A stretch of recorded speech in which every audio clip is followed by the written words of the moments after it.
Please take your seats. Thank you.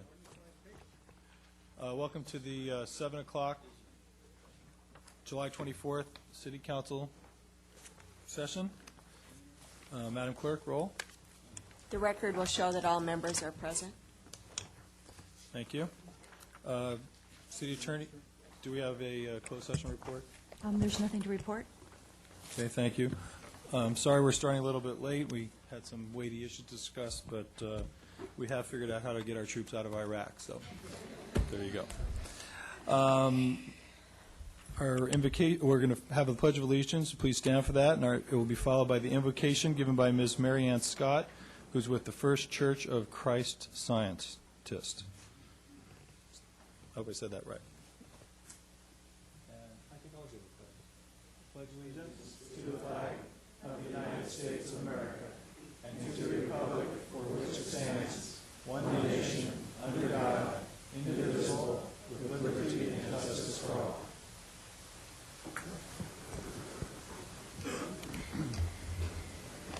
We pause tonight to give thanks to God for the natural beauty and personal opportunities so abundant within our city. Thank you, God, for the patience and cooperation needed to share this abundance with the many visitors that come to enjoy it this time of year.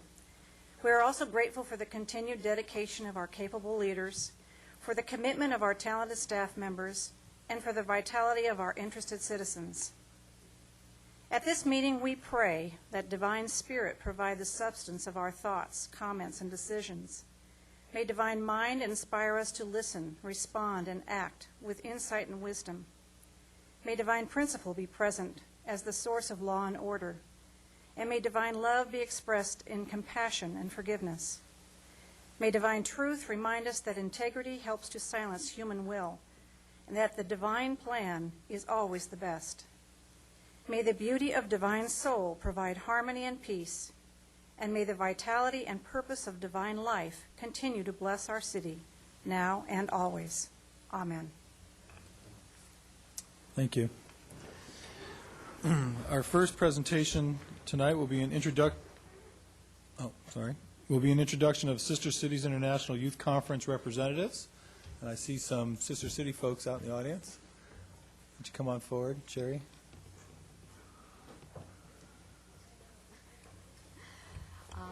Good evening, Mayor Rosansky and councilmen and women. I'm Cherri Penny Myers, the Sister City President, and I've brought with me tonight 4 youth who attended the youth conference in Fort Lauderdale, California. I attended the adult section of the conference. There was 26 countries represented there and met many individuals from different sister cities around the world. Several mayors and council people were involved and learned about many humanitarian projects that many sister cities do around the world. And tonight the girls are just going to give you a little bit of what they also participated in.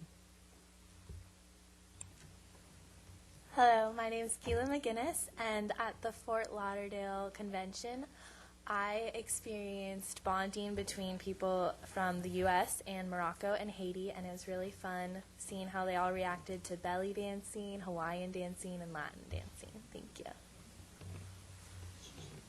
Hi, my name is Caitlin Ahern, and I just have to say I found it really interesting learning about other sister cities in the country and the world, and how we maybe can improve ours or maybe make the youth a little more involved in our own sister city. Just make it a little more improved.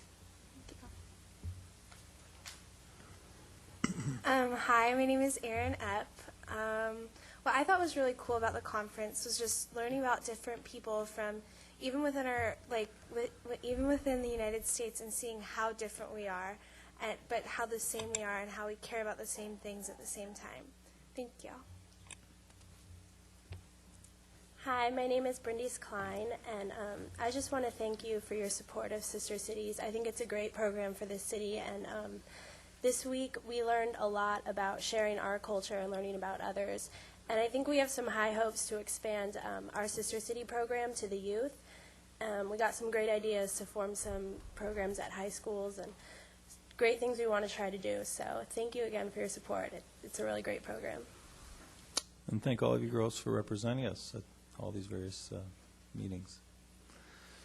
Actually, I'll just mention another quick sister city thing, because I've been getting at least a half a dozen emails from Kent Moore on a daily basis, who's a member of the Sister Cities Association. Our city, as well as myself personally, am a part of the Kotomitsuki fan club. And Kotomitsuki is a sumo wrestler, and he lives in, he comes from Okazaki, Japan, which is one of our sister cities.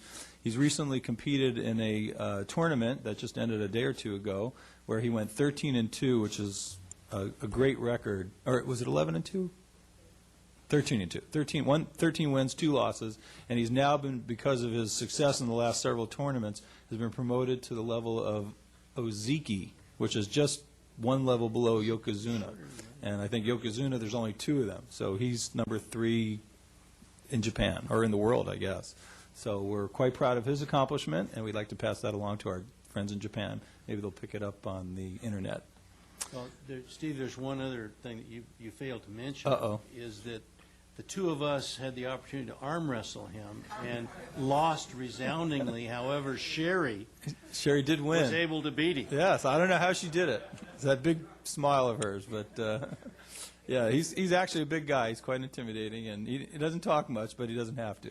Was that the two of you together weren't able to beat him? It wasn't, but that probably would be the case as well. Yes. Brian with cookies? Okay, there you go. Okay, our next presentation is recognition of James Mickey Dunlap for his 8 years of service on the Civil Service Board. Mickey, I saw you out there somewhere. Why don't you come forward?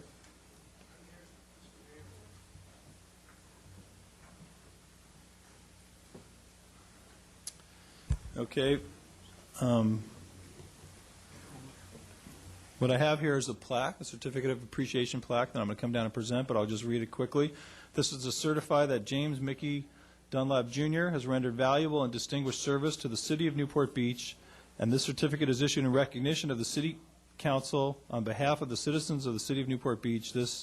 I signed it on July 1st, 2007.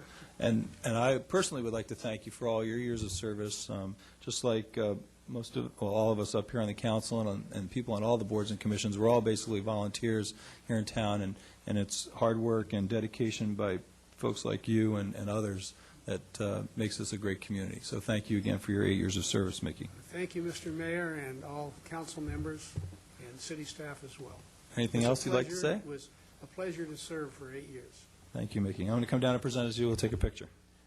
And for those of you in the TV audience and in the audience, if you don't recognize him without his Keystone Cop uniform on, he is the one of the, is it 4 or 5 Keystone? 4 Keystone Cops that takes care of the Balboa Island Parade each year.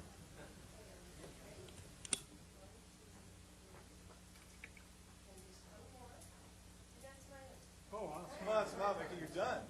that's why I'm not smiling. I'm sure we can find something else for you to do. Thank you so much. Thank you. And thank all of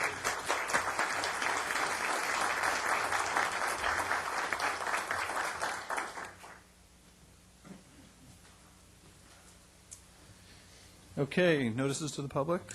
Mr. Mayor, there's one more presentation. Okay, not on the agenda. Gary Sherwin of the Newport Beach Visitor Bureau is in the audience. Okay, Gary. Did you get my email today? Yes, I certainly did, Mr. Mayor. Thank you for that. Made my day. Honorable Mayor, members of City Council, I'm pleased to be with you this evening to really celebrate the power of community partnerships. Several months ago, a number of entities got together to put together a very special event, and that's to create the centennial celebration recognizing one of the more high-profile and important residents in Newport Beach city history, John Wayne. We believe that not only is John Wayne important as an American icon, but he's made a significant amount of contributions here in this community, and we wanted to acknowledge him and his contributions to American culture. With that, the Conference and Visitors Bureau worked with the Newport Beach Film Festival, as well as, perhaps even most importantly, Wayne Enterprises and Ethan Wayne. The organizations got together to really put together, I think, a very successful program to honor him. And we had a series of film screenings. It was the largest film retrospective ever on John Wayne. And we brought a lot of new people to town. We generated well over $500,000 in publicity for Newport Beach in major media outlets from Daily Variety, the Los Angeles Times, major broadcast outlets, all talking about John Wayne and his connection with this community. And I think it was a really positive thing to have happen. Tonight, we'd like to also personally thank all of you, because while we were in the middle of all of this, we came to you and asked for the city to work with us and become a part of this very important program. And you very graciously and very quickly said yes when we said, can you work with us to make this thing happen? So we have a special presentation that we're going to give to you tonight. But before we do that, I'd like to introduce Greg Shwank from the Film Festival. We also would like to say thank you to Mr. Mayor, all the members of the City Council, staff, and everyone that we work with at the city, not only for this last season, but for the last 8 years that we've had the pleasure of bringing to the city the best in classic and contemporary filmmaking. As Gary pointed out, we had the largest retrospective of John Wayne films in history. We also had a number of his co-stars and people who are currently in the industry who are greatly influenced by John Wayne come out and support the screenings, not only during Q&A after each screening, but also during an extensive Wayne in the Western seminar and symposium we put on. I'd like to say that one of the cool things and just really great things about the Wayne program that we put on was the outpouring of support we got from our community.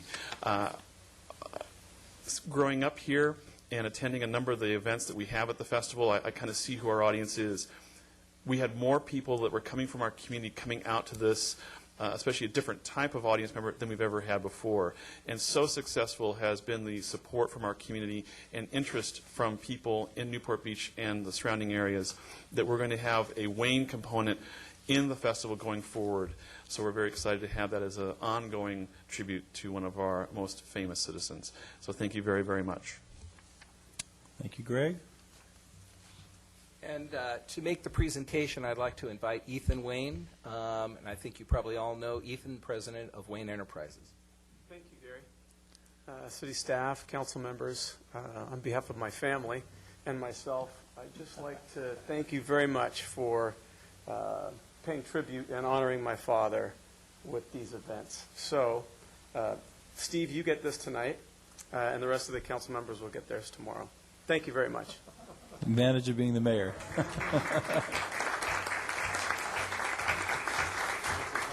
Do we get a home edition to fit it on the wall? Steve, what's with the tie tonight?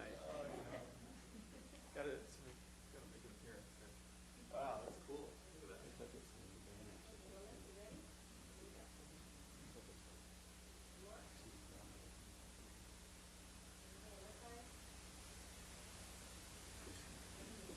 Thank you. That's great. I forgot to mention Homer by name. I think you were really instrumental in the Keystone. Thank you very much. All right. Thank you. Good night, you guys. You know what? Put this in the back for me. Thanks a lot. Put out in the lobby so everybody. You'll walk off. That was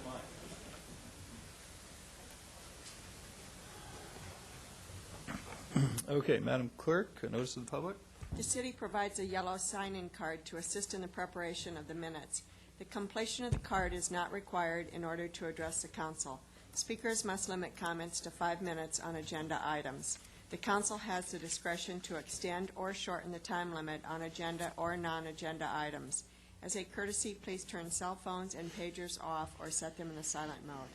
This is a time for city council announcements or matters which council members would like placed on a future agenda for discussion, action, or report. Okay, why don't we start with Councilmember Henn tonight? I do have one item. I've had substantive discussion recently, within the last 2 to 3 weeks, with at least 2 either existing or potentially existing major stakeholders in the Balboa Village area regarding the need to unlock, if you will, the economic viability of that area and the need to solve the parking solution problem in that area. I would Assistant City Manager Sharon Wood has been involved in those meetings. I would like to request that we have a study session sometime soon on the feasibility of parking solutions for the Balboa Village area. Councilman Curry? I had the rare honor last week to be with President-elect Krasinski, the President of Poland. President Krasinski was in the United States to award the Order of the White Eagle posthumously to President Reagan. Mrs. Reagan received it on behalf of President Reagan's behalf. President Krasinski was a leader of the Solidarity Union and, of course, goes back and values the contribution of the United States to freedom in Poland. Unfortunately, the President also, like us, did not have a solution to our City Hall issue. Councilman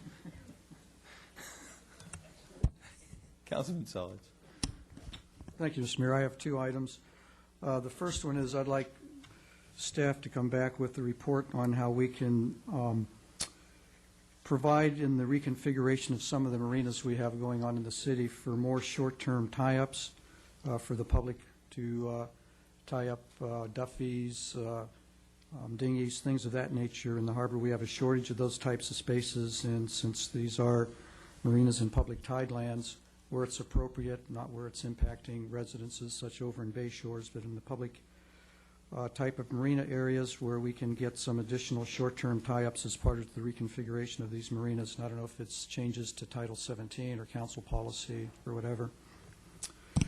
The second thing is on last Sunday around 3 o'clock in the afternoon on Bayside Drive, a Ferrari traveling at a high rate of speed lost control in front of the Bayside restaurant, crashed into 3 cars right at the pedestrian crossing at Bayside Drive and Promontory Drive East, took out 3 cars, 1 car which a family with young children had just gotten out of. There's been a serious problem on this street. I happen to live on the street. It's Bayside Drive between Promontory Drive East and Harbor Island Drive. There's 15 single-family homes on this street. There has been a series of accidents that have occurred. The most recent one prior to Sunday was Easter Sunday evening. A lady lost control of her car and took out a fire hydrant and damaged a number of properties along the street. We have one family who has lived there, actually 2 families that are related that have lived there for 10 months and have had 3 cars wiped out by accidents in the last 10 months. My home has personally been struck 3 times by cars traveling at high rates of speed. It's a dangerous situation. Someone's going to get killed there. It's only by the grace of God that someone didn't get seriously hurt this last Sunday afternoon.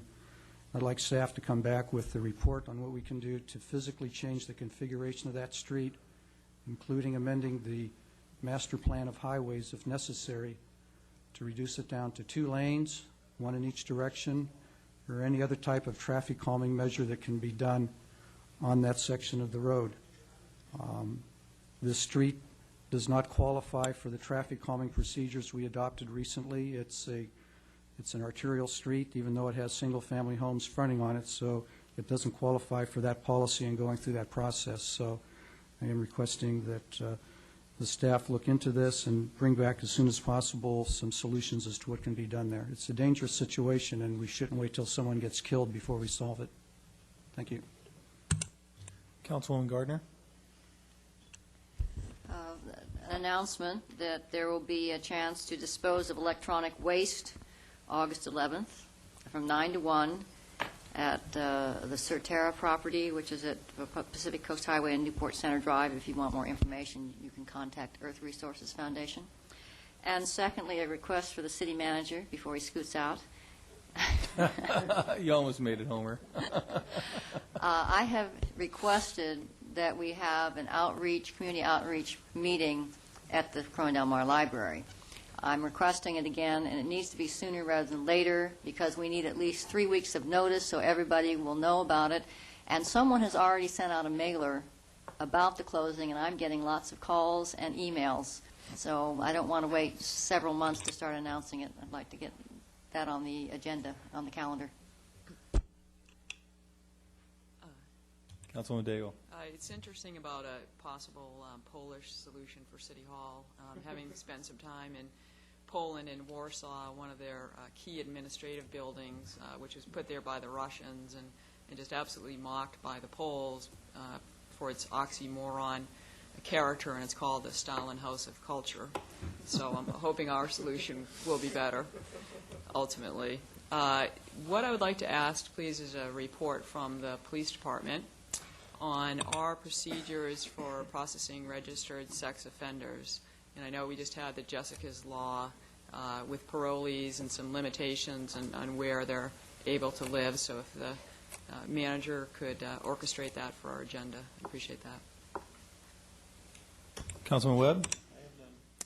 Okay, I just have a couple quick items. I had the privilege of attending the Environmental Nature Center groundbreaking ceremony for their new facility there. It was kind of nice. They've actually kind of had already started. They demolished the old building, but I think they've got about a year to construct a new building, and I look forward to attending the ribbon cutting for that ceremony, for that new building.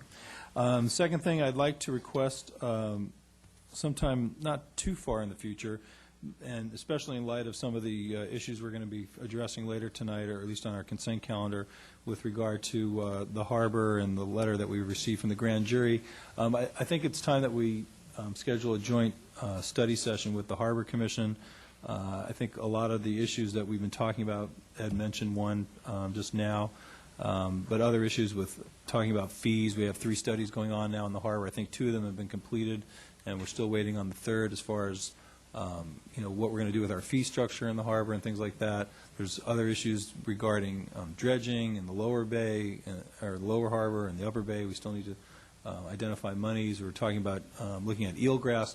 A lot of issues there floating around in the harbor. So I'm recommending that we have a joint study session with the Harbor Commission to kind of maybe prioritize some of this and make sure that everybody's on the same track. So if we could schedule that in the next couple months, that'd be great. All right. Madam Clerk?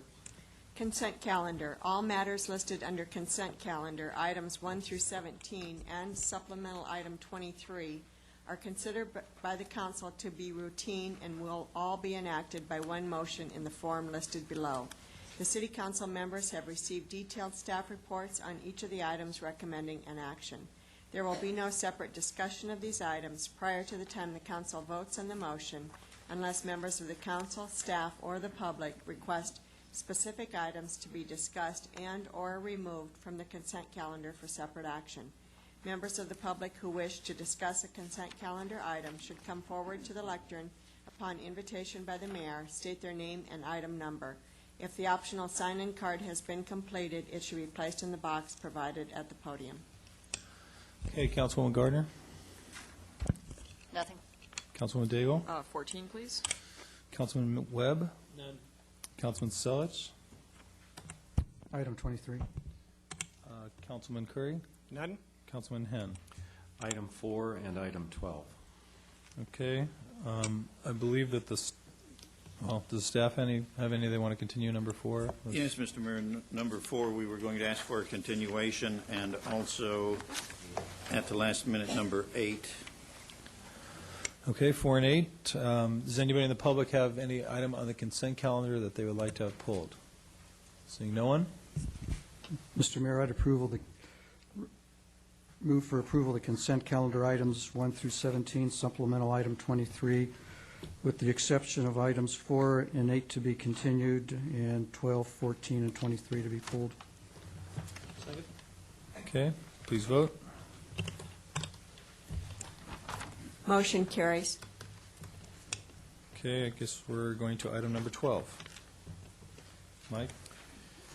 Yeah, this is the item for additional funding for studies for the assessment districts. And I have a concern based upon the failure of the last 2 assessment districts and the need for a study session on that we be especially prudent and careful about spending more money against upcoming assessment districts. And I thought it would be good to afford an opportunity to discuss this before we simply vote on it. And I would have to say I've examined all 4 of these. I'm pretty confident that Assessment District 101, which is in my district, my councilmanic district. I would guess, based upon its characteristics and the advanced stage that it's in, that it's probably highly likely to be approved, and there's only about $11,000 or $12,000 associated with that being requested. Excuse me, you say one, you mean 92 or?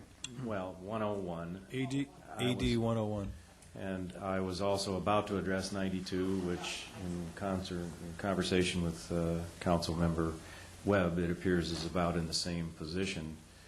The two, and it also has the next least amount of money being requested.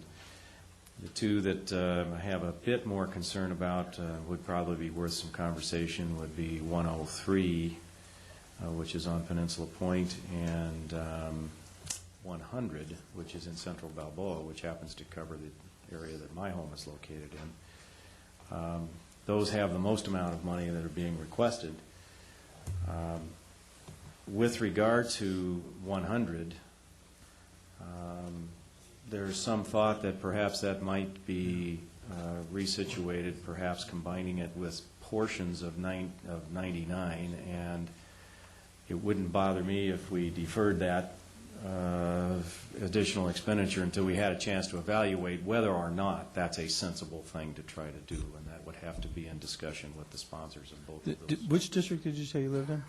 Pardon? You said you lived in one of the districts? 100. You do live in 100? Does he have a conflict talking about that? I just don't want you to have a problem. Yeah, he checked with me on this. This is more the study of the financing for this. He will have a conflict when it comes to a vote, okay, for establishing the district or anything. I just want to clarify so yes, we don't get into hot water with conflicts. It wouldn't particularly bother me. It would be okay with me if my colleagues thought we should proceed with the funding for the additional study on 100, but it wouldn't bother me if we waited a little bit until there was some possibility of determining whether or not portions of 99 could be combined with it. That's the one that most recently failed, by the way. And then with regard to 103, it wouldn't bother me if we voted the funds, although that one is not as far along as the other two. So I wanted to afford some chance for input from the other council members. Well, let me ask a question to the Public Works Director then. I mean, can we kind of switch gears? I'm all for not creating districts that are not feasible and that are ultimately not going to be voted on. And I've said that before, and I agree with Mike on all this. But if we've established a district and people have gone out and gotten their signatures and they've come back and done them, it's going to be kind of hard to go back to them now and say, well, you did all the work, but forget it, we're going to make you go back and do it again. I mean, I won't want to disappoint our residents that way. So where are we in the process for the two more expensive districts? Yes, on the two more expensive districts, I think we would agree with Councilman Henn, his proposal. We don't have any objections to that. Regarding the idea of combining some additional homes into 100, we would expect to go back to the proponents of that district and talk to them about whether that was something they would agree to, because they were the ones essentially who start this process rolling. And if there's no objections, then it looks like it might be a good way to go. Okay. Because larger districts do seem to have a better chance of succeeding. Well, and we wouldn't want to do that if it was going to cause a significant delay to 100 because of that. And we think there's a good chance it would not. How many homes are we talking about adding? I'm not sure of the exact number. It wouldn't surprise me if it'd be 75 or 100. Oh, yeah. That many? Okay. Yeah. I was going to say maybe it would still hit the 60% anyway, but not with that many homes. Well, the homes that we would consider would be homes that strongly voted in favor of 99 and are just trying to look for an opportunity to still achieve their objective. Well, I'm in favor of that. Bigger districts, I think, have more chances of ultimate success, and I would hate to throw more money down the toilet on these things if they're not going to pass. I just want to make sure that we fund District Number 92. That's in the Mariners Mile area, and I think that there's a very high percentage of the people in there that want it. Well, it also looks like, in looking at these, they don't have very many of the problematical poles. I mean, that was a big issue up in my district, was that people were going to have to pay all this money, and they were still going to be looking at poles, and it doesn't seem to be an issue in these areas. Yeah, the lots are very similarly situated. There's very little almost no commercial except in 92, and I understand that that owner is in favor of the undergrounding, and so for those reasons, I think all four of them actually stand a much better chance of approval. But I didn't want to just blindly spend the money. The report here says that districts 100 and 103 are currently under design, so that means that they've come in with the requisite number of signatures. Steve, right? Yes, they're already moving forward. They've been authorized. So they would have to kind of go backtrack in the process now? Is that? Well, no. For the District 100 and 103, it would just be a question of delaying until there can be more discussion. Really what we're doing is we're just slowing down the design process a little bit. In the case of 100... But I'm saying that ultimately they would have to agree to, if we're combining them with another failed district, they would have to agree and then go out again and seek more signatures. I mean, there is going to be some kind of a time delay involved with this. And they're not necessarily required to get more signatures.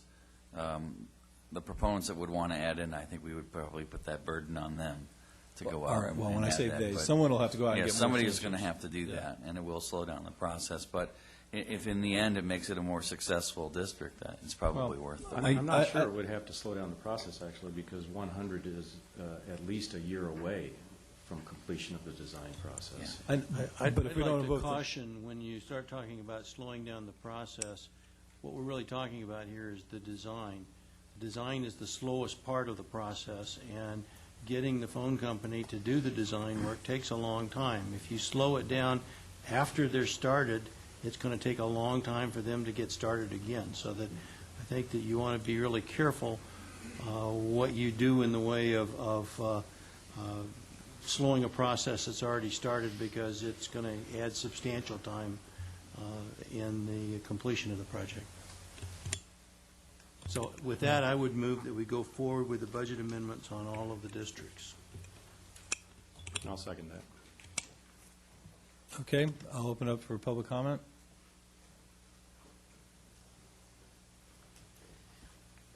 Good evening, Bob Rush.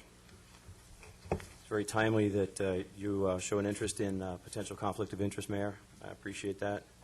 On June 26, item 26 was presented to council. All right, Bob, we're talking about consent calendar item number 14. This is not public comment time, so you can come back and make your remarks then. Anybody else that'd like to make a comment? Okay, seeing no one, please vote. Motion carries. Okay, what was the next? Item 14. Grand jury response to the report on Newport Harbor moorings. You had some comments to make. Go ahead. Question for the city attorney. Maybe you can kind of enlighten us as to the purpose of grand juries. The grand juries are, their purpose is to basically look into fiscal issues regarding cities. That was how they originally started. But their duties have expanded a little bit to look at fiscal-related operational issues of cities and special districts and that sort of thing. Okay. I know we worked together to some extent on this report, and the city did respectfully disagree with some of the findings of the grand jury. And as you know, part of their report was alleging that there's a lot of private profit, and what the city found is that there's really no economic analysis to back up that there is private profit. And then also the report was critical of our yacht clubs, that the city had given over control of the yacht clubs, and this is true, but what we took issue with was this idea that there weren't public benefits. And indeed, the moorings that are being placed at our yacht clubs, there's a lot of public benefit. There's guest moorings. We sponsor races. It also creates a boating environment for the community. The grand jury was also critical on the issue of having moorings outside of the original boundaries, and we have made some changes, and we think that those changes provide for a more safe and navigable harbor. And having attended the subcommittee, the mooring fields, we're looking at realigning some of those fields additionally. And I wanted to thank the Harbor Commission and their various subcommittees for all their hard work on all of the harbor issues. Some of these issues are very complex, and they take a great deal of time and thought to put them together, and also our Harbor Resources staff. And so I wanted our community to know that we didn't accept the grand jury completely here. We disagreed with some of their findings, and we did communicate that back in a respectful manner. So thank you. Okay, thank you, Councilwoman Dale. Anybody else have any comments on this item? I'll open up for public comment. Seeing no one, do I have a motion? So moved. Second. Please vote. With Councilmember Webb absent, the motion carries. Okay, let's cover now supplemental agenda item number 23. Councilman Selleck. Thank you, Mr. Mayor. This Affordable Housing Implementation Plan and Memorandum of Understanding with Lennar Homes over the Santa Barbara Condominiums project came about as a result of a series of complex negotiations, I guess I could say, regarding the mitigation of loss of some tennis courts up near the Marriott Hotel. And I think that we have made a good deal here with Lennar. This is really tied into our next agenda item, the amendment to the local coastal plan. And as a result of this agreement and the recent increase in park fees that the city has instituted, we will now receive from this project a total of $12 million in benefits to the city of Newport Beach. $2 million in park fees. $5 million will be going to the Crystal Cove Resort Project, which is part of the upcoming agenda item, and then $5 million that is coming to the city in an unrestricted format. I think this is a very unique and highly beneficial outcome for the city. And one of the things that I would like to suggest is setting some priorities on how we use the $5 million, which has essentially become a windfall to the city. And one of the major needs that we have that we always seem to be short on funding is parks. And one of the problems beyond that is the fact that we have a lot of development that is coming up in our general plan, but there's a lag in the time frame that we get the money from park fees. And the fact of the matter is that we need many of these parks now. And I think this is an opportunity to use this money to help kickstart those parks by taking the $5 million and providing it on a loan basis, if you will, out of the general fund to the park fund. And then as the park fees come in from the developments that are occurring in the city, we can be repaying the $5 million back into the general fund and then being able to use that for other city projects. So with that in mind, I would like to move approval of this agenda item with the following condition, and that is that the $5 million shall go to the acquisition or the improvement of the following city parks, and the priority as follows. Priority number 1 would be the Newport Center Park. Priority number 2 would be the enhancements to the Back Bay View Park. I put these two here because this money is being generated out of a Newport Center project, and these are two parks that will primarily benefit the residents of and future residents of Newport Center. And then to the extent that the $5 million is not spent on these two parks because of the money amount is not reached, or in the case of Newport Center Park, that maybe it doesn't get completed as exactly as we have conceived it so far, that the remaining funds shall go to the following two parks in no particular priority. That would be Marina Park and Sunset Ridge Park, and that the $5 million shall be an advance from the general fund to be repaid with park fees from future residential development in Newport Beach. That would be my motion. Can I have a question to the city attorney? Yes, go ahead. This item is not agendized, and as far as setting priorities on parks and funding of parks in the future and designating money as a just off the fly, we get a windfall, let's give it to this project, that project, that project, and that project. I don't think that's appropriate for us to get without some sort of staff backup or support or indication, at least, of why priority 1 should be ahead of priority 5? Is it appropriate for us to take that kind of action tonight? Within the context of the MOU itself, it has a recital that talks about the concept that the money shall be spent for public benefit as shall be determined by the City Council. So I think within the context of that approval tonight, if the council wanted to take the action to approve the suggestion as part of that MOU and that direction for the use of the funds, they could do that.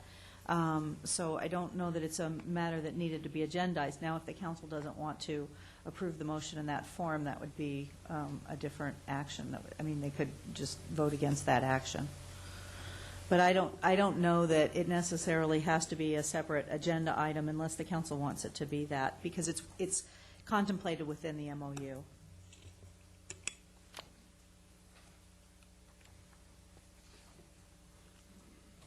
Anything further, Councilman Webb?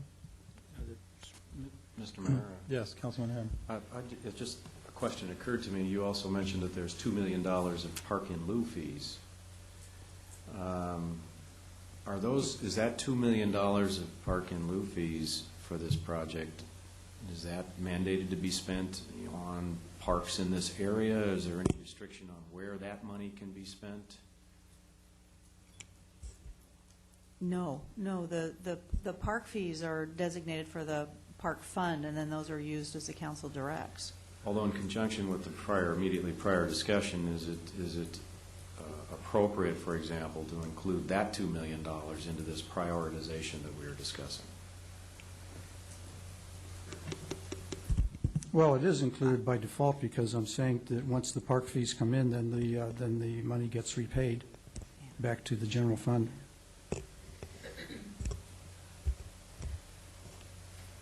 I guess that's right. By the operation of what you've done, then there would be more left over that would go to the, okay.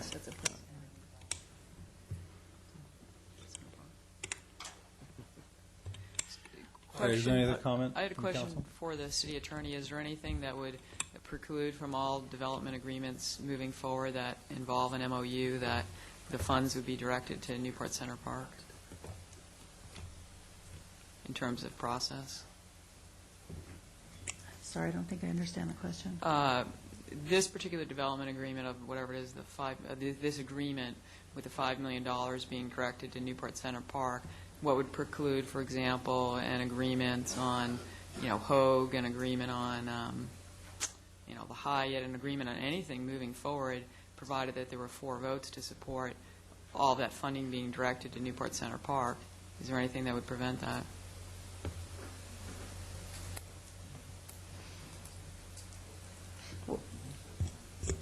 Right, I think that would be for council to determine the use of those funds.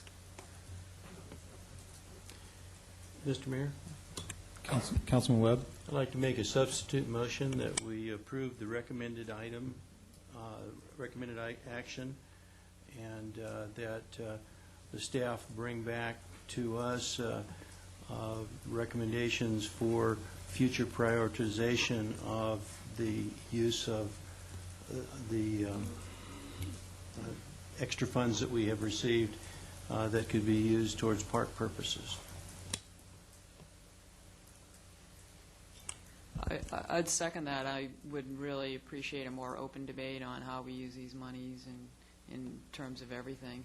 I mean, my district's involved as well. We have things that we want to be working on as well, and certainly, that's my thoughts on it.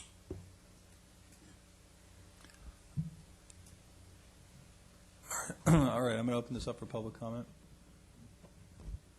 Anyone in the public that'd like to comment on this agenda item?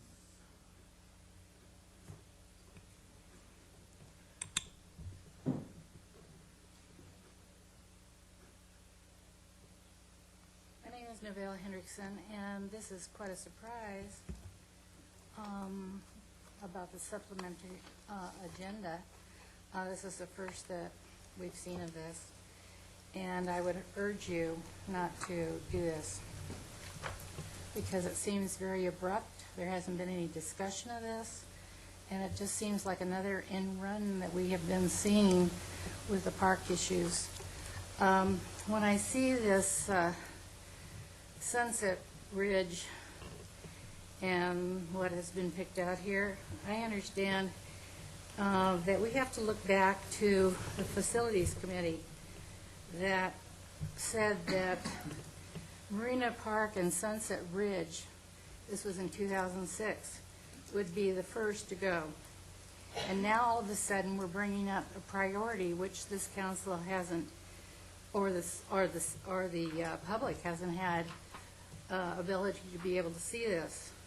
Newport Center Park was not even in this issue in 2006, and it became in the March 24th study session, we did see it, but it wasn't going to be developed till 2018-19. So, I don't know. I guess you have committees that, public committees that do their work, and then all of a sudden we have things that are thrown out and ask that it be voted on now. So I would urge you that the public needs to know what's happening here and not just a surprise that comes up at a meeting. Thank you. Thank you. Anyone else that'd like to speak on this matter from the public? Okay, seeing no one, I'll bring it back to council. I would like to ask Councilman Webb if he would amend his motion to, because I'm all in favor of funding parks. I've said that here before. I think what we're getting at here is, what I've said before, is that I think the priority in town needs to be towards the active parks, not the passive parks. Whether we move forward with Newport Center Park or not, we're going to talk about that later in the agenda. But I think the focus needs to be on active parks, funding active parks. I think I've said it before, there's probably $20 million that we could spend on active parks before we even get to passive parks. And so I like your idea of designating the money to go towards the park or accelerating park development, but I think it's premature, and I certainly don't agree with the premise of funding Newport Center Park first. And so I would ask that you would change your motion to designate the $5 million towards park construction and leave it for a later day as to how that money will be spent. Second? Okay. Is there any further comment from council on this item? All right. We'll be voting on the alternative motion first. Please vote. With Councilmember Hand, Curry, Selich, and Gardner voting no, the motion fails. Okay. Please vote on the alternative motion. Or the original motion, sorry. With Councilmember, or Mayor Rosansky, Councilmember Webb, and Daigle voting no, the motion carries. Okay. Sorry. Item number, or actually, we're done with our consent calendar. Move on to our first public hearing. Item number 18. Local Coastal Plan Amendment. Oh, I'm sorry. Or, no, that's right. That was it. Is that correct? Item number 18? Local Coastal Plan, oh, that's right. This is the second half. Local Coastal Plan Amendment number 2005-001, Santa Barbara Condos. The applicant is the city and Lennar Homes. The amendment includes modifications approved by the California Coastal Commission, including the addition of a new policy to the Coastal Land Use Plan. Do we have a staff report? We do. Mr. Lipo is going to provide it. The Mayor and members of the City Council, as indicated in the staff report, this is a request that Council approve an amendment to the Coastal Land Use Plan with revisions that were included after this was reviewed by the California Coastal Commission. The approval is for construction ultimately of 79 condominium units at 900 Newport Center Drive. The action previously taken by the Council was in January when you approved the local coastal land use plan amendment that went to the Coastal Commission. It would not have had to come back to the City Council, except the Coastal Commission added the provision for the $5 million mitigation fee to be used for the Crystal Cove State Park improvements. To effect that, the Planning Commission asked that you change the policy in the Coastal Land Use Plan to include that requirement before any coastal development permit is issued for development on the Lennar property. So if your approval is granted tonight, this will go back to the Coastal Commission. They will consider that as well as the coastal development permit for the project. Okay, thank you, Dave. Any questions? Council? Seeing none, I'll open up for public comment. Anybody from the public that would like to comment on agenda item number 18?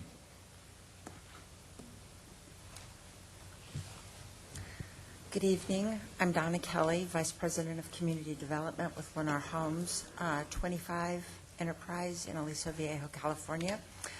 First, I'd like to thank the council and city staff for their work and support of the local coastal plan amendment before you this evening.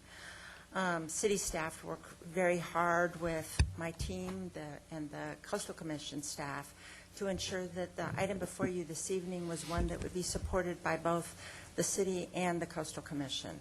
That collaboration and effort was rewarded with unanimous approval by the Coastal Commission 2 weeks ago. This is the LCP amendment is the first and a very critical component of a two-step process that will culminate in our coastal development permit being before the Coastal Commission in the upcoming weeks. So this evening, I would like to thank you once again and request your continued support for this amendment. And our Homes is really excited to bring this quality development to the city of Newport Beach. Thank you. Mr. Mayor? Yes, Councilman Sellers. Yes, I'd like to express my thanks and appreciation to Lennar and their team for the professional way you conducted yourself during the negotiations, and I think that we crafted something that was a win for Crystal Cove, a win for the city, and a win for the Coastal Commission, so thank you very much. Mr. Mayor? Yes, Councilman Curry. Yeah, I would also like to compliment Lennar for their contribution to the community. You know, a lot of times development gets a bad rap, but let's consider what's happening here. This corporation is going to be putting in $5 million to the rehabilitation of Crystal Cove and for those cottages and for that recreational facility that will be there for generations. As you just saw, they're going to be financing the park improvements that the residents who live in those houses will be able to enjoy because of their close proximity, as well as contributing to the affordable housing bank in the city, as well as contributing to the infrastructure improvements that go along with that development. So it's truly a great day for the city in terms of these new assets and facilities brought about by your investment in our community, and I want to thank you for that. Councilman Henn? Just like to make one more point. This is a natural and welcome outcome to the general plan that was approved by the voters last November. This is the kind of thing that we would hope would happen, that as we get development, we use those funds for the long-term benefit of our city. And I'm very pleased to see how the general plan is working out to the benefit of the residents thus far. Anybody else that would like to make a comment? Okay, I'll open up for, or I guess we had public comment. I'll close public comment. Mr. Mayor? Well, actually, is there anybody else that did want to make a public comment? Okay, public comments are closed. Do I have a motion? Mr. Mayor, I'll move the approval of local coastal plan amendment number 2005-01, the Santa Barbara Condominiums, PA 2004-169, and including the modifications approved by the California Coastal Commission, including the addition of a new policy to the coastal land use plan by adopting resolution number 2007-56. Second. Okay, please vote. Motion carries. Okay, Bob, your turn. Public comments. Public comments are invited on non-agenda items generally considered to be within the subject matter jurisdiction of the council. Speakers must limit comments to 3 minutes. Before speaking, please state your name for the record. Bob Rose, thank you. You're welcome. As I started to say earlier, kind of timely that the issue of conflict came up with Councilman Henn. I'm here because I have some questions about something that happened at the June 26th council meeting I'm not really sure about. Maybe you can help explain. I know you can't answer my questions now, but let me tell you what I think I've seen, and you tell me if I'm imagining things. On June 26th, council was presented a particular issue dealing with John Wayne Airport Coalition Agreement. During this presentation, City Manager Bludow mentioned that he, Bob Burnham, and Robin Clausen were going through to quarter cities negotiating coalition agreements. And I don't understand why Bob Burnham's a part of this. We know that Bob Burnham has a business, a sideline business. We know that he's been paid a decent amount of money by a number of these corridor cities, particularly City of Orange and the City of Santa Ana. Over a 3 or 4 year period, City of Santa Ana has paid Bob Burnham his private business, and his wife's private business paid them somewhere in the vicinity of $50,000 to $75,000. Why do we bring Bob Burnham back into the City of Santa Ana to negotiate any agreements? The appearance at face just looked bad. But I don't believe any man can serve two masters when it comes to large amounts of cash.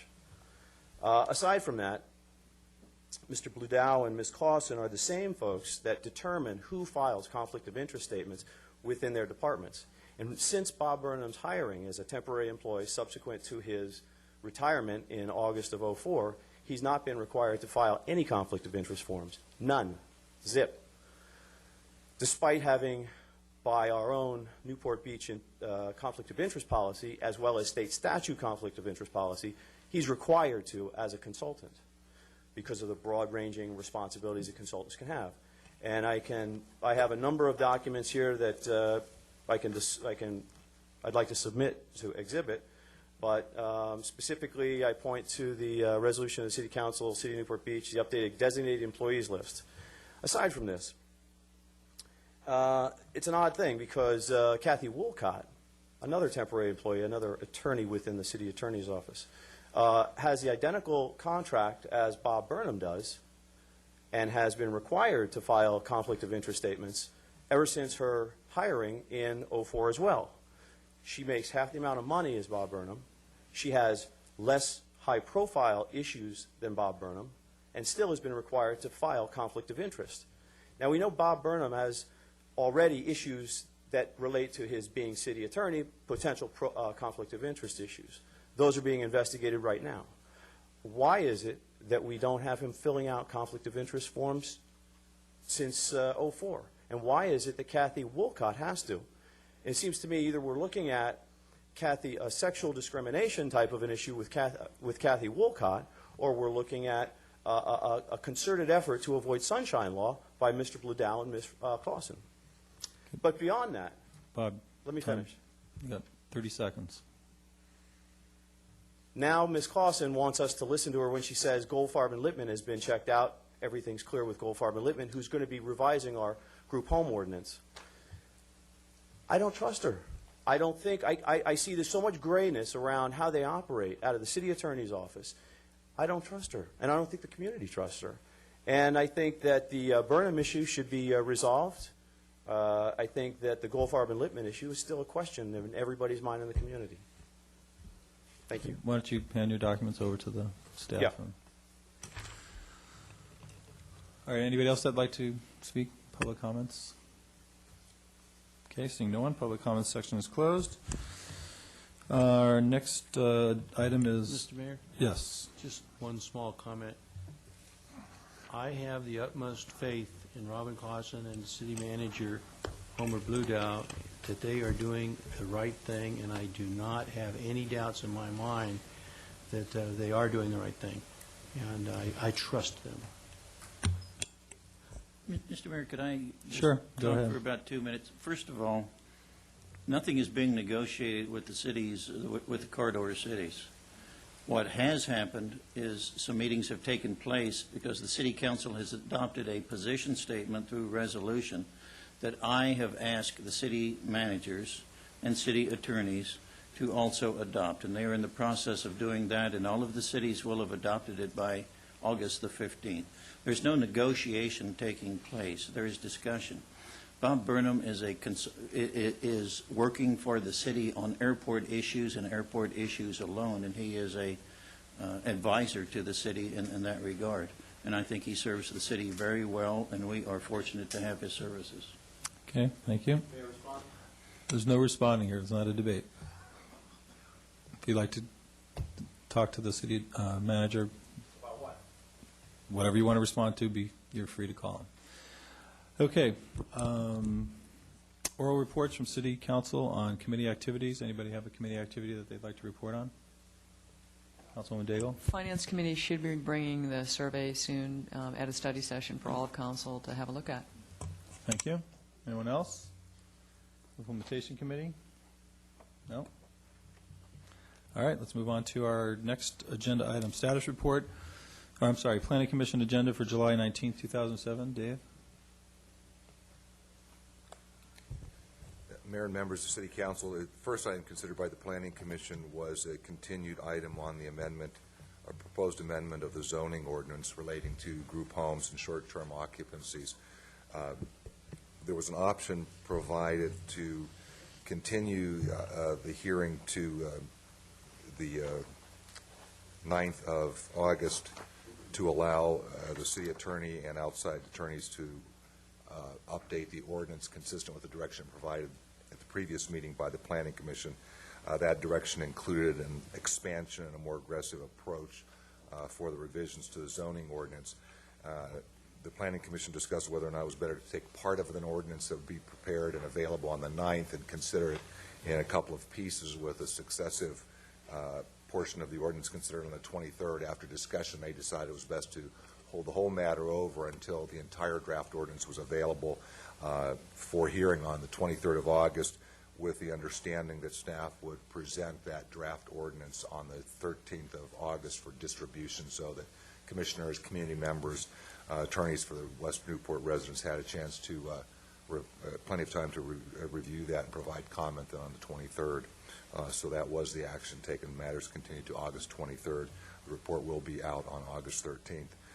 Secondly, was a request for a use permit for Les Rolls, a limousine service, 20,061 Birch Street in Santa Ana Heights. Staff came back with a little bit of a novel approach, since the committee in Santa Ana Heights had asked that a limitation be put on the length of use for that particular use. Since it is formerly a residential property that had been converted for commercial use, they wanted the option to see that transition with improvements in business parks in the area. So the Planning Commission directed me to issue a use permit, temporary use permit with a 5-year limit on it, to see if we couldn't spur that transformation of that property.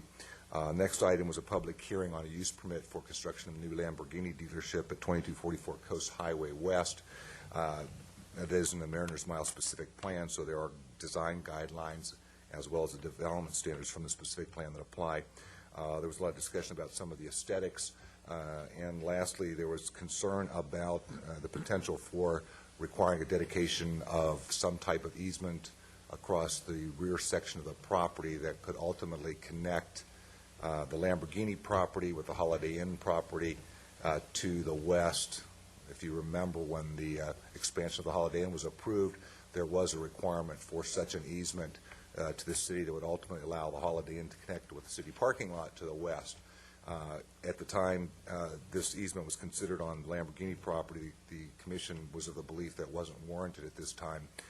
So they did add a condition that if the Lamborghini dealership or successor ever attempts to take access across the Holiday Inn property to the west onto the city parking lot, that the use permit would come back for review by the Planning Commission. Because if you remember, this lies between the Ardell Boatyard and the Holiday Inn, so that's always been a consideration. So that was approved 5-1 with one absent. There was a comment from one of the commissioners that the building was bland and didn't comply with the design guidelines for Mariners Mile specific plan. Sure, Mr. Lepper, what, if I did want to call this up and discuss it later on, how long do I have to do that? 14 days, August 2nd. Okay, thank you. Mr. Mayor? Yes, Councilman Curry. I mean, Hen, sorry. We saw a few minutes ago how the sponsors of the film festival presented a very nice item to the City Council for support of their project. Has there been any discussion with the Lamborghini dealership along those lines? Or?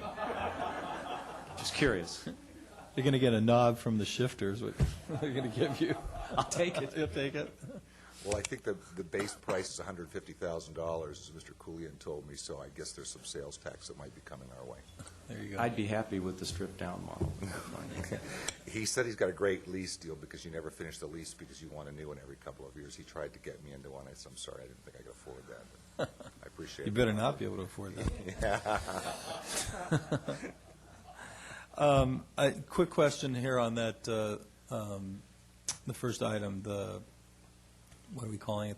Group homes? group home Group ordinance. occupancies. Was there any talk about them having a special meeting maybe the week before so they can kind of get a jump on this? I know we have more moratorium deadline issues, and my sense of it is that they may not get all of it done in one meeting. Was there any talk about them having a special meeting to consider No, that? there wasn't, Mayor. Indirectly, that issue that you just raised was addressed because we had talked to the city attorney, about the possibility of extending or continuing the moratorium. The city attorney's office assured the planning commission that there would be time for more than one hearing by the planning commission if that was necessary, but that would require the moratorium to be extended. Well, I understand the moratorium can be extended, but the reason we made it 5.5 months was that we wanted it done in 5.5 months. I think everybody up here agreed we could have just made it a year and taken our time.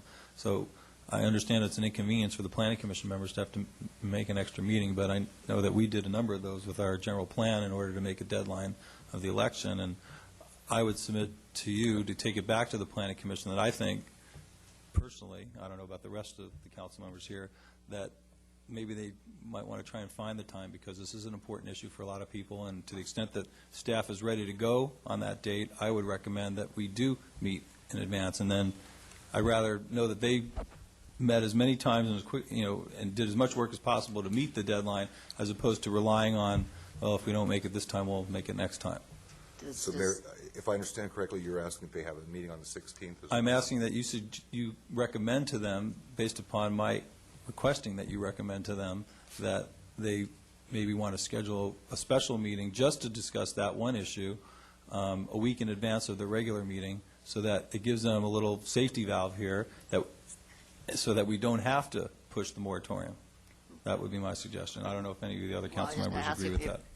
If Robin felt that you'll have what you need at that time for the planning commission.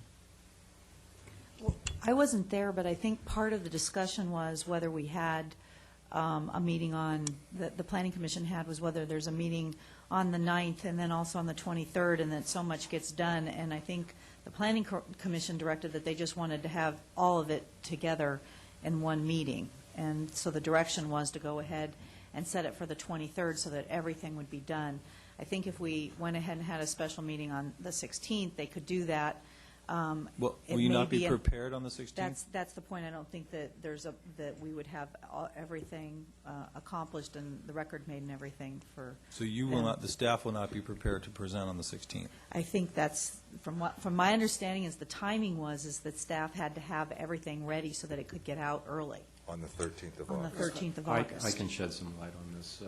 I was at the Planning Commission meeting, and part of the concern here was that the information for the regular consideration be gotten out 5 days earlier to allow for 5 extra days of quality time for community input and analysis of what was presented, to allow the community to be as well prepared as possible for the meeting that it's considered at.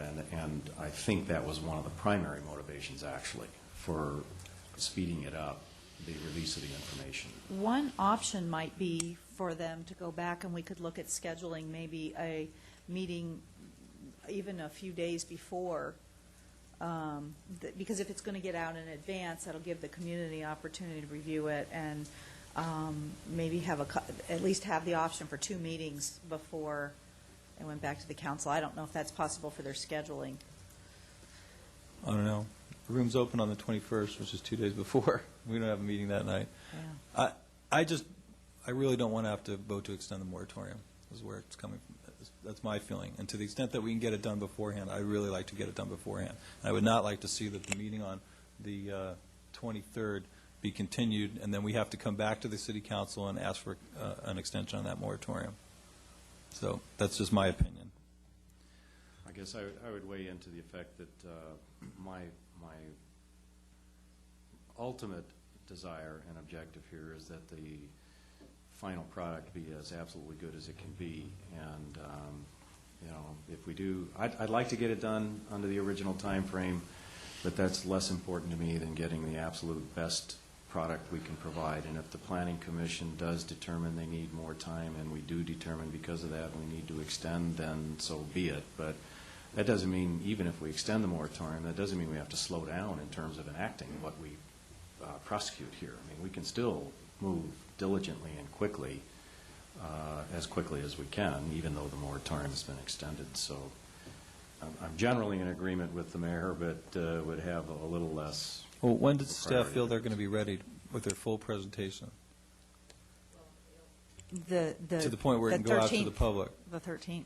Isn't that the deadline that That we is were given? correct. Yes, that's August 13th. That's what everybody's. Okay, so you're going to provide it on the 13th, so that the 21st is 8 days later. And Right. that's not enough time for the public to absorb the information and make their comments and. Well, that's my point. I think that what we can do is take that direction back, and at their first meeting in August, see if they want to set a special meeting so that they have the opportunity for a special meeting plus an additional meeting on the 23rd if they want to do some additional. So I think. I mean, I agree with you, Mike. I want a good product at the end of the day, too, but if they're going to be ready on the 13th to provide the information that they need, I don't know that, I mean, do you feel that the residents need more than the 8 days to absorb the information? Well, I don't know for sure the answer to that question. Maybe not. I'm happy to go with however the Planning Commission feels it best can prosecute the issue. Well, personally, I think the residents were anxious to get moving on it, so I don't know that you're going to get too much objection from them. If the Planning Commission can schedule that additional meeting, it will give them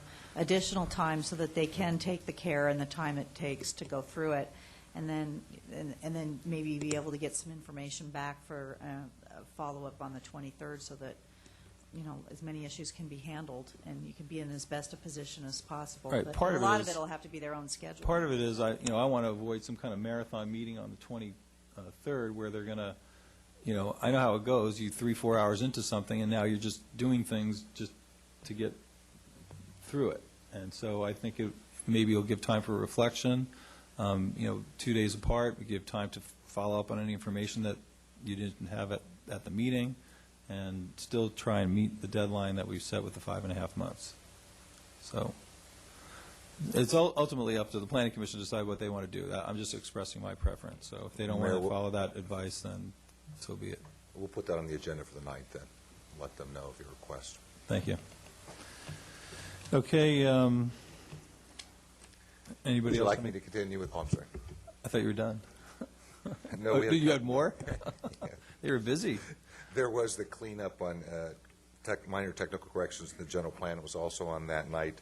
That was something that was included in the council's ordinance adopting the general plan. There was one little glitch there about property at Heliotrope and Second that the Planning Commission advised was not intended to be changed from commercial to residential, so we made that adjustment. Otherwise, they adopted the changes. Last item was Archer's Grill on 29th Street.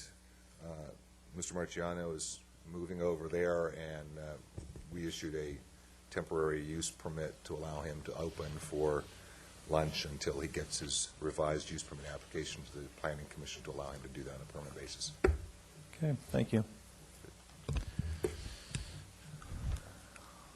Okay, our next item is item number 20, status report on the City Hall site investigation at the OCTA Transportation Center and Newport Center Park with potential direction to staff. Do we have a staff report on this?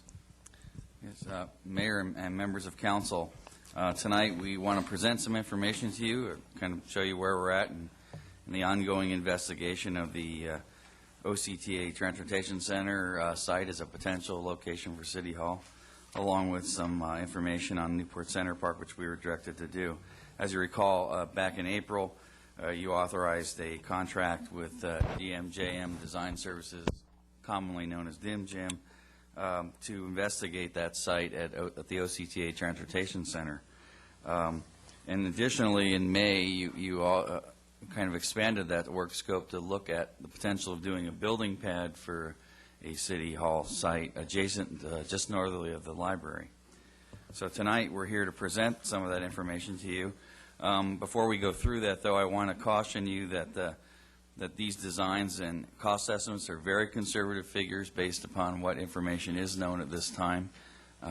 And we certainly, the consultant and staff acknowledge that there are other various design scenarios that could be applied to either one of these concepts, which could materially affect costs or difficulty of construction either way, and that potentially additional investigations in the areas of geotechnical, environmental, and traffic may be required to further analyze these sites in order to be able to make decisions.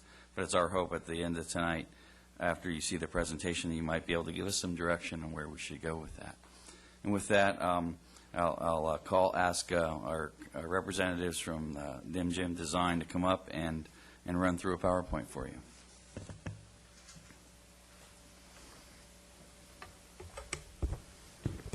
Good evening, Mr. Mayor, council members, city staff. My name is Jose Palacios. I'm a design principal with the DMJM Design. And during the last few weeks, we've been charged to investigate these two sites that Mr. Bound has told you, with the charge of trying to come up with some idea what the constraints, be it physical or economic, might be from one side to the other. With that, I'd like to proceed with the drawings that we've prepared. Again, please consider this charge as a snapshot in time of where we are, and we also agree that there are many other ways to look at these sites, and given more time and resources, we could continue to do that if you see fit.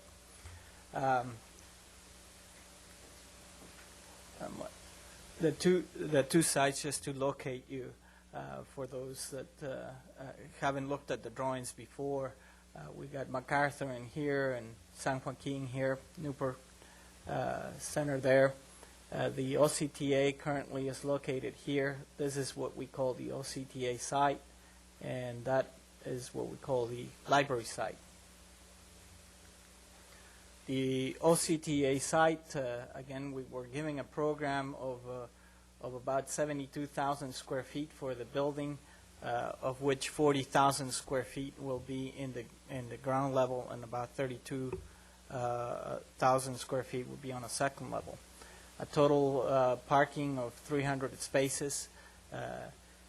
For the OCTA facility, the program was to match the existing, which includes 9 berths and 72 public spaces plus canopies and some restrooms.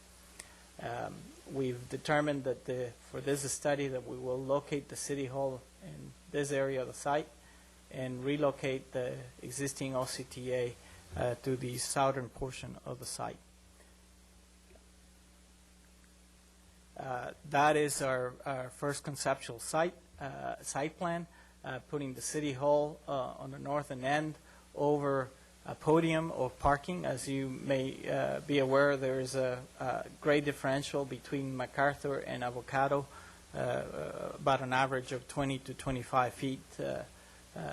So it requires some retention systems along MacArthur, as well as some excavation to be able to fit the program. Larger view of that same site plan. The fact that we have to accommodate about 260 spaces of parking in this area, we are accommodating about 40 spaces here for visitors. We've had discussions about the proximity of that, but again, this is not a design. It's mostly just to size up the site and understand what the potential cost might be. The replacement of the LCTA site on the south end of the site. As you can see, the 9 bays and the 72 spaces that currently exist being replaced on that side. On the parking area for underneath the city hall, it looks like this is an irregular site shape. We're still preserving some access to the adjacent sites, even though we have taken some of that right-of-way, existing right-of-way on Avocado there. And to be able to provide the 260 spaces, this area of the parking is slopes down and it tucks underneath here. So it's basically like a 1.5, 1.25 levels, if you will, below grade. The areas for the total area for the OCTA is about 2.3 acres, and the remaining acreage of the site is dedicated for the city hall. On the library site, what we have included here, the program has changed a little bit in the sense that we've allowed an area between the library and the City Hall building to add another 100 spaces, surface spaces that the library will require. With that in mind, we were taking about 3.7 acres for the building pad, and that is basically what you see here. There's a remaining 4.2 acres, the red line that you see here, approximately, because we think that this is the line, based on the information we got, where the native planting starts. So from the native planting to the south, we have a remaining 4.2 acres. Again, the building, just for comparison purposes, 42,000 square feet for the ground floor. 40,000 square feet for ground floor, 32,000 square feet for the top floor, second floor, and then again the parking below that podium. That is a section of the site that allows you to see. This is looking north from Avocado being here to MacArthur, the differential in grade that you see. And this site, as opposed to the site over at the OCTA, we have a sightline elevation that we must respect. Therefore, the building gets has to be tucked underneath that sightline. The parking level there, what we call the podium, and then the first and second floor in that area. From a conceptual point of view, the costs between the two sites being that the OCTA site is 7 acres of development that need to occur, and that we would have to demolish the existing OCTA facility and replace it at this point with the same program. Obviously, that has not been investigated on whether that program needs to be maintained, or it could be reduced, or it does need to increase. So with that, our conceptual estimate at this time is about $65 million, and that includes, I think, I believe is a 15 to 16% escalation to the midpoint of construction. On the library site, it's about $55 million. So there's a differential of $10 million between one and another. And again, that is a very malleable differential, and a lot depends on what an ultimate design might be for these two sites. And there's other aspects to the design that might influence, like traffic and geotechnical as well, that we have not taken into account in this study. With that, That pretty much concludes what we have, and we're open for any questions that you might have regarding the presentation.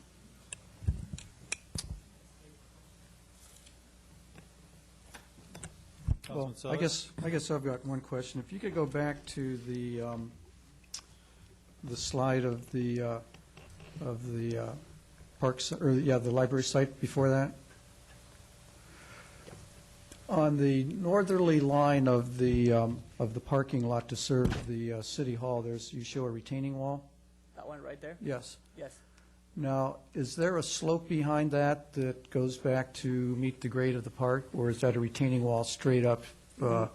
No, we, based on our last meeting, we assumed that we might be able to regrade this area here so that we don't end up with a 20-foot retaining wall in there. Okay. So Can you, with your light pen, can you show about how far back the slope would go to daylight? If I will say that if that is about 60 feet, and if we had to, say, slope up 10 feet or, say, 15 feet at a 2-to-1 to slope, it'll be about half that distance, which will be about right there. Okay, and that would get us to daylight. That is assuming 15-foot slope, a 2-to-1 slope. So is 2-to-1 a favorable slope? I don't know, but at a very minimum, it'll be about 30 feet, which is about right where my light is. If that could be, maybe 60 feet if we reduce that slope, make it more gentle and more usable. Okay, and then the retaining wall that parallels MacArthur Boulevard, that's a 2-to-1 slope going up there too, from the Yes, retaining wall? Yes, the intent is that, and let me go to the next slide, is to be able to do something in this fashion, a small retaining wall here, so we step it, we able to achieve some ventilation for the garage, so that we don't have to mechanically ventilate that garage. Another retention system in here, and then slope up, and still create a berm there to have a visual barrier between that and the opening to the garage down below, between the street and that. So that is the conceptual piece.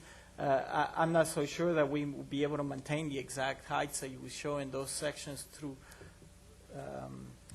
throughout the length of MacArthur in here. It may be that it needs to be a little taller here, just because MacArthur at this point starts getting a little higher.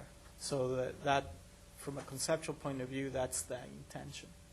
And that is what our estimators assume.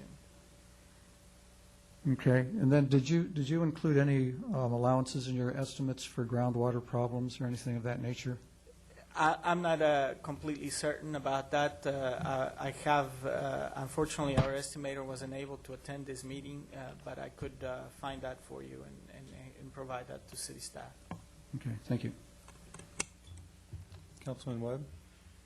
I think as far as groundwater is concerned, that there'd probably be about the same problem up at the OCTA site with the garage area for groundwater. Mr. Batum, I had 4 slides that I'd like to show related to perhaps in a different way of looking at this site. Mr. Mayor, I had a question of the speaker, if I may do that before we move on to a different subject. Go ahead. Is that okay? Sure, fine. Sure, go ahead. Is that okay? I guess in looking at the cost estimates, and I realize this is not a final design, this is just a good first effort, let's say. There's an additional almost 11,000 square feet of covered parking that's burdened to the OCTA site compared to the, what I really think is better termed the park site, not the library site. Okay. But in any event, I guess I don't understand that there's an 11,000 square foot burden, and by the time you put the escalator on it, that's a $2 million penalty to the cost of the OCTA site. Sure, I can have a response to that. If I could go back to the plan of, again, the shape of, if you can hear me, the shape of the site is more irregular, and to be able to try to get 260 spaces there, we end up with some space in here that is not necessarily as usable as one would be. We think that we can use that space in other ways, maybe even reduce the area of the penthouse areas of the building by putting some of the mechanical equipment here instead of on the rooftop. So that is basically the portion of the parking lot that is getting larger. Also, the fact that we can't fit all 300 spaces here, then we have to go in and tuck underneath here to about right there to complete the number of spaces. So that is a parking that is not as efficient as the one on the park site.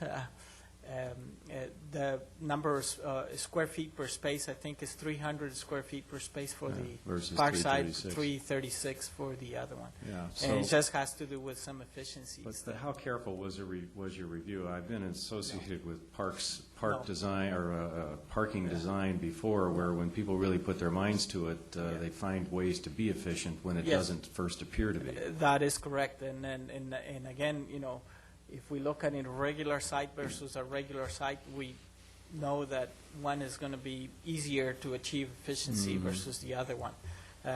Can we make both of them the same efficiency? Probably not, but come pretty close maybe. That will require, We don't know structurally what we need to do here versus over there, and, you know. But it would be possible you could Yeah. come pretty close. It would be, yes. Thank you. Councilman Webb? To preface it, You can have a seat, just don't go too far. I'm sure we'll have more questions. the Dim Jim study was designed to provide an independent study for both sites, and we used a consultant that Mr. Selich recommended to us, and the building and parking for the two sites are about the same. And as I see, our issue is which parcel best serves our needs for City Hall.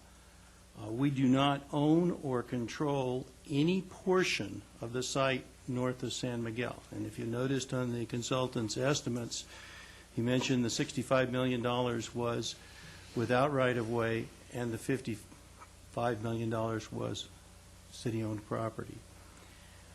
So that probably that $10 million difference is significantly different in that the Irvine Company owns the property and is in the process of starting negotiations for a development agreement, and let's say that the 6 acres are only worth $1 million an acre. That's another $6 million to add to that $10 million difference.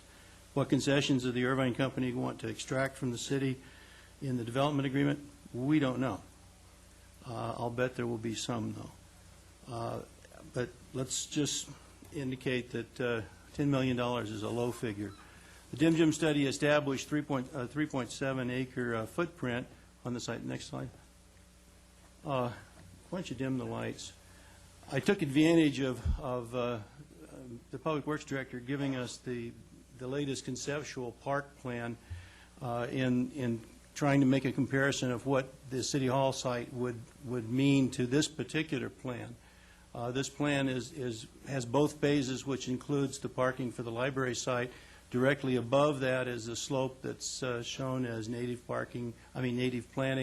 This is the amphitheater site. This is the proposed grass area.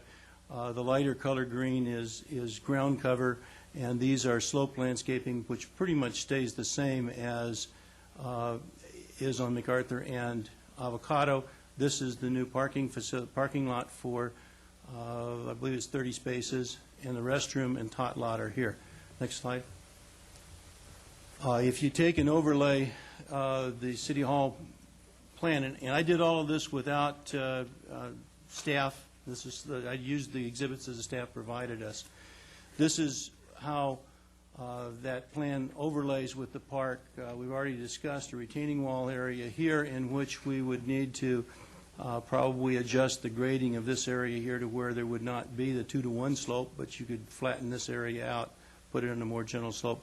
Again, this is the grass area, ground cover, parking lot. But this shows how the City Hall would fit in there. There's some open space possibilities here and here. In this particular design, now I'm not saying that this is the design we would use, but we have a plaza area here, which is an open space. Could be used for statuary or whatever, but anyway, it's an open space use. It's almost 9/10 of an acre. If we were to have an observation deck up on this area and some sort of green work on top of the roofs, you could pick up in maybe another 7/10 of an acre. Next slide. Next slide. What does the City Hall cover? It covers about 0.27 acres of green grass area. This would be used to where you could throw a frisbee, you could have a picnic or whatever. This is the amphitheater site, another 2.21 acres where people will be able to use it. The whole rest of the site are slopes or ground cover where it doesn't encourage people to walk through it. This area in particular is the parking lot and the natural planted slope. These are slopes that are 2-to-1. This is, in some instances, steeper than that in this location, as well as here and here. Next slide. So the open space comparison, the loss of let's say, pedestrian usable park space is about 0.48 acres. The no pedestrian access, ground cover, slope planting, and whatever is another 2.3 acres, and then we have a library parking. The City Hall plan does provide the opportunity in a plaza area of adding some open space to replace a portion of that. I guess that we'll get into the discussion a little bit later on, But if in putting a city hall on this site, we were to be asked to replace parkland instead of just plain open space, I guess my comment would be, if we're asking to replace something, we should replace it in kind. About a half an acre of usable area, and then we can go around town and find slopes and landscaped areas to replace the rest of it. But at any rate, I think that what we're really looking at here is a city hall site that's going to only impact about a half acre of actively usable areas, and then we have a lot of slopes and landscaped areas that we are using. So that obviously my recommendation is that we need to save the $10 to $16 million and be mindful of our budget, and tonight go ahead and let's adopt this park site for the city hall site. Thank you. Mr. Mayor? Actually, yeah, go ahead. Councilman Sellers? I finally found one thing that Dawn and I can agree on. Dawn, my diagram's exactly the same as yours. Oh, by the way, I was going to hand out copies of this to each one of these. You could have one to review. Oh, I take a different point of view than Councilman Webb. I think that the Dim Gym study has shown that the OCTA site is a viable site.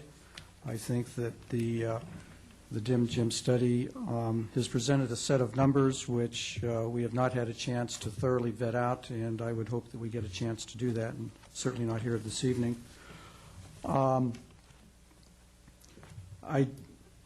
When you look at the cost of the facilities, the cost, I don't think, is really $10 million between the two sites, primarily because we're not really looking at the cost of replacing the parkland. If you go and look at the cost of acquiring 3.6 acres of parkland, it's going to be a significant cost. I've done a number of analysis on what the probable cost would be, and I come up with a potential difference where, depending on where we find that 3.6 acres, that we could be paying up to $10 million more for the city hall on the park site. We still have to acquire the property from the OCTA and the Irvine Company. We don't know exactly what they're willing to do. I think we need to sit down and talk with them. We haven't had the opportunity to enter into serious negotiations or discussions with either OCTA or the Irvine Company on those properties. I don't agree that it has to be done within the context of a development agreement. In fact, I would prefer that it be done outside the context of a development agreement. So I think that to move ahead and follow your recommendation, Councilman Webb, is not the correct course of action, and that we should be looking at moving forward on the OCTA site, which has shown that it's a feasible site. It's a feasible alternative to the park. And as I've said before, if we have another feasible alternative to this site, why would we remove so much of a park when we have another feasible alternative to go to? Also, I'd like to just say that another alternative has presented itself to us via the Irvine Company, and this is in some discussions that Mayor Rosansky and I have had on the development agreement for Newport Center. The Irvine Company has indicated a willingness to talk to us about trying to secure a site, a separate site for a City Hall facility in the 500 block of Newport Center. And I think that's something that we should pursue in addition to talking with OCTA and the Irvine Company on the OCTA site. And, finally, I think that we really need to have a good analysis of what the total costs between these two sites are, including the replacement of the parkland and the total acquisition costs, so we get a true number, and we're just not looking at these construction estimates. I'll accept those construction estimates for the moment. As you said, they were the consultant I recommended to the city. I have a high degree of confidence in their ability. As in all types of studies like this, a lot of the devil is in the details, the assumptions that are made, and how they've done some of their calculations, so I'd certainly like to have the opportunity to do that. And with that in mind, I'd like to put a motion out on the floor for the City Council to consider. And it's a three-part motion, and the first part, and I'll make this a motion, would be to direct the Building Committee to begin negotiations with OCTA and the Irvine Company on acquiring land for a potential city hall. That's the two parcels that were shown on the slides. The second part of the motion would be to authorize the Newport Center Development Agreement Committee to enter into discussions with the Irvine Company on the potential to acquire a city hall site or city hall facility in the 500 block of Newport Center. Then the last part of my motion would be to direct the Building Committee to review the dim gym estimates for completeness and accuracy and bring back to the City Council an accurate estimate of the true total cost, I should say, of the two sites on an apples-to-apples basis, that's all things being equal, and including the cost of acquiring replacement park land per our general plan policy R22. And I'd like to see that come back as soon as possible because we have this initiative floating out. So I'd like to see the Building Committee look at that and have a result of this analysis on this third point back to the City Council at our first meeting in August. That'd be my motion. Second. Mr. Mayor? Councilman Daigle? I had a question for staff on this recreation element, section 2.2, and how that would apply to this particular parcel. And my first question is there a distinction between parkland and open space? There are two different land use categories in the land use element. One is parks and recreation, and that is applied to most of our developed and active park sites, and in fact to country clubs, even privately owned. Mm-hmm. And then there's the open space category, which is what has been applied to both of the two sites that you're talking about this evening. And the recreation element policy, I'm not as quick at this as I was last year. 2.2. Thank you, yeah.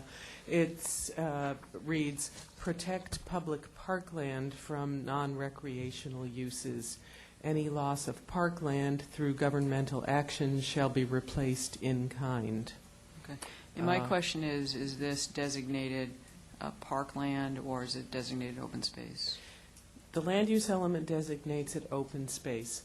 The recreation element in the figures for each one of the recreation service areas does designate Newport Center Park, I think, as a future park site. Okay.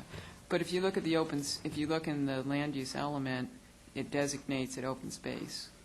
And if you apply section 2.2, that pertains to parkland, not to open space. Yes. Thank you. And so it's really up to the council to determine whether the Newport Center Park site is parkland or open space. You know, its land use element calls it open space. The recreation element shows it as a future park site.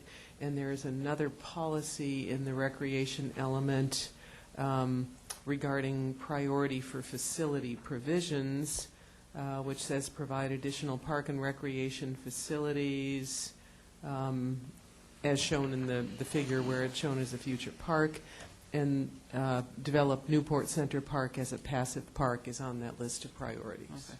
Is there more clarity as far as what we consider parkland? Is there a definition?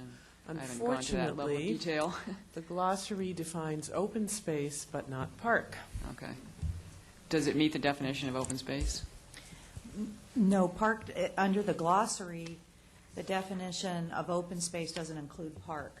But in both the recreation element and in the natural resources element, they discuss open space as including parks, but not being only parks. There's other options and other definitions. Okay. So, and both of the elements have a little bit different definition of open space as well. Okay. So as the city attorney, is it clear to you that this is parkland as opposed to open space? I think that there are elements of this, of the recreation plan that indicates that the Newport Center Park is considered to be a park. There was a park plan for it, and it's considered to be developed as a passive park. And because park is considered as an element of open space, it can be considered parkland by the council if that was the total determination. Because of the different elements of the different parts of the different elements, because you've got your definitions in your glossary, you have your different elements, and then you also have your zoning, which is, I understand for the PC text within that area, both of the parcels are also zoned for open space. So it leaves open the possibility of putting parks in open space or leaving it in its natural state or other types of open space uses. So if you're going to interpret them consistently, it would be up to the council to make that interpretation of what parkland is within the context of this property. So it's a judgment call then, it's not clearly... It would be a determination of the council on that. Okay, thank you. Mr. Mayor? Councilman Curry? My friends, with your indulgence to make a few extended remarks, and despite what you may see at home, we are friends up here, and we will be friends after this debate is over, hopefully. But it strained our friendship somewhat a little bit, and it strained our community, in my mind, needlessly. And tonight we have an opportunity to start healing that divide and moving forward in the community. And let me begin by stipulating that there are good people on both sides of this debate, good community leaders who want the best for our city and who have the best of the community in their hearts as they have approached this issue passionately on both sides. So if we could have some conversation perhaps tonight on this, sort of like we were around our collective dinner table, to sort of talk about this issue and what it means and where I think we should go with it. There's no doubt that the City Hall has diverted our attention from more pressing issues in the community and detracted from an otherwise ambitious and significant agenda to make our city better. But now the time has come, I believe, to put this division aside and to move forward on behalf of the people. Now, I've listened to many of those who support Mr. Ficker's initiative, and as I understand it, the support comes down to three primary motivations. Number one, we've wasted enough time on this City Hall discussion. It should be a Newport Center.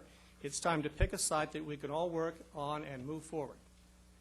Number two, they believe Mr. Ficker's initiative will be less costly to the taxpayers in the long run. And number three, some of them simply don't want to park at this site.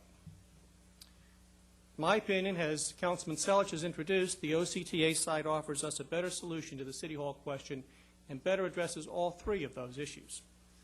First, let's look at the site. With OCTA, we have a simply located City Hall within a block of the park site. And why should we rip our community apart over which block of Avocado City Hall is? Why has that become such a monumental issue? The OCTA site will require less excavation. It allows for a more functional building. It doesn't require us to build the building into a hill bunker fashion. It will have better transit access. It can be built faster. It allows the current site to be redeveloped and the proceeds be used to reduce the cost of construction of the new City Hall. And it's a central site to the entire city. For those of you who support the initiative because you want a Newport Center City Hall, this plan provides that on a site just a block away from that provided in the initiative. Now let's look at cost. The biggest misconception about the issue of cost is that the land that the park is free land. In fact, Council General Plan Policy R.2 requires us to protect public parkland and replace the land in kind. Therefore, we need to buy 3.7 acres someplace else. Now, if we use the existing City Hall site, we'll forfeit an estimated $25 to $30 million that could be used to reduce the cost. It's based on the value of this property if it were redeveloped into a commercial use. Now, the petitioner at Gelson's told me that selling the current site would reduce the cost from $60 million to $13 to $17 million, meaning that he fixed the value of this building at $43 to $47 million, so another number where they were, frankly, quite a bit wrong on. One newspaper columnist has said that the savings from this site is $21 million. Well, the Dim Jim report today proves that to be demonstrably false and exaggerated. Now, in order to replace parkland, it will cost a minimum of $9 million, but where is this property going to come from? If it needs to be commercial or residential property that's replaced with, that cost could exceed $28 million. And, of course, we'll forfeit the $600,000 private gift that's been made available to the park.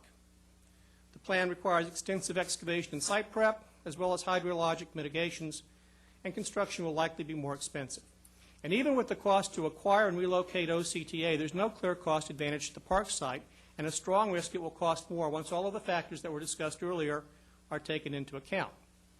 Now let's consider who's paying for the park, because a lot of people believe the general fund is paying for the park, and it's savings to the taxpayers. As we just saw tonight with Lennar, the 450 new residents, there's 60 of that 450, who moving into Fashion Island will have a park fee of over $26,000 embedded into the cost of their homes. They, the residents who are moving into the Fashion Island area, will generate between $12 and $14 million, enough to pay not only for Newport Center Park, but to provide a substantial cross-subsidy to Sunset Ridge and other parks as well. Now, you saw earlier, we're going to advance money in advance of receiving those park fees, but we're going to hold the general fund harmless. The people who are living in the immediate neighborhood, the new residents, are going to be paying for the park, not the city as a whole. Now, it seems to me that in light of these rather substantial fees, that we ought to provide these people a real, genuine article park. They're paying for it. So to those concerned with cost, the OCTA provides a better, more cost-effective alternative than the Ficker initiative. Now, what about people who simply don't want a park? Now, we've heard testimony from the initiative supporters that we have enough parks in Newport Beach, we don't need any more. Well, I'll tell you, friends, I simply reject this idea. And Mr. Bill Lusk, who's a good guy and a noted citizen, writing in the Daily Pilot in support of the initiative, notes that the city has 50.5 square miles, 26.5 square miles of open space, or 52% open space. Now, what he didn't really say is that that includes 25 square miles of water, because our city boundaries extend 3 miles offshore. So you see, they were counting the ocean as open space. And I guess that sort of sums up the difference between those who are supporting the initiative and those of us who are opposing it. You see, we believe parkland should be actual land. Now, some have suggested that we can put grass and dirt on the roof and call that a park. Now, my friends, if a developer came here and sat in this room and suggested that we put grass and trees on top of an apartment house and run a ladder up to it and call it a park in lieu of paying that park fee, we would laugh him out of this room.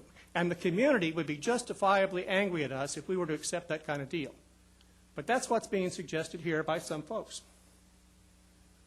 With the changes mandated by the Parks, Beaches, and Recreation Commission and the Council, this is going to be a park with green grass, tables, a gazebo, jogging trails, parking, and a tot lot. It'll be a site for weddings, family reunions, library overflow events, and watching the sunset. And with special note to the Daily Pilot, not only will Frisbee tossing be allowed, it will be encouraged. It will not be a weed park. Now, the residents of Corona del Mar, Harborview, and Irvine Terrace have been promised to park at this location since 1992. We should honor that promise. If we don't, why should we expect the people to trust us on any future commitment? The new residents that will move into Newport Center will pay this $12 million in park fees. We owe them a real, legitimate park. Now, there's an initiative being circulated about this issue, and it has some significant issues with it, and we ought to talk about those too. So let me ask you, if you've signed this initiative, which of the various plans by Mr. Ficker were you endorsing? Was it the free plan of the spring 2006, where we're going to sell this existing site and that's going to offset the cost? Or was it the plan of the summer of 2006 that was presented at study session of the City Council, where this existing site becomes a park? Was it the February Parks Plus plan, where the park and a city hall and a park are built together with grass on the roof? Or was it the June plan described in the initiative that doesn't provide a park? Indeed, Mr. Ficker himself has said the initiative is not about building a park. Was it the 2.5-acre slot plan cited in the press, or the 2.8-acre building where they sort of look like Walmarts with grass on top that were part of the video that was shown on the Daily Pilot website? Or is it the 3.7-acre site that Dim Jim says is the minimum we need to build this city hall on this site now? Which one was it that you signed? The initiative circulators don't know. The signers don't know. The supporters don't know. The paid petitioner told me that City Hall was going to be sold. Mr. Lusk writes in the paper City Hall is going to be turned into a park. And the fact of it is that there really is not a plan there. It's simply a strategy to stop the development of a park at this location. And the particulars of having a functioning City Hall are completely secondary. Now let's look at the site. My colleague and friend Mr. Webb did his map on the numbers. I'll do mine. This is a 12.8-acre site. And so when people see that, they think, well, if you put a city hall up there, there's plenty of space for parks. But let's look closer. 6.8 acres, the sort of natural portion, is a drainage arroyo. It drains the homes above. It has to stay natural. It can't be developed. And so it's always going to look pretty much like it looks now. Now, we're going to put some trails in there and some signs and some native plants and some trails, but you can't build anything on it, and you can't really grow grass on it. It's always going to be natural because it's a drainage area. Now, the thing about that water, by the way, is it doesn't stop there. It keeps flowing underground all the way to the ocean. It flows right across the site where they want to build the city hall. It flows a portion of it through the basement of the library. That's why we had to buy a sump pump to clean the library out. In fact, when we did Corona Del Mar Plaza, I understand they had significant artesian water problems there. So that's where they want to put City Hall. And how ironic it would be to move City Hall out of tsunami concerns only to achieve perpetual leakage, seepage, and mold in the new location. Now, let's go back to the site. That leaves us 6 acres. The Dim Jim report says it takes a minimum of 3.7 acres for City Hall, not the 2.8 acres provided in the initiative. So not only is the City Hall described in the initiative too small, but the remaining area, 2.3 acres, is too small for a real park. There is no park in this plan. Now let's look at the problems with the initiative itself. $100,000 in cost for the special election. It requires that City Hall be located there, but does not require to provide the required green light authorization to amend the general plan to build what's required.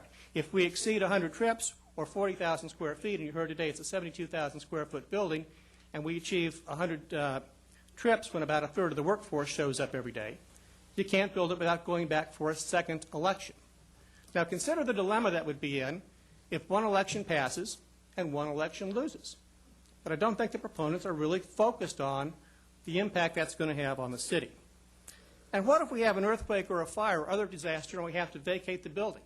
It's required in the charter that that be City Hall. Are we going to make Homer and LeBon go up there and sit in a tent on the ruins in order to comply with the charter? That's why you don't write stuff like this in the city charter. Now let's talk about the general plan. Everybody up here has endorsed the general plan. My friend Seymour Beek, when the campaign was going on, said the general plan update allows us to protect public views, open space, and water quality that we cherish here in Newport Beach. So what exactly does the general plan say about this park? Policy R1.9 states, develop Newport Center Park as a passive park. It is enumerated first among a list of several parks. Policy NR 17.2 says, consider the conversion of public sites designated for open space to other uses only when the conversion will meet a significant need, and there are no alternative sites that could feasibly meet that need. The initiative is a direct violation of the voter-approved general plan.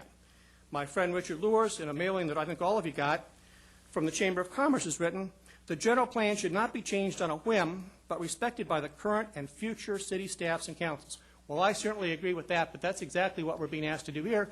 Within days of the votes being certified, to go in and change a specific provision of the general plan to the disadvantage of a specific neighborhood. That's simply not fair. Let's look at some other fairness concerns. We talked about the fact that the homeowners here are going to pay the money, and the homeowners who are moving into this neighborhood deserve a park. The Corona Del Mar, Harborview, Broadmoor, and Irvine Terrace residents deserve a park that they were promised in the CIOSA agreement in 1992. The 15,750 voters who approved the general plan deserve to have their wishes followed. But to me, the real rule that we should follow is the golden rule, because the initiative supporters could just as easily have proposed putting City Hall in East Bluff or Bob Henry or Bonita Canyon parks. In fact, there is nothing that stops anybody from walking to this podium tonight and throwing another idea on the table to move City Hall. And in fact, all 3 of those parks would be a cheaper location to put City Hall than Newport Center Park. Now, what would you want us to do? You would want us to respect the general plan, the understanding you had when you bought your home, and protect your park and your neighborhood.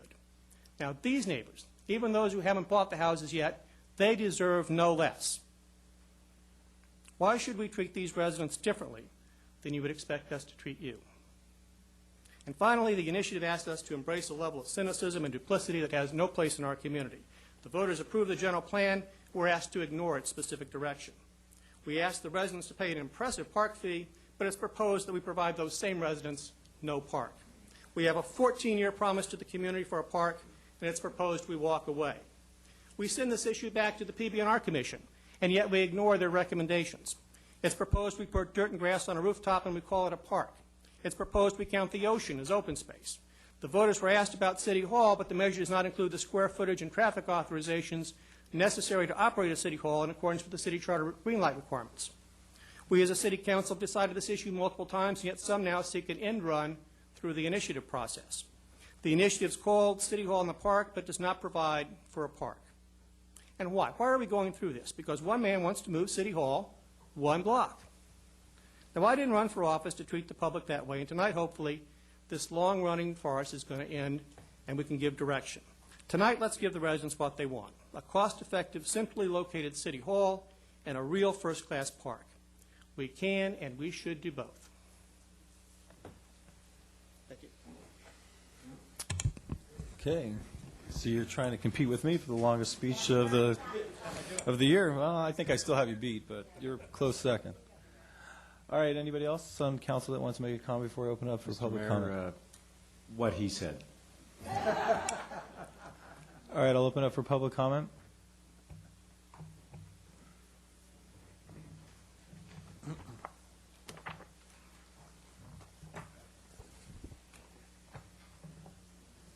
Before Mr. Webb spoke, I was only going to talk on a couple of issues, but Please introduce yourself, Barry. well, I'm Barry Allen. I live in Corona Del Mar. The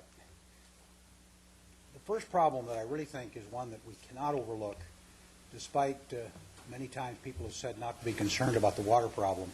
I really think that's a major problem, because living in my neighborhood, time and again when people have gone into the hills in the hill area where I live, they have encountered, not every time, but every other time, serious water problems. The fellow just across the street from me, when he built his house there, he had to pour the garage floor 4 times before he ever got a dry floor, because they had to keep stopping the water. The water seems to meander through there, and I think that the water clearly does come down into the site. And if you start digging down to build this particular City Hall on the park, you're going to encounter water problems.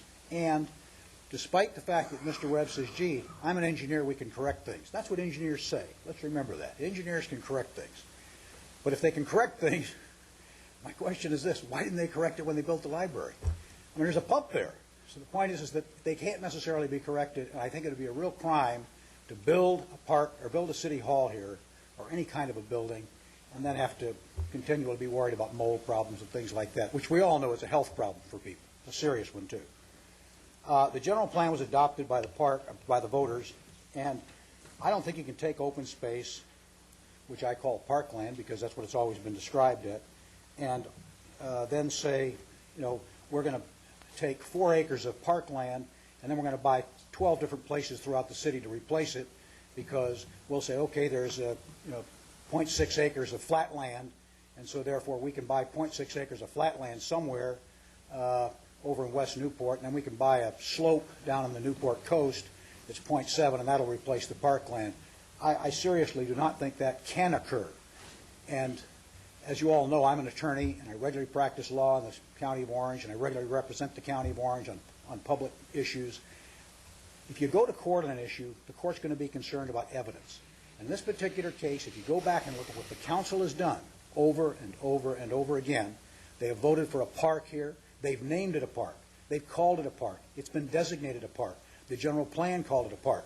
That's the evidence that's going to be presented to a court if, in fact, somebody doesn't try and replace the parkland there with like-kind property somewhere else in the city.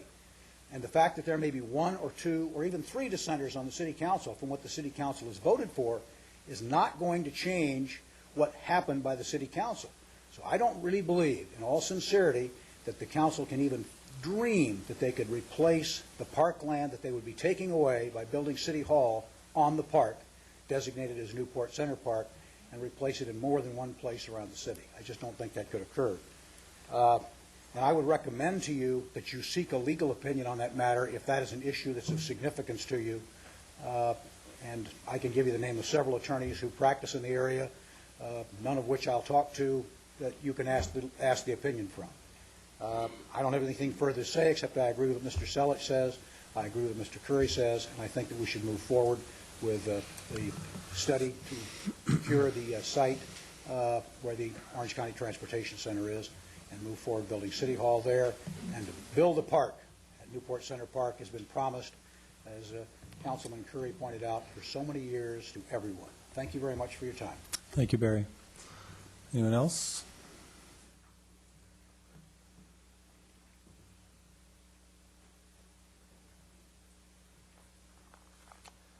My name is Phil Drykin from Newport Beach. And first of all, I want to applaud Mr. Curry for his comments. He said it better than anybody I've ever heard yet, this entire issue. Thank you very much. You delineated it down to the nth degree. That was great. Thank you.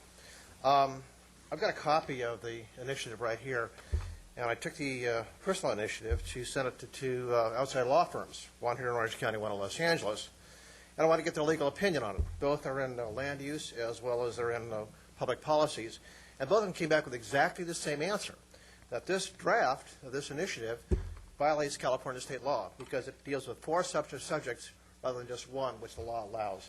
So I urge everybody who's watching at home and here in the audience that if you're asked to sign this, you're signing an illegal document. And it's going to be probably subject to some litigation at the end, and I just encourage everybody not to get involved with it. Second of all, I just think that in 1992, when this whole process of granting this property to the city was given for a park, a deal's a deal, and it stands on the record. And I just encourage the council and everybody in the city to stand by that. It's written into the general plan update, specific as Councilman Curry pointed out, and the location at the OCTA location is terrific. I think we get the best of both opportunities. So I just want to tell everybody to beware of the initiative. It's flawed legally. It's subject to some potential litigation, and I think we need to really take a long, hard stand at this and look at the opportunity we have to build the new City Hall, the OCTA location, and give the park to the city. Thank you very much. Thank you, sir.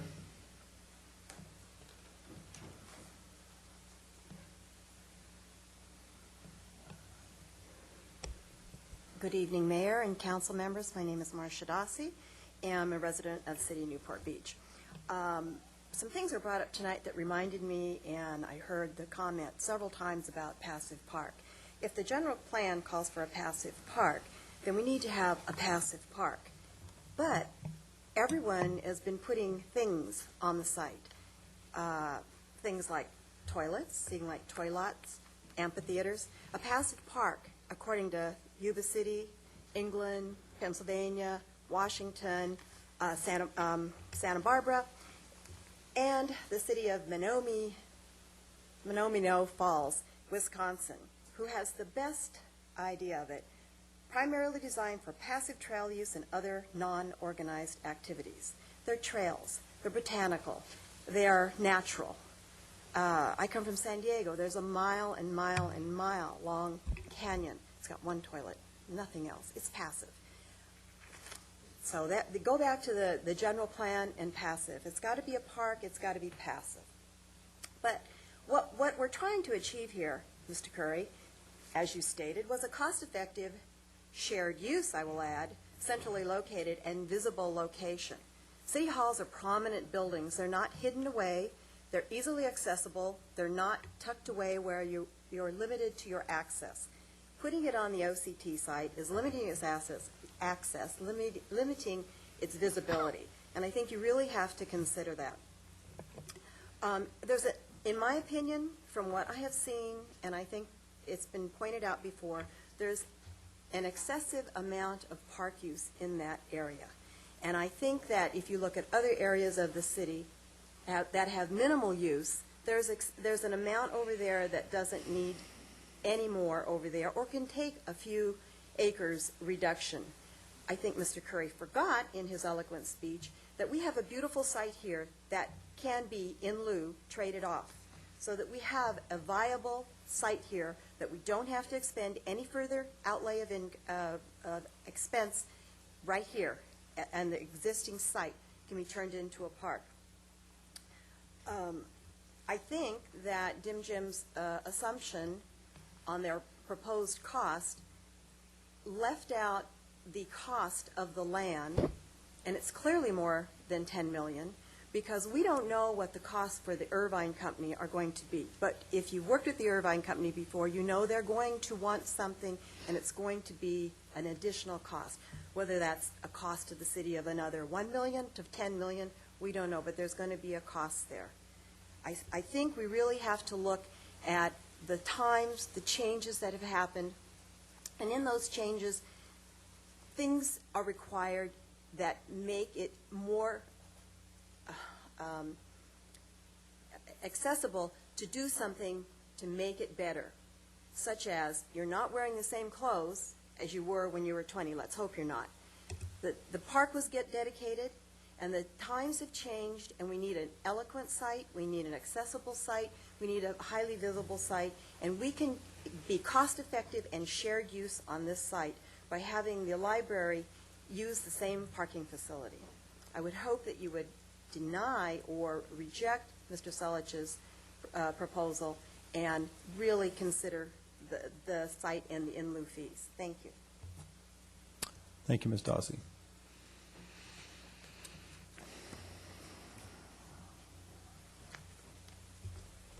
Dick Nichols, Corona Del Mar.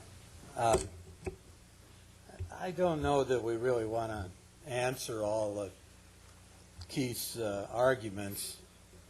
I'm not even sure that they need to be addressed, but let's address a couple of them.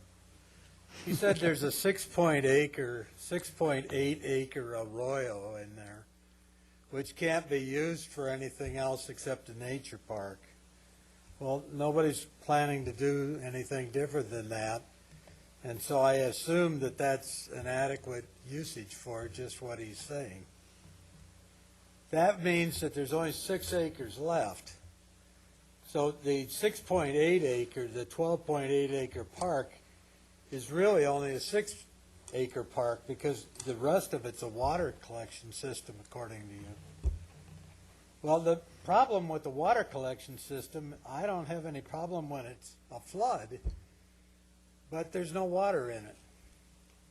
Now, the only water we see is a little bit of runoff water that's in that upper part, and that was a total green. In fact, it's a cesspool.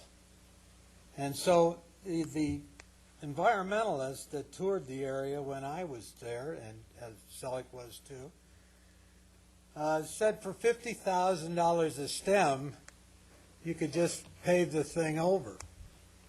So that would mean you'd put the runoff from the subdivision into a concrete sluice, bring it out the other side. It would all be underground. The top one had such small flow that you probably wouldn't need anything there. You just redirect it with a 20-inch pipe. You really then would be able to convert that whole top layer there into a usable park site if you, we're really looking to do that. The other thing with the present one, we're using the Octa traffic, that puts all our bus collection right off of San Miguel. Right now, that whole area is bottlenecked in traffic. It's very difficult to get through there right now. If you were to put the city hall down below, you have the possibility of running Farragut out to the coast, out to MacArthur. It's a one-way left turn. It's a free right-hand turn. It would not stop up traffic. It would free up San Miguel.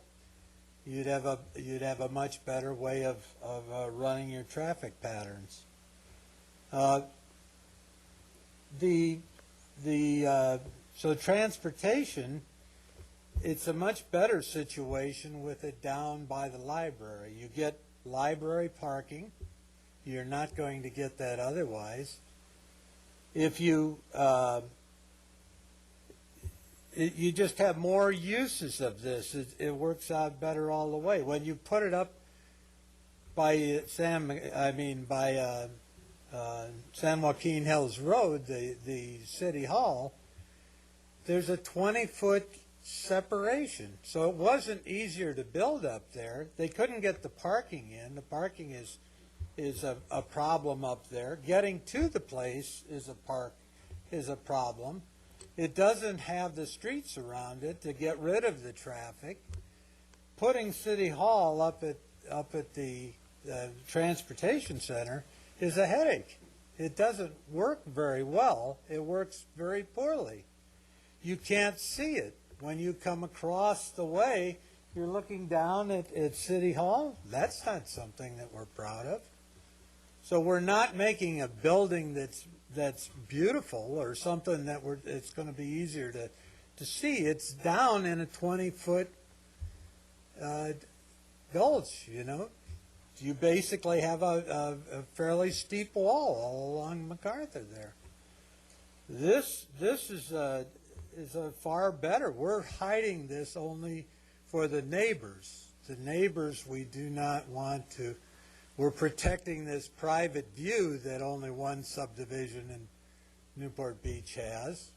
We're protecting their 4-lane road that only one subdivision in Newport Beach can determine how much traffic goes on the road. These kinds of things are something that I would like to have. I'd like to be able to comment on traffic on Newport, on PCH in front of my house, but I don't have any right to do that. I guess I feel that when you look at this situation, it's not even. City Hall on the park site allows you to use the park in your passive actions that you want to do just exactly as you want to do it. There is nothing that says Dick, you really have to replace that land. Your time is up. You didn't when you bought a library. Thank you. Thanks, Dick.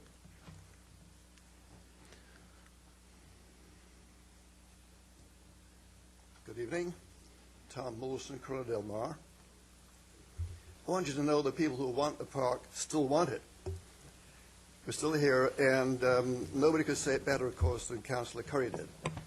But I do not believe we should approach the question of an uncompromised park compared with a mutilated one that shares space with a city hall on the basis of a cost comparison.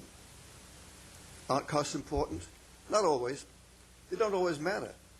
For example, costs measure the downside. They don't measure the upside unless you look at an absence of cost. After all, parks provide a benefit, green space is a benefit, and that benefit is quality of life. How would you put a dollar figure on a quality of life? Of course you can't. But supposing we could, what about tomorrow? We know we have to put some kind of compound figure in there to allow for the fact the value of green space will increase not only absolutely but relatively as the population around it increases. Now, if we can't look forward, can we learn anything by looking back? Let's just consider for a moment some really great cities. New York, London, Paris. The cat can look at a king. What have they done? Well, they have the most expensive real estate in the world, yet they seem to throw a lot of it away. They've got this open space all over the place. They call them green space, parks, and they all have something like a central major park, a keystone park that people are very proud of. They don't get any tax revenue from this land, but they pay to maintain it. Why do they do that? Haven't they done their sums? No, they haven't. You don't work those things out in dollars. That's what they know. You see, they put it this way. Newport Beach has a magnificent vision statement that says, this is primarily a residential city. Those cities don't have the statement, they just have the vision, and they stick to it. They don't try to monetize quality of life. Now, councillors tonight, I don't suppose I'll change any minds, but in my view, you're not just deciding on an issue, you're laying down another stone in the foundations of a still quite young city. So what is your view of the future? How shall we look back on it?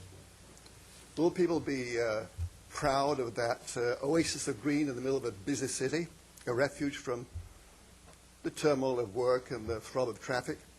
Or will they admire it for that one state-of-the-art government building in the center? I leave it to you. But in summary, in my view, parks are priceless. Thank you.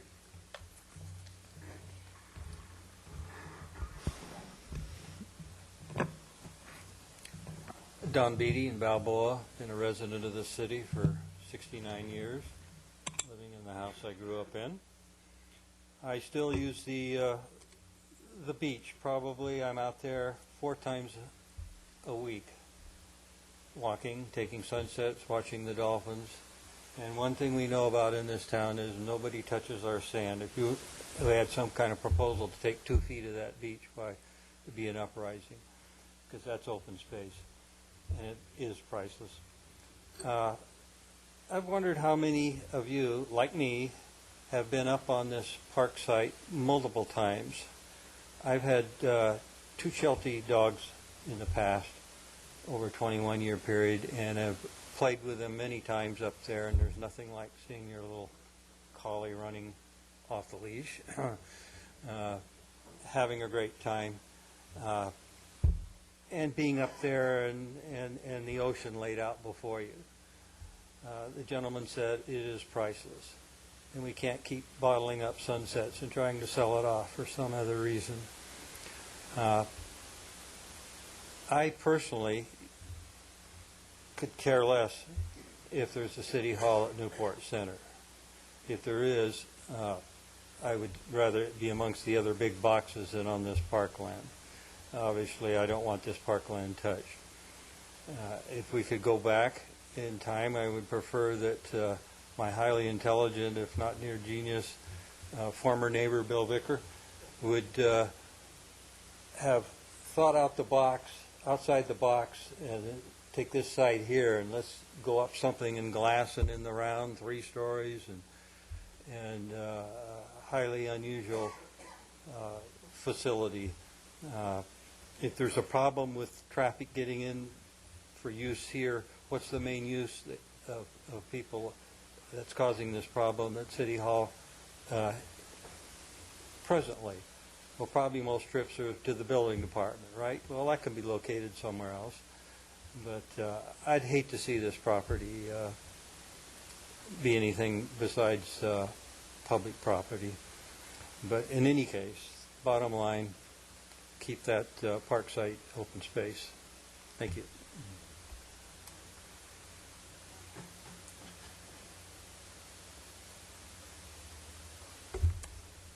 Good evening. My name is Karen Tringali, and I live in Corona Del Mar. Not the side of Corona Del Mar that's nearest the park, but the side of Corona Del Mar that's farthest from the park. And I do use that park every single day when I travel down MacArthur, and I can see it. And that is a way of using that park that we really haven't discussed today. What I wanted to share with you tonight is it's been an interesting couple of weeks for us as we've been out talking with Newport Beach voters. And it seems that as more and more facts have become known about this particular initiative, more and more voters have become concerned about the drive to put City Hall in Newport Center Park. People who had not yet been to Newport Center Park had taken the time to walk that property and to see for themselves what it would take to put a building on that park. Invariably, they returned from their walks with a new appreciation for 2 key things.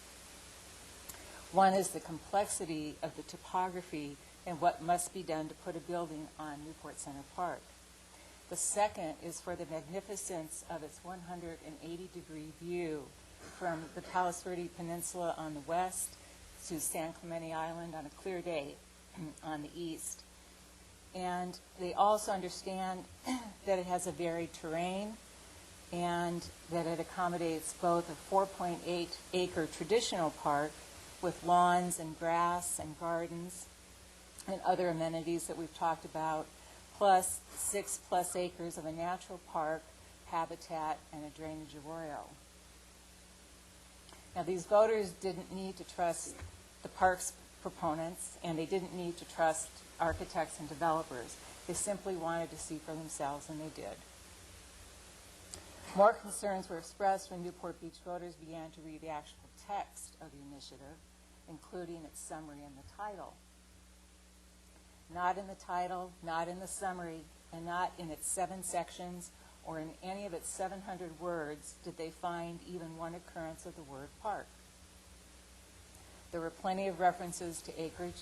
There were plenty of references to parcels, city hall, administrative offices, parking. There are references to amendments to general plan, the city's municipal codes, and the city's ordinances. No mention of the word park. The voters didn't need to trust the park proponents. They didn't need to trust the architects or the developers. They simply wanted to read the initiatives for themselves, and they did. And now we find that people who had previously signed that petition are wondering why. Why did we sign? And having seen for themselves the park, having read for themselves the initiative. So if any voters are watching this evening that have already signed the petition and are coming to the same conclusion that many of us have, there's a very simple solution. If you sign that petition, you may in fact revoke your signature, and that's done by simply filling out a form. You can call the city clerk at 644-3005, or you can go to parksarepriceless.org and download that form. Thank you. Thank you, ma'am.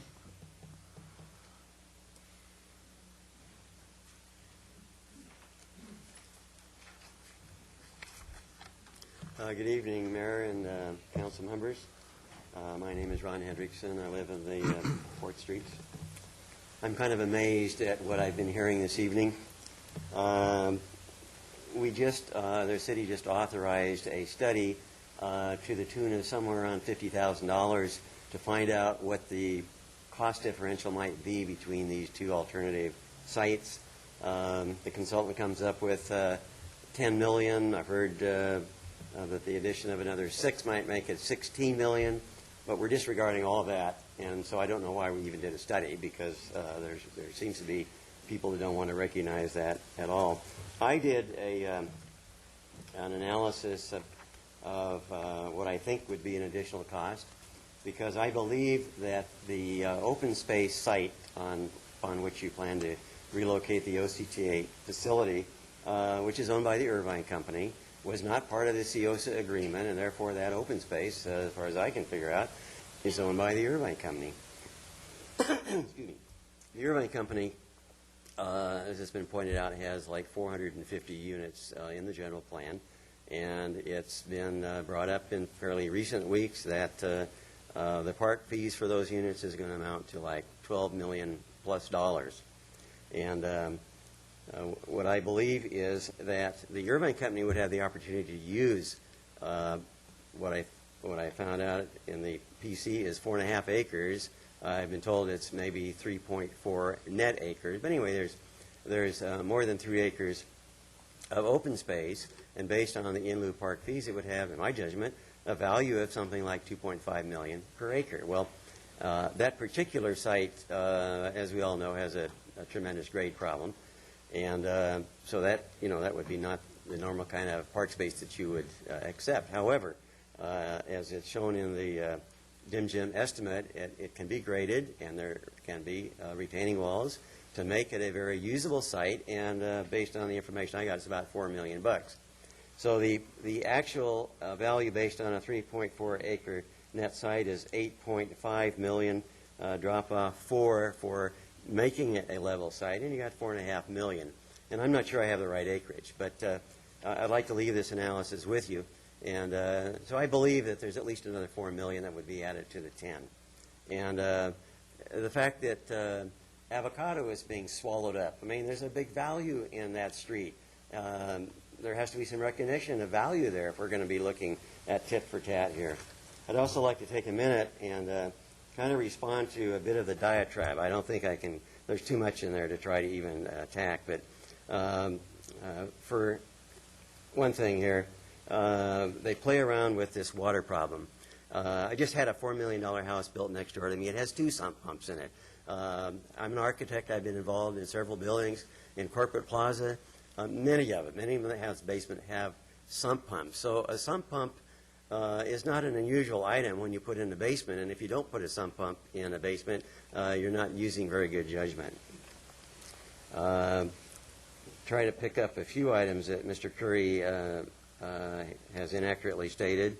The general plan was not approved in total by our voters. Only the land use element of the general plan was approved by our vote. And there's a misconception that we approved the entire thing. That is not the case. $100,000 for a special election. Well, the initiative proposal is that it would be part of the February presidential election, so it's not a special election. And I'd just like to point out, there's all the history that's been pointed out on this thing. The 1992 planned community text calls for a 4-acre park on what was called the Newport Village site. And nobody wants to recognize that, but that's in the history of this thing. So when you refer to the 1992 COS and PC, you need to think about and look at that. Mr. Curry stated that the site on the OCTA area could be built faster. Well, to do a city hall up there, you're going to have to build a new OCTA facility. Someone's going to have to. And before you can even start to build the city hall, you're going to have to tear down the old OCTA facility. So you're looking at a construction period of many months to do both the construction and demolition before you can even start the city hall. A really inaccurate statement. Initiative supporters don't want more park. I mean, that is ridiculous for anybody to make that statement. We can show in the Ficker plan that the park utilization is going to be very substantial. It's going to be a better park. It's going to be more used. There's going to be more features of it. And the idea of combining the library, city hall, and the park is going to have great synergism, much more than this city hall, if it were located up on the OCTA site. And I think it's unfortunate that we're moving toward that site tonight with still a tremendous amount of information to be determined. Thank you. Thank you.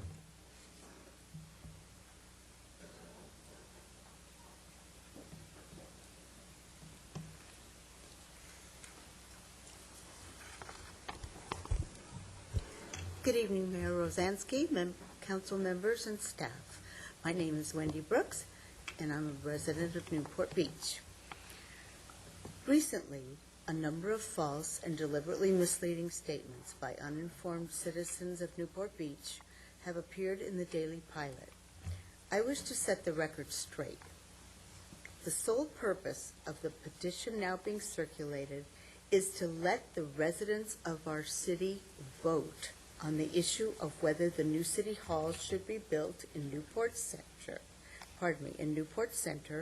adjacent to the library, within a small portion of the total open space. Even though the land to which we are referring was originally dedicated as open space in its entirety some time ago, circumstances have changed. In all these years, nothing has been done about it, nor in the meantime have we been successful in finding a truly suitable location for a new city hall. There are a total of 12.8 acres in Newport Center, and the new city hall, as it is currently planned, would take 2.8, still leaving a full 10 acres for a lovely park. Be sure to see the wonderful four-color rendering of the plan, bearing in mind that this part of the city already has an overage of passive park acreage according to the recreation element of the general plan. The city already owns the land, eliminating a huge expense which would have to be incurred with the purchase of another parcel, and also eliminating phasing, the process of having to relocate people and equipment during construction, which would be necessary if we were to try to rebuild on the current site. We have a once-in-a-lifetime opportunity to have an actual civic center by building the new city hall adjacent to the main library. In addition, the plan also includes much-needed additional parking for the library's many worthwhile programs. Not to mention how much more likely Newport Center Park is to be used when it is part and parcel of an entire complex, rather than being off by itself bordered by two major thoroughfares. A few people have expressed concern about possibly losing the exquisite view. There is absolutely no need for worry on that score. The land will be excavated so that the highest point of the building will be below the view plane from MacArthur Boulevard and the homes in Harborview Hills. Now is your chance to be proactive about your community. Exercise your right to vote by signing the petition, which will allow this issue to be placed on February's ballot so that our city's voters can decide once and for all. Thank you. Thank you, Wendy.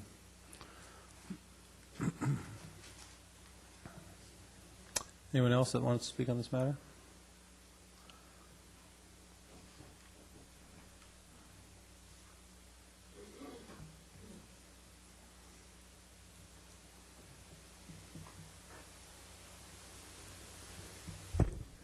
Bernie Svalstad, Newport Beach, Corona Del Mar. Mr. Mayor, council persons, I noticed in the depiction that Councilman Webb had, appeared to me that the one little point, the drawing appeared to block the views of people in the park, as well as maybe the views from MacArthur, so I'm not sure how the new layout would work. The reason I'm here is deeper. I think that if this petition is signed and turned into the city, it probably could be found illegal, and probably the measure wouldn't be put on the ballot in the first place. Wiley versus City of Berkeley, the court distinguished between parkland obtained from individuals and dedication by public in form of assessment districts or eminent domain. The court said, generally speaking, where a private party conveys land to a city for a definite public purpose, it cannot be diverted to another different purpose, at least so long as the condition of the grant in force. The main reason for this rule is that in such a case, a title remains in the original owner, subject to the specified public use. That a different rule applies where the city has acquired a title and fee was pointed out in Stavage versus Hamilton, where the court said the uses to which park property may be devoted depend to some extent upon the manner of its acquisition. That is, whether dedicated by the donor or purchased or condemned by municipality. A different construction is placed upon dedications made by individuals from those made by the public. The former are construed strictly according to terms of the grant, while in the latter case, a less constrictive adopted. The 1993, June 30th, the city entered into a CIOSA agreement that nobody seems to talk about too much, circulation improvement and open space agreement with the Irvine Company, which people have mentioned on the other site. And the question is, the CIOSA conditions, this is in Wiley versus Berkeley, CIOSA conditions the transfer of the property on its use as undeveloped space. Regardless of whether it was conveyed in fee simple, the transfer retained rights. Under Wiley, a charter city does not have the authority to use land which is conditioned upon a contrary use. So you might take that into consideration. I think at some time, if the petitions are signed, that there could be a request, hopefully by the city, that this measure not be put on the ballot. Thank you. Thank you, Bernie. Anyone else that would like to speak, please come down.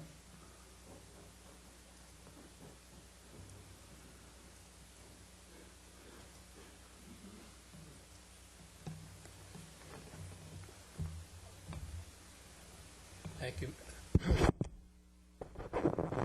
Is it about my 3 minutes? You've been sabotaged, huh? Thank you, Mr. Mayor and members of the council. As I listened here for the last hour or so, I thought maybe I'd come to the wrong meeting. I read the status here that item 20 is the status report on the City Hall site investigation at the OCTA Transportation Center in Newport Center Park. And I thought that's what we were going to talk about. I'm disappointed, at the very least, with Councilman Curry's diatribe and the opportunity for the political posturing and the directing the discussion to where it has gone. I think it's inexcusable for somebody sitting at the council podium to go off on that kind of discussion. I'll be very brief, and I think it should be obvious to anyone seeing the plans that we saw here tonight that they're not only better physical opportunities because the simplicity of the park site or the site by the library provides on the park site, but the synergism of the library and the huge opportunity to integrate the social aspects of walking to the park, site for library visitors, city hall visitors, and staff would be truly a priceless cultural and social opportunity for our citizens and visitors as well. It's not unusual in cities, and San Francisco is a great example of Golden Gate Park. They just completed 2 buildings in there, and these buildings are for public use. We're not selling this site off for an office building or a motel or hotel, and that's the kind of thing we have to look at. I hope that this council will look further, and I think that DMJM has done what they were asked to do. They compared the site and quite properly put very similar buildings on both sites. But it's obviously easier to put a building on a large square site than on a long, narrow site. And I think left to their own devices, if you ask them which site they'd rather put the building on and which would be the most efficient to build on, it would be obvious. I think the water situation is a red herring. I have carefully looked at the plans of the library. I've inspected the library basement. The library basement floor is 18 feet below grade, and that floor is below any drains to the bay or storm sewers or anything else. So you have to pump water up, and it's well built and well engineered and appropriate for that site. This site, the entire site and all buildings would be above the storm drains in Avocado Avenue, so you'd have no requirement for sump pumps.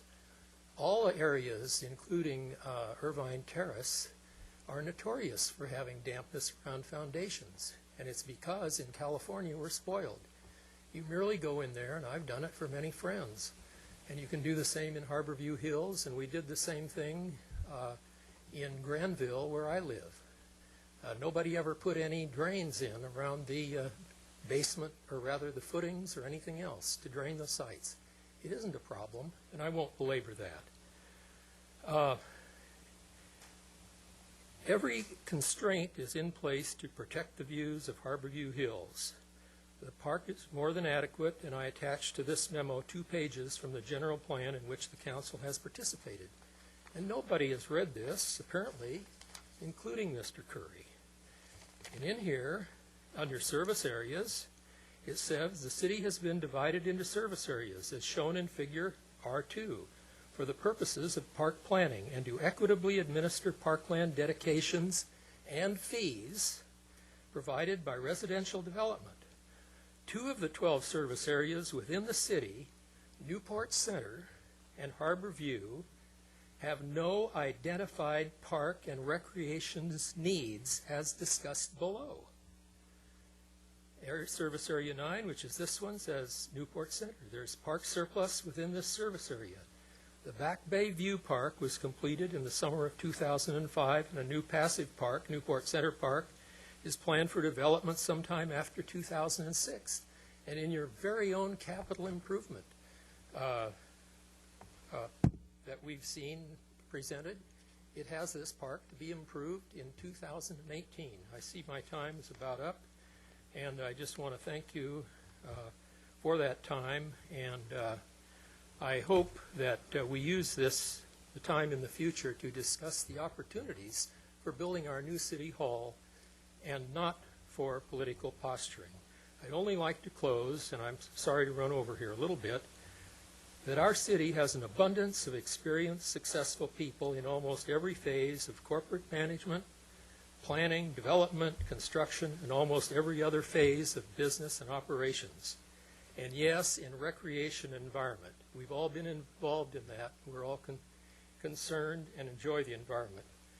Many people at this point have stepped forward who are contributing their time and money in the hopes of turning this city around in a direction that actions will reflect both the social, fiscal, and intellectual capital of this community, which should be envied by almost any community. I hope that the council will recognize this and by their actions participate in the groundswell to build the city hall in the park that has surfaced in this community that we all love. I agree with one thing, one last agreement with Mr. Curry when he started out on his speech, and that was that we should be cooperating. That was my initial effort, was to cooperate with everybody in this city, and went first to the people like Debbie Allen, Gene Watt, Jan Vandersloot, and Alan Beek to see if they would get together with me and let's talk about how we can get the best city hall there is and parks. And we've been turned down. So much for cooperation. Okay, Thank I you got to very cut you much. off, Bill. Thank you.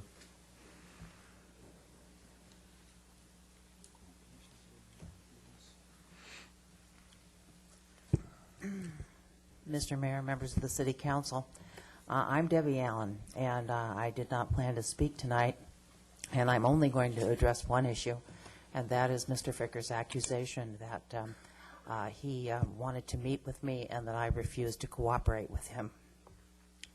In fact, nothing could be further from the truth. Mr. Ficker called me up one day and asked me, what did I think of maybe building City Hall on the Newport Center Park site? And I was frankly flabbergasted. But anyway, we had a conversation. I have known Bill Ficker since I was a high school kid, and I did flowers for his Quicker party that was after he won the America's Cup. We've been friends for a long time. And we had a very interesting discussion on the telephone for about 20 minutes. And that discussion closed with our agreeing to disagree. But I asked him, I said, Bill, will you promise me one thing? If you're going to pursue putting City Hall on the park site, would you get back to me so we can talk about it further? Because I frankly thought it was a little bit outrageous at the beginning, but if he was going to pursue it, I asked him to please get back to me, and we could sit down and talk. And Mr. Ficker never called me back. And Mr. Ficker has not to this day called me back. And I'm in the phone book. That's all I have to say. Thank you. Thank you, Debbie.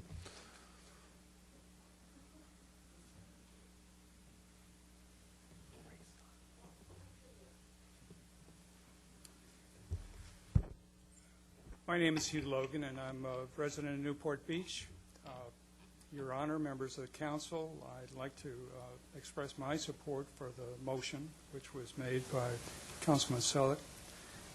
And I am very pleased that now that Bill Ficker is calling this the park site. That's progress. We are getting closer together. But the Newport Center Park is a good park site, and as we've all heard many times, it gives us this beautiful, glorious panoramic view of the harbor area and the ocean. I lived in this city for more than 30 years, and I never cease to thrill coming over MacArthur and seeing that view. Now, I'd like to just leave you with a couple of points and some thoughts I had, and one is this. Would you let someone build something in your own front yard, even if they paid you? Would you do that? And then one of the most interesting talks in all this discussion about the park that I've heard over these months is someone got up here one evening and said, gee, let's look at New York. And they set aside Central Park in 1845, and they, as the city has grown, preserved Central Park. What do you think would have happened if they put the Empire State Building in the middle of Central Park? An interesting thought. I'm frankly confused on some of the remarks about park because I thought Bill Ficker had told the Daily Pilot that the initiative had nothing to do with the park. So I don't know. Thanks so much. Thank you, sir.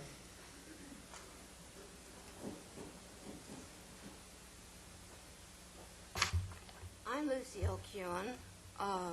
I live in Newport Coast. I guess I have to lower this. Thank you.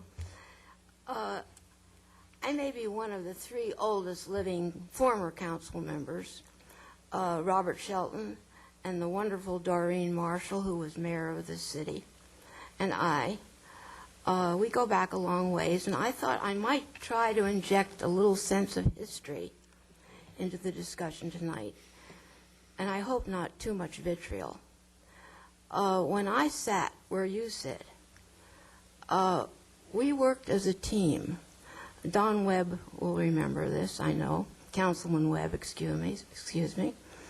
There was never any lashing out of one councilman against another. And we worked together, we studied together, we listened to the testimony of our citizens before we drew a conclusion. We didn't come with foregone conclusions. Going back to a little bit of history, I own a building in Englewood, New Jersey, which is it's adjacent to the City Hall.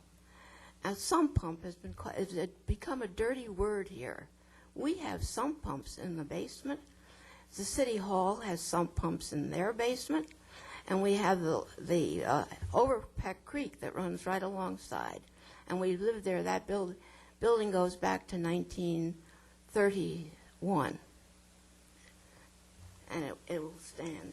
I took some notes. I would like to pay homage to Bill Ficker, who has done pro bono work beyond and above anyone I know in all the history that I have lived here. I have lived in Newport Beach since I built my home in 1957. I thank you, Bill, for all that you have done in our behalf. I built my home in 1957, and it was across from Irvine Terrace Park. I never had any expectation of a park up there. Nobody presented that to me, and I lived there a long time. I moved quite recently with some regret. When I sat on the council, I took some notes, sort of, and I would say, first of all, it's an open meeting. I want to hear what people have to say, what they're thinking. I didn't come with any judgment. And I'd say, what is logical? What is fiscally responsible? What is the greatest good for the greatest number? And probably on those three criteria, I would formulate a decision on an issue after hearing testimony, never lashing out. I'm not an attorney, and I can't give you that kind of a facade. I was looking forward to a civic center. When I ran for city council in 1970, whatever it was, there were two planks in my platform: library facilities and senior facilities. We lacked those in Newport Beach. We now have those things without vitriol, without any nastiness. And I think a civic center is the third thing that we need in this city. One of the things that hasn't been, well, it's been discussed, but I want to urge your consideration. I go to the library frequently. I'm proud of our Newport Center Library. It has a national reputation. We are, however, short on parking. What better way to facilitate an ease for parking than to have a city hall and a parking adjacent to the library? And we could facilitate this by providing a city hall in the park and having a park at the same time. We can have our cake and we can eat it too. I kind of resent that this has become a political football. It's a very logical, wonderful thing that we can all put ourselves behind and give to the city. Let's see, I wrote some notes here, but I can't read my own handwriting. I talked about the drains. Yes, when in my house in Irvine Terrace, we had a little water problem. I had Jim Jennings put drains in, and the water drained to the street. I think probably I would sum up by urging you to, without political bias, to do what is best for our city and provide a civic center and provide parking for the library. Thank you so much. Thank you, Lucille. Anyone else that wants to speak on this matter?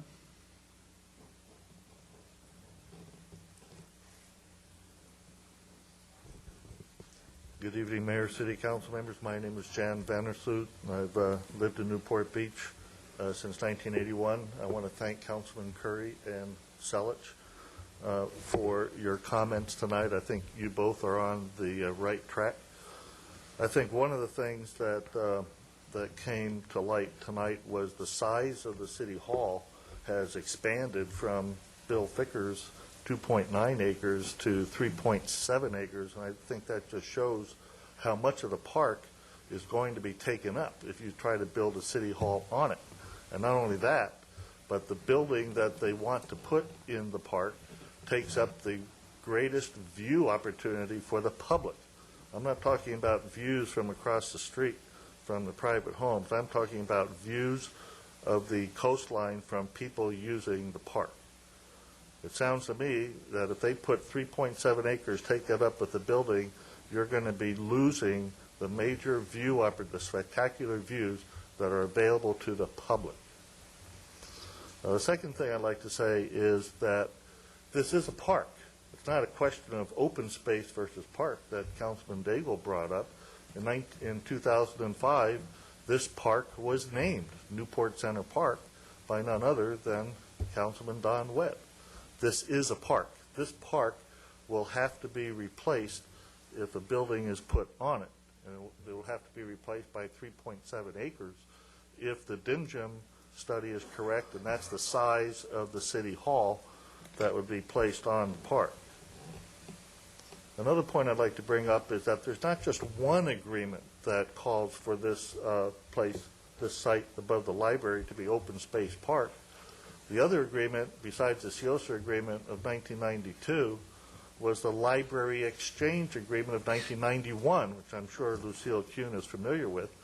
But that agreement, which placed Newport Library at its current site, took entitlement off the rest of the property and moved in. I've got fumbleitis like Bill Ficker. But anyway, the 1991 Library Exchange Agreement called for the rest of the site above the library to be open space. And so they actually have two agreements that are protecting the site and not just one. I think one of the main things that came up in the conversation tonight is the fact that there are feasible alternatives to putting City Hall in the park. And I found out tonight that there's even there's another alternative, the 500 block of Newport Center. Why aren't we looking at that? We can look at the OCTA site in Newport Center. We can look at the 500 block in Newport Center. And we should also be looking at the police station on Santa Barbara in Newport Center. There are 3 other feasible sites in Newport Center that we don't have to pick on our precious park site. Parks are precious. I mean, once they're gone, they're gone. New York City has Central Park. They're never going to build an Empire State Building on that park. And we should never be building City Hall on Newport Center Park. It was given to us. It was in trade by the Irvine Company, and it should stay that way. As far as the natural feature on that park site, I think that's one of the most appealing places of the park. It has a wetlands in it. It has a riparian habitat. It has habitat for the gnatcatcher. It actually is something that it should be appreciated by all citizens of Newport Beach, and it will be. I don't agree at all with Dick Nichols, who wants to put it in a pipe and fill it up and put some other type of park on it. I think we should keep the same direction that we've been going in. We have been developing this site as a park. We should be keeping our commitments in the past, and Newport Center Park should remain a park. Thank you very much. Thank you, Jan.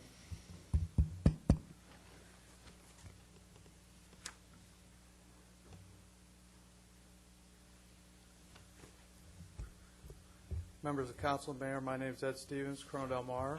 I want to say that I support Council Selich and Curry on their proposal tonight and hope that you'll vote for that and support that as well.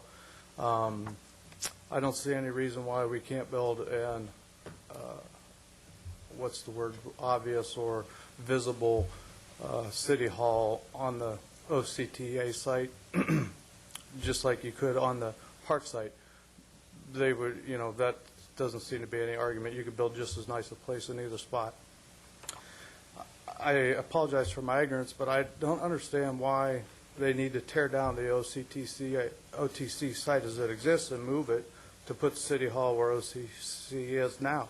You could put City Hall down on the other end of the site and not have to move it. That would be a cost savings. Maybe that's something you all could consider. I also find it interesting that Mr. Ficker comes and talks about synergy with the park and the library and the City Hall, when in his initiative, the park isn't a consideration, and he stated that publicly.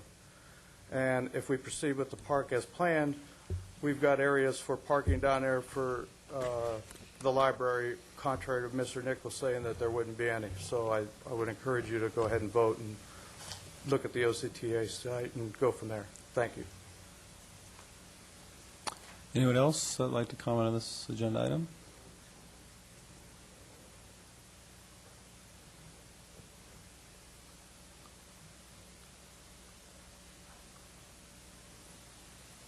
My name is Novelle Hendrickson, and just want to make a few comments here. In January of 2006, all of you realizes that we did have a site committee that did actually look at 22 sites. It was, they had daily pilot and all kinds of people could call in. It was a very open, transparent situation. The only problem is that Mr. Selich had taken away, or had the motion in 05, December 13th, to take that off the table. Now, we had quite a few people that got up who had been on that site committee in February when we first heard about this OTCA site at the meeting. We even saw the site plan in the paper that day. It was very much a deja vu as of today with this measure, or number 23, that no one seemed to have any clue about. It was sprung upon us, and everybody was all set to have all this money go to Newport Center Park and all so forth and so on. It just kind of fits in. The exchange, I'm glad Mr. Vandersloot. Okay, I should know that. But Vander now, Orange. after reading your name, practically every time the PB&R met, the 8th member of PB&R Commission, the open space. CIOSA had this as open space. They had other places as open space. And actually, one of you, a council before you, actually took that off as open space, and it became the agency for what is it, a car agency? Fletcher Jones. Okay, that was for the best of, for the public, actually, because we got a lot of tax base from it. So it turned out that that was a good decision that the city did. But what I'm trying to say is it hasn't been strictly followed, the COS agreement. Now, this site committee did review the police station, and they said in their building report on November 22nd that, 05, that it was not something that they wanted to do right now. It would take a few more years to do it. They spent a lot of money on a fence. They did a lot of things. So that was off the table. My comment is what has happened in February of this year was the OTCA site came up from Councilman Selich. Councilman Selich seems to be doing all the planning for you on the commission, on the council these days. And I kind of thought we had a city manager, council type of government, and it looks like we're doing more with certain councilmen, and they are planning our city and running a lot of things in our city. So I have no feeling that you will study these again or do anything yet. I think there's deaf ears at this point, and I think that it's important for the citizens to go to vote in the February. Everyone who's been up here telling you not to vote has been involved probably with other initiatives. So they have to know that there's only one item that it can be written down for the initiative. And all the quotes of this law or this, whatever it is that one of our people out here said, I think is just a red herring. So please listen to the people. We don't like a lot of money spent needlessly. And we have the facts here that this the OTCA site is more expensive. It's an inferior site. It was an inferior site when it was brought up in February of this year. It's buried. We're taking the access away from the buildings, the medical buildings, and we're having the bus all into that situation. And I think when people really get to know what is going on, they're not going to be too happy. Thank you very much. Thank you, Nabel. Anyone else?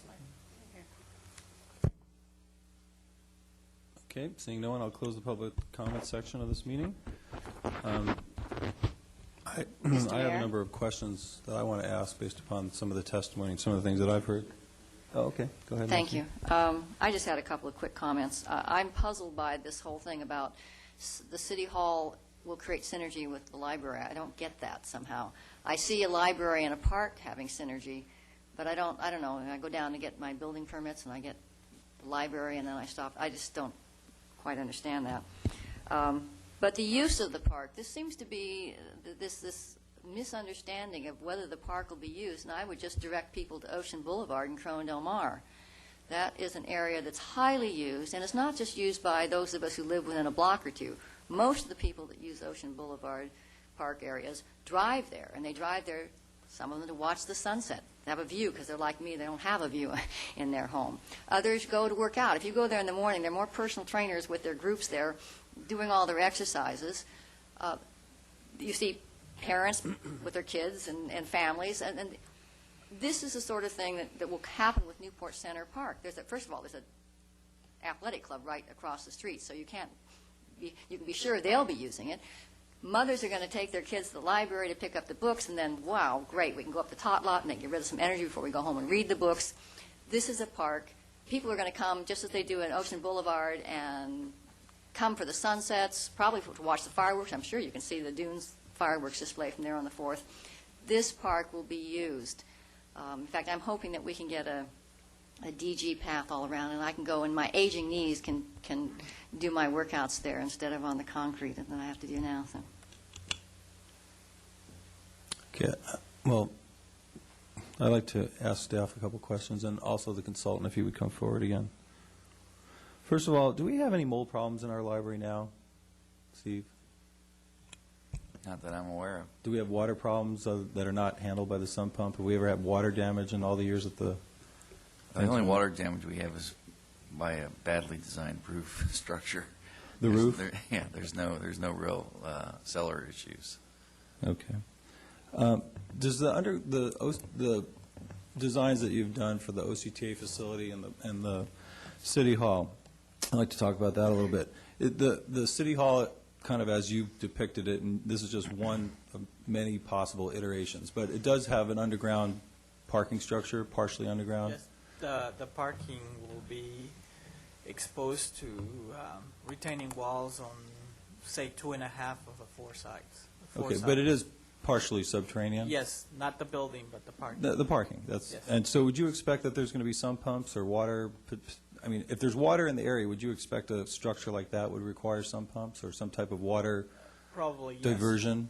Probably, yes. So we're talking about water issues there as well as potential.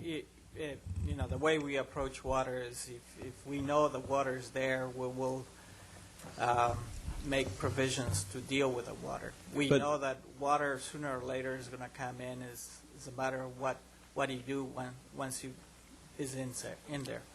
So if you had, say, a parking structure there, you will be able to channelize that water, some pump it out or drain it out. But there would be some anticipation that there could potentially be water on that site, as well as the park site for the City Hall. And how would you determine whether you need to provide for water drainage? Without having a geotechnical report is very difficult. That's what I'm saying. You need a geotechnical report to make that assessment? To know where the water table is and what are the, So basically a geologist would determine whether or not there would be water on the site that would have to be carried off the site? Yep. Okay, well, I don't... It is, and a lot of the solutions are a matter of money as well. And Councilman Selledge asked about whether that was considered in the costing, and I can't answer that question at this moment. I will have to ask that to the estimator. On the issue you mentioned about I'm looking at your drawing, and it shows that the parking area behind the library is at elevation 140, and I think that's what you had told us, that that's the same elevation as the underground parking structure? That's this drawing here. Yeah, the parking, the parking below the City Hall building would be at about 140, which is somewhat relative to... Avocado, immediately opposite that, is at elevation 136. Yeah. Well, that is on one side, On but the on low the corner. upper side is at 152. The point I'm trying to make is you can get gravity drainage out to Avocado. You could. Like I said, once the water's in, it's a matter of figuring out how you get it out. Okay, I guess the point I'm just trying to make is that we don't know whether there's going to be water in the City Hall and the park site, or whether there'll be water in the other site. And the potential is equal for both, I would imagine. I'm just saying the potential. I'm not saying it's there. They are similar sections, if you will. Right, and parking is obviously, so you will deal with the same way. Now, obviously, the site north of the library will be excavated, whereas the OCTA site is mostly all excavated already. So maybe some underground drainage patterns already changed, and I don't know what that means, but only a geologist will be able to tell us that. And so you're not qualified to make that statement. No. I imagine that I don't see any geologists up here, so I don't think any of us are qualified to make that statement either. All right, I'd like to ask you another question. We talked about there's this issue that keeps circulating here, and we heard it tonight, that we're talking about large amounts of excavation that would need to be accomplished to build a city hall on that park site, a portion of the park site. Can you tell me what the difference is in yards or between what you've estimated based upon the one plan that you've done of excavation of material from a city hall built at the park and a city hall built based upon the design that you showed us with the OCTA being relocated? What's the I don't have those get your off the figures, top go of my mind, get them. I didn't think you would. The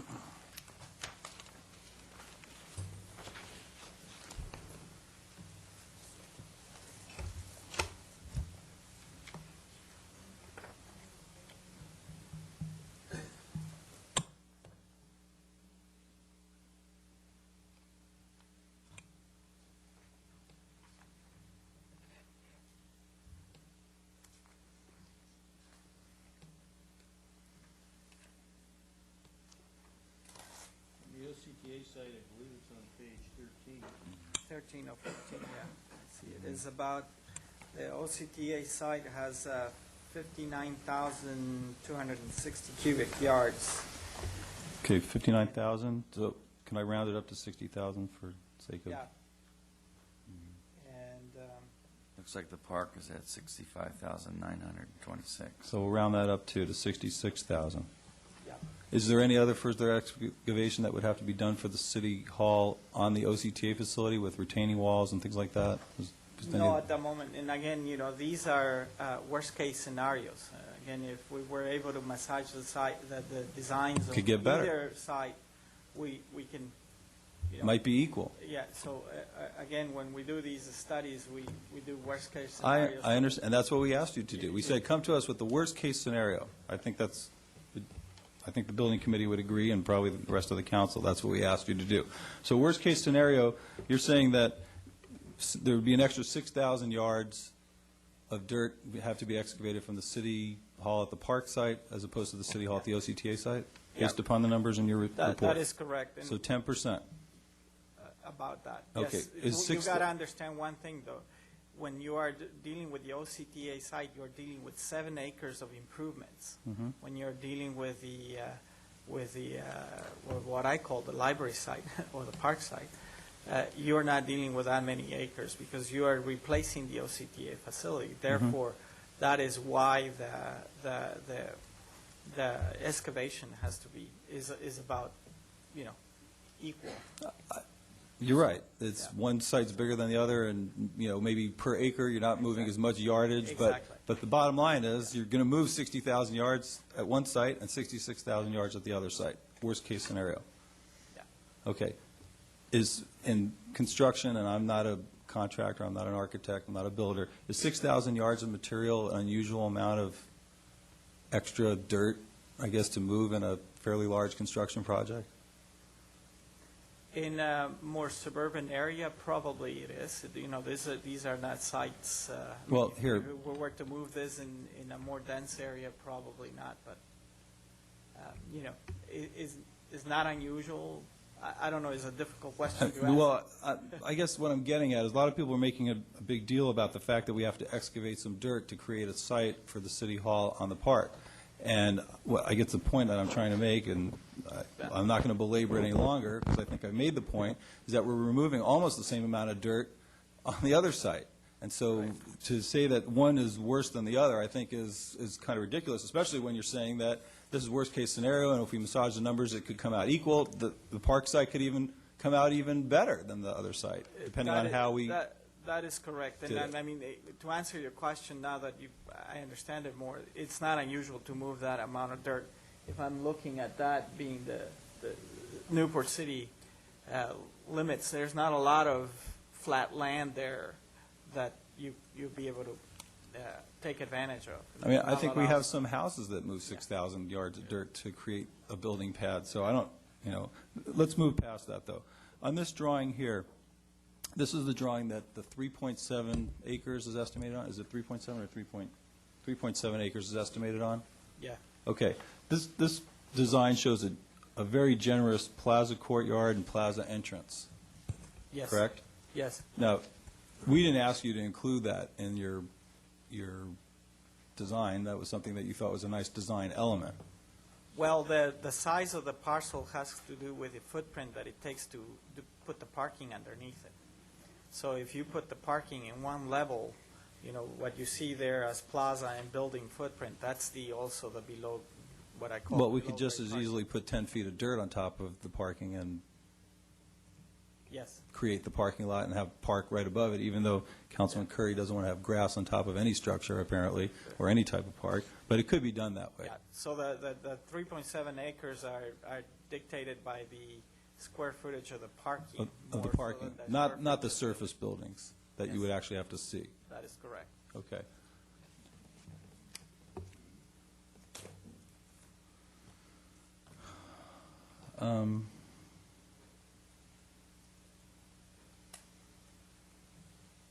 The $10 million figure that you came up with, the cost differential, this is based upon certain constraints that were placed upon the design of the city hall at the park site?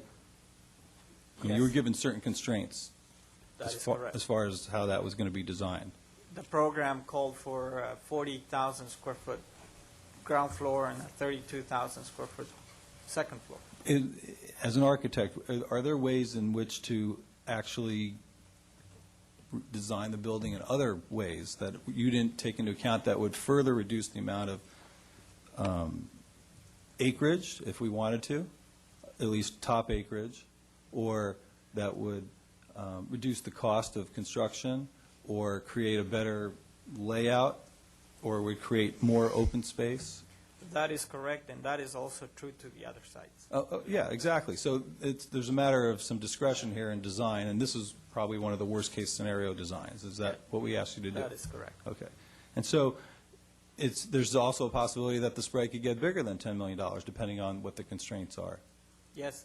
And would you say that this parcel here at the park is less constrained than the other parcel is because of the depth of it and the ability to plan the building? Geometry and the fact that you can take as much, at least the direction I got it, you can take as many acres or a square footage as you need to provide the footprint that we need, then yes. And the parking here that's shown for the library, this 100 spaces that we have here, Yeah. There would also be opportunities, I mean, and I don't remember back when we talked about what the requirement was for the extra 100 spaces. I mean, obviously the library is operating as a library, and people are using the library, many people are using the library. The library is very successful. Certainly they could use more spaces, but the library will have access to these spaces in the garage as well, right? I mean, a portion of this, the lower floor of the garage is ground level with... It's possible that the two parking facilities, the library and City Hall, could be commingled. Like, let's say we wanted to have our employees park in there. Would that be an unusual situation? No. So our library employees can park in there. You leave the other spaces for the users of the library. That's correct. Which is not an unusual in an office situation. So we could probably scoot that building over even further and put some more of the parking underneath. Wouldn't that be a possibility? Yes, that would be a possibility. But obviously, the parking underneath is more expensive than the... More expensive, but we could save some of the acreage up on top for more park if we really wanted to. Yes. It doesn't have to be as far to the north as you have it in this picture. Okay. So there's many possibilities here. Yes.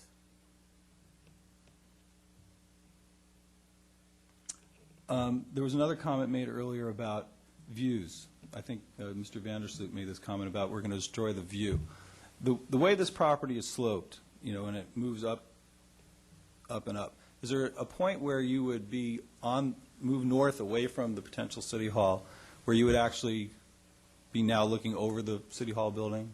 Yes, you'll be looking over the City Hall building if you were on the park. The City Hall plaza that we call is, you know, we've picked up 152 elevation, and I believe the park is about 182, 183 above it, the top of the topography there. And obviously, if you level that, maybe you lose another 5 feet. So okay, but there would be at least 30 feet up above. 30 feet above at some point. Above, not the roof. The plaza, but up right. The plaza. So how high is the building? 15 feet? 15 feet each floor. So you have 15 you're feet. about the same elevation.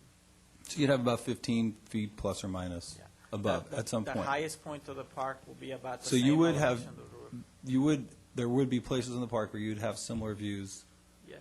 as what you would have if you were standing on the City Hall site with no City Hall there. Yes, on the highest portions of the park. Okay, so we wouldn't lose the views to the public? From the park? Yeah. From the highest portions of the park? From no. portions of the park, you'd have views of the same views that you have today, That correct? is correct. And you'd have views from this plaza as well? I'm not sure that the plaza is above the library, so I don't know if you Well, can clear the the views, library or not.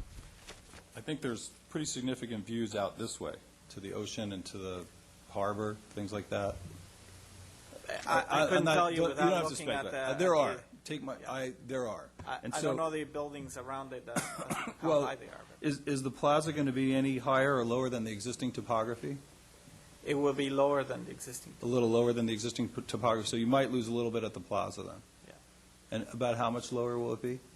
The existing topography, about, in that particular place, it could be as much as 10 feet. As much as 10 feet over there? Okay, so it is possible you might lose some of the view from right here? Yeah. Okay.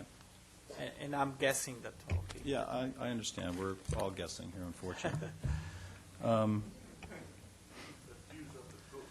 The OCTA site, will any portion of that, if we relocate the OCTA site further south, will any portion of that property now be visible to the homes above? Will the homes above see buses now and bus shelters? It's possible that the closest one to... Further south, to San Miguel? Further south to San Miguel. Well, all the buses, as you have it, are going to exit from But- the south end there, but correct? It's possible, but probably, pretty close to being at the same elevation as MacArthur. Okay. The site, as he goes to San Miguel, Yeah, the it tapers elevation off. drops a little. Well, we're going to have to drop the elevation anyway to Avocado, right? And Avocado is, Yeah. at the corner, is the same elevation as San Miguel.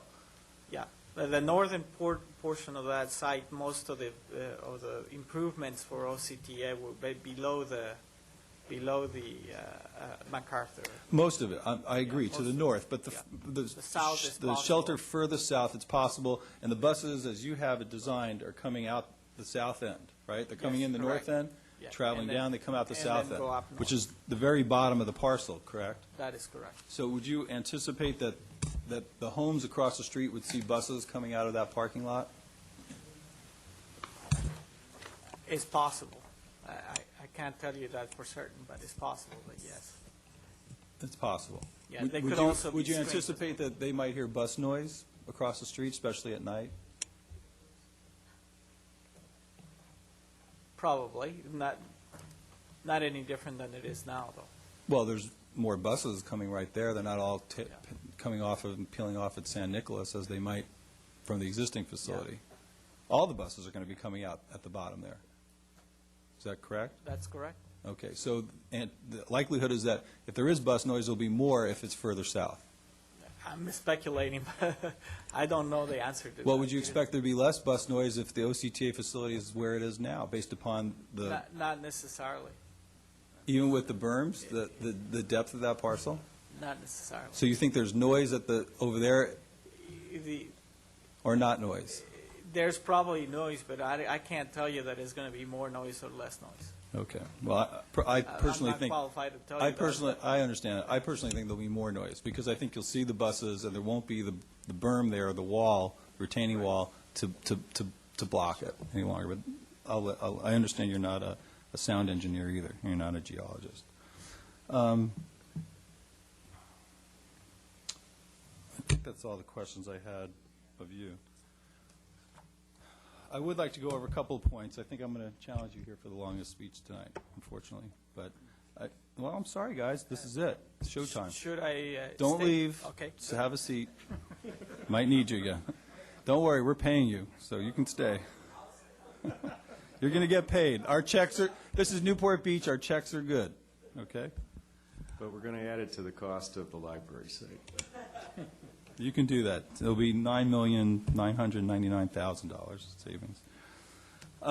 There's been a lot of talk about acquisition of, and I'm just going to go through these points here. I didn't come with a prepared speech. I'm just kind of reacting to what I've heard tonight. And so if they're not totally connected statements, then I'm sorry for that. But I'm just going to go through them point by point here on my list. We've talked about the fact that we may or may not need to acquire other land if we use the portion of the Newport Center Park site for the City Hall. Well, I could just as easily argue that we have to acquire land for the OCTA facility to move south. We could acquire the same land, even if it's 3.7 acres, which I think we could do better than that. I think the OCTA site is at least equal to that. So if we need to acquire land for a park, then I say, okay, fine. Acquire the land right north of San Miguel. What could be better? It's now adjacent to the park that we're going to build next to City Hall. So in my mind, the cost is a wash. There's no greater cost whether you're going to put OCTA on the southern site or you're going to put a park on the southern side, or if that's what the city council needs to do to replace the acreage. Personally, I think it could be a lot less than 3.7 acres. I think Bill's plan that I've seen over in his office is 2.8 acres, and it is a very well designed plan, and it actually does have that DG running path that you would so love to use, and it wraps all around City Hall and all around the park, so you can see all those nice, lovely views as well. You know, we keep hearing about there's no park in the City Hall and the park plan. Well, that's just not true. And no one up here, I've never said that there's never going to be a park. Mr. Webb has never said that. Councilwoman Daigle, and we're the three that have been voting for this. I mean, and to say that there's going to be no park there is just an absolute lie. All right? It's just not true. Just not true. We've always said that there's going to be a park next to the City Hall. It'll be a significant park. And when we talk about, like you're talking about earlier, Nancy, you said something about, well, people go to Ocean Boulevard just like that, they'll go to this park. Well, you know, this park is very similar to Castaways Park. Going to be about the same size, has virtually the same views, just a little further west. And believe me, people are not showing up in droves at Castaways Park. As much as I wish they would, I voted on that park when I was at the Planning Commission. I voted on it when I was here at City Council. And I think it's a great park. It's a lovely park. But people... I'm sorry? Yeah, they have turf there. They mow that thing so close to the ground that it's just like turf grass. I've been up there and I've seen it. Don't argue that, Don. This is our side now. Don't argue against me, Don. Regardless, it's not Ocean Boulevard. You know, I live across the street from the ocean, and believe me, the property values go way down because it's just much more desirable to be right on the ocean. So I don't agree with your supposition that people are going to use the park just because Ocean Boulevard's being used. All right, and I've said enough in the past about what I think about who's going to use the park and who's not going to use the park. Mr. Curry talked about the donor. He says the donor's going to walk if we keep vacillating on this or we build City Hall there. Well, we have no evidence of that. I'd actually like Mr. Svalstad to come forward because I know he's been leading the charge here on collecting the money and answering the question, has the donor ever even been asked whether he'd donate money to a park next to City Hall? Personally, if I was donating money, $600,000 to a park, I have my choice between some passive park that's going to, I don't think, be used, but a passive park, a nice park, and a park next to City Hall, which is our most significant building in town. I'd sure rather spend my $600,000 on a park next to City Hall because a lot more people are going to see my name on that sign, and that's basically what he's buying, naming rights to a park. So if he hasn't been asked, I suggest that you do ask him and find out whether that's really true, whether the donor really will walk. I'd like to talk to him myself because I suspect that he won't. I suspect that he'll maybe even up his ante, or I actually suspect that we could get donors that would donate more money than $600,000 if they had naming rights on a park next to City Hall. And I'll put that challenge out to our residents for someone to come forward who would like to donate more money to a park next to City Hall. Mr. Curry also said that what's the difference? It's only a block apart. Mr. Bainham, can you tell me approximately how far apart how far is the library from the where City Hall would be if we positioned it on the OCTA site? Do you have a rough guesstimate of that? Well, I can give you a length of the walkway up the hill to the amphitheater, and it's around 500 feet. On that No, that's what I'm saying. If I were to walk from the library to the OCTA facility, how far would I walk? 1/2 a mile. 1/2 a mile, you know, you can call it a block, but I don't know any block in town that's a 1/2 a mile long. 1/2 a mile long is a long walk for me. All right, maybe Mr. Curry can do it a lot quicker than I can. He's more spry than I am, but it's not a block, and to say it's a block is also misleading. Mr. Wilson came up here and said, you know, money shouldn't make a difference. Money should be no object here. Well, I'm sorry. I was not elected to have money be no object. $10 million is a lot of money. Excuse me, Wendy. Thank you. $10 million is a lot of money. All right? I'm not in the business to just throw away $10 million. That's 20% of the cost of this project. I mean, that's not chump change. And even in this town where we have a lot, we do have a lot of discretionary money. $10 million is not a lot of money to just blow because you think we should just blow it. Putting the City Hall up at the OCTA site does not create synergy, and I know, again, Nancy, you asked about synergy. I think in our first meeting with our design consultant here from DimJim, he started rolling out designs, right? Here, okay, we could put City Hall here and OCTA there. Or we could put OCTA, leave it where it is, and move City Hall to the south, as another gentleman suggested. Why don't we just do that? Why even move OCTA? And then, lo and behold, all of a sudden a design popped out that showed City Hall on the park site. And we all, even Ed, I think we all looked at ourselves and said, gee, what's going on here? How did this happen? We didn't ask him to do that. And I said to Mr. Palacios, I said, well, how did you come up with that? Well, there's more synergy in having the City Hall closer to the park, or closer to the library. And so I asked him, I said, well, would you agree that having City Hall next to the library would be even more synergy? And I think his answer was yes. And was it yes? Or it was yes. Okay. So, you could say that you don't see any synergy, but I think most designers or most architects or most design people would agree that there is synergy in locating public buildings next to each other. You can use meeting rooms together. You can have, whatever. The facilities can jointly be used. The parking can be used jointly, as I mentioned earlier. So there is synergy there, despite what other people say. Another thing that Mr. Curry said was, well, which plan are the people voting on? Then he listed off, half a dozen different, maybe more. Was it more than half a dozen? Maybe a little more. Maybe I'll say 10 different plans. Well, you know what? There's been 10 different plans for this piece of property that we've been talking about. And there's been all kinds of iterations of what this park. That doesn't mean anything. It just means that there's been a failure of leadership on the part of this council to recognize this property as a significant piece of property where we can locate City Hall. And we have refused to, as a city and as a city council, to address the issue head on. Despite what people are going to say after I'm done, we have refused to do that in a legitimate way. And so, yeah, there's been lots of ideas thrown out there, and there should be lots of ideas. We're not stuck with, we saw one idea tonight from our consultant, which I think is probably a poor idea. I wouldn't want to go with that idea. I would want to make some other suggestions, and we'd probably have 10 looks at City Hall. We had 10 looks at what City Hall was going to look like when it was going to be here. And the design consultant kept bringing different designs to us. So the fact that there's been different plans or different ideas, I encourage ideas. I don't poo-poo ideas.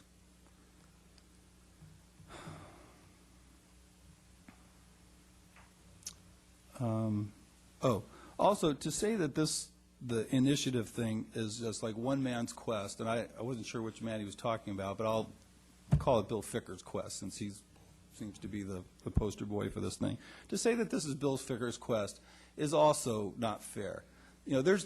My understanding is there's hundreds of petition gatherers out there, people who believe in this project. I've talked to literally hundreds, if not thousands, of people who've said to me that they believe in this project. Just to say that this is one man's quest is also to belittle him, number one, belittle the idea, number two, and belittle our residents, who I think there are a significant number of people, and I think we'll soon find out when the signatures are turned in, when we get 10, 11, 12, 13,000 signatures in a very short period of time, that there will be evidence of the interest in the community in this type of a plan.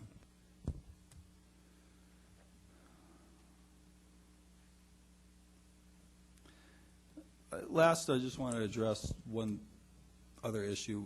Again, I'm sorry to pick on you, Mr. Curry, but you were the one who brought up all these issues tonight again, so I'll lay it at your doorstep. If a developer came to me and said, hey, I've got a plan that I want to build a building, and I'm going to design it so it blends in with the topography, and I'm going to put a park on the top of it, and it's going to be an accessible park to the public.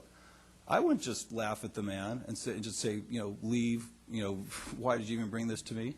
Because, again, I think we should encourage alternative ideas. As we move into a situation where we're looking at infill projects and redesign of other designs that were maybe poorly done, and I look all around, not just only our county, but our state, our country, and the world, there are fabulous projects all over that have incorporated design aspects of parks with buildings You can go, I think, who is it, Nancy Skinner's come here and talked about, go down and look at Montage. What a beautiful park that they built over a parking structure that you would never know was under there unless you walked around and down to see it.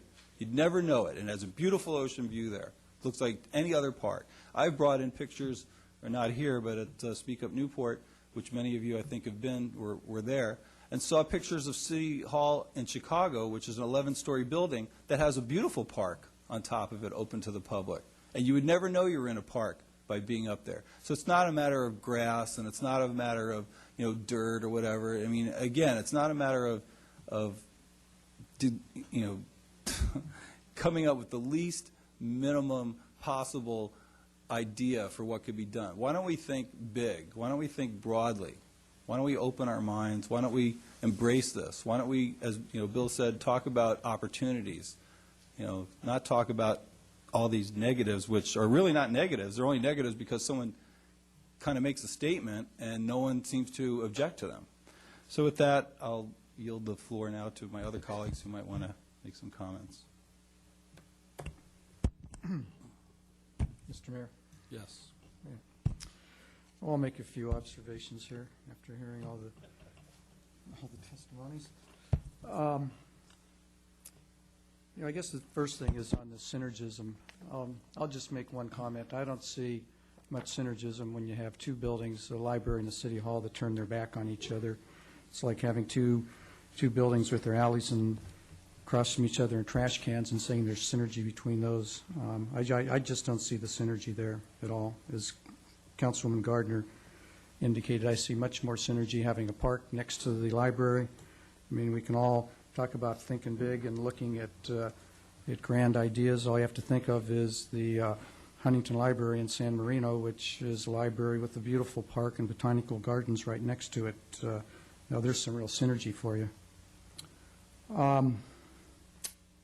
The park chart that Mr. Ficker refers to, that he has in his letter that he sent us. Two comments. One, the Newport Center Park service area is much larger than Newport Center. Number two, the figures in that chart are incorrect, and I don't know, Sharon, have you guys had a chance to go back through and calculate those yet and get that chart corrected? No, we have them as good as we can with estimates, but what we need to do is a survey of all the park facilities in the city to get really accurate numbers. Okay, so the numbers in this chart are incorrect, sir.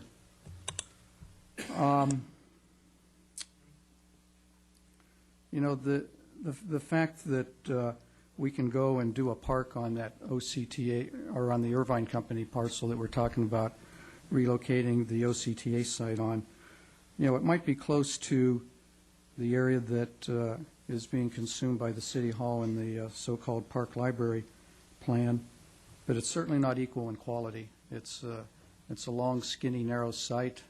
There is a open space designation as more as a holding zone than anything else because no one's ever been able to figure out what to do with it over the years. I don't know that it's more valuable to do anything with it other than build turn it over to some kind of parking facility or bus facility as we're proposing to do under the OCTA plan. It's certainly not quality parkland. It's long, skinny, narrow. And secondly, you end up with the park that's bifurcated by San Miguel. You have the native plant area on the south and the active area on the north, and you've got a major street going through the middle of a park, so I don't know what kind of sense that makes. To say that this park is similar to the Castaways Park, I see a lot of differences. I know that the Castaways Park is not used as much as it should be. The reason is you don't know it's there. You kind of go through a circuitous route and a back door through Bob Henry Park to get up there, and this park would be highly visible with the streets around it, and I think it would get a lot of use, certainly a lot more use than Castaways had done. Your comment on the dim gym locating the city hall in the park when they did those initial studies, you're right, they did that, but you know where they put it? They put it in the native plant area because they thought that that was the best spot for it if they use that concept and have the active park in the grass area between the library and the in the city hall. So I think that what goes to show that they didn't understand fully the constraints that they were working under when they first started the started the study, and had they understood those constraints, they would have never proposed that solution. I guess that's it for now. Anyone else? Just Yes? a couple of closing comments to circle back on some things that were said. First of all, the facilities plan that was referenced has never had an approved schedule. Those numbers were all hypothetical in terms of when any projects were going to be undertaken. So to say that this park was in 2018 or something else is simply not true. That plan has never come before the council for those projects to be prioritized, in part, frankly, because we're hung up trying to resolve city council, or city hall. Secondly, we talked about the election. The $100,000 is the cost to add it on to the February primary. We discussed that in the budget hearings. I think that's pretty well documented. Number three, the debate was interesting, but the debate was between the supporters of the park plan. Mr. Nichols told us that the problem with the OCTA side is that City Hall is hidden and nobody can see it. And Ms. Brooks told us that the advantage of the park side is that it's hidden and nobody can see it. So one way or the other, there's a disconnect there in terms of those arguments. It seemed that one of the biggest arguments for building City Hall in the park is to get more parking for the library. You can be assured that when we discuss the park plans coming up, that there is parking adjacent to the library with the park plan. So if that's your primary concern, be assured it will be addressed by the park. And then finally, there is a philosophical disagreement, perhaps amongst some of my colleagues, but also in the community, as to whether or not dirt on the roof constitutes a park, and then counting the ocean constitutes open space, and those of us who believe that, parkland ought to be actual land. And that's a debate, I suppose, that will go on through the community, but I think I know where most of this community stands on it. Go ahead, Mike. Councilman Daigle? You Mike wants to go. Go ahead. Okay. With regards to Mr. Ficker's design abilities, I certainly don't have them, and you're definitely a better sailor, that's for sure. And I think it's very unnecessary for council to gratuitously trash your designs and you as a person. And I think that's really part of the problem here, is that the city gave Mr. Ficker the cold shoulder time and time again, both at designs at this location as well as up behind the library. And I think we need to take care with the ideas that our residents bring to us, and that we are respectful in the manner in which we take in those ideas. And certainly with Mr. Molson, I have a difference of opinion with you, but you have an utterly charming accent, and I appreciate that you are willing to come down here and fight for what you believe in. And I'm not going to slam you because we have a difference of opinion. And I think moving forward that we need to have be respectful of our residents, even when we differ with their opinions. In terms of this particular issue, I've discussed with council leaders on each side of the issue. And each of you know I haven't been hawkish about what the solution will be, but I do feel that the council needs to reach a consensus on where we ought to place City Hall. And in less than a month, we'll have a qualifying process that will run its course. And it may be that the desire of this community, should it qualify, is that it be behind the City Hall, behind the library. And one of the most important functions of City Council is to referee the utilization of land. And when we do that, I believe it's very important that we have information, as we did this evening, from experts in terms of the pros and cons, as well as bringing in our community. And I think wherever the council goes in terms of site, we really need to make more of an effort to bring in our our community through committees and so on. One of the questions that hasn't been asked is, we're always talking about where to put City Hall. Well, it seems to me, has anyone ever talked about, are there any alternatives to place a park? Why is this have to be the location for a park? So that would be some of my comments, and I just want to thank all of our residents that have come here this evening and have taken their time and to put forth what it is that they believe in. And I hope in the future that we as a council do more to bring in the input of our residents, and I think we will be very well served by that. Councilman Henn? Phew. Okay, my turn. I'll be short. You know, we could argue the fine points and do point counterpoint all night long tonight, and the night after that, and the week after that, and the month after that, and the year after that. I've listened to this discourse all along, and I have actually considered the points that have been made all along. After all of this discourse over the last months, though, I'm still back in the same place that I started. Commitments to a park have been made. They've been made to the residents in the area, to all the residents of Newport Beach in terms of the approved general plan, be it in the land use element or in the general plan itself. And, you know, by repeated votes of prior councils. To renege on commitments must require, it's possible to do that, in my mind, but to renege on commitments must require highly compelling reasons. I still have not heard highly compelling reasons. The OCTA site is perfectly workable. I think our mayor did a pretty darn good job of describing the fact that either site is workable with his questions of the various people here. At the end of the day, including all of the costs of replacing land, there is likely to be no material cost advantage to the park site. Considering the library and the city hall will be back to back, and there is no actual commonality of use between those two facilities, I see no synergy whatsoever here, and I see no concept of a quote-unquote civic center. We simply do not have a compelling set of reasons to renege on prior commitments, not just from one party to another, but to ourselves. I do want to comment for a moment here. I take some offense that my position on this, or others that have a similar position, has been ridiculed by some as politically motivated or based on some concept or a view of political expediency. I had no political ambitions when I ran for office. That might sound a little odd, but I didn't. I have none now. I am only here to try and do my best in what's right for the people of Newport Beach. I have not had, and I do not have, a political debt to anyone. I simply believe I am making the right decision. I reserve the right to make a decision that I believe is correct.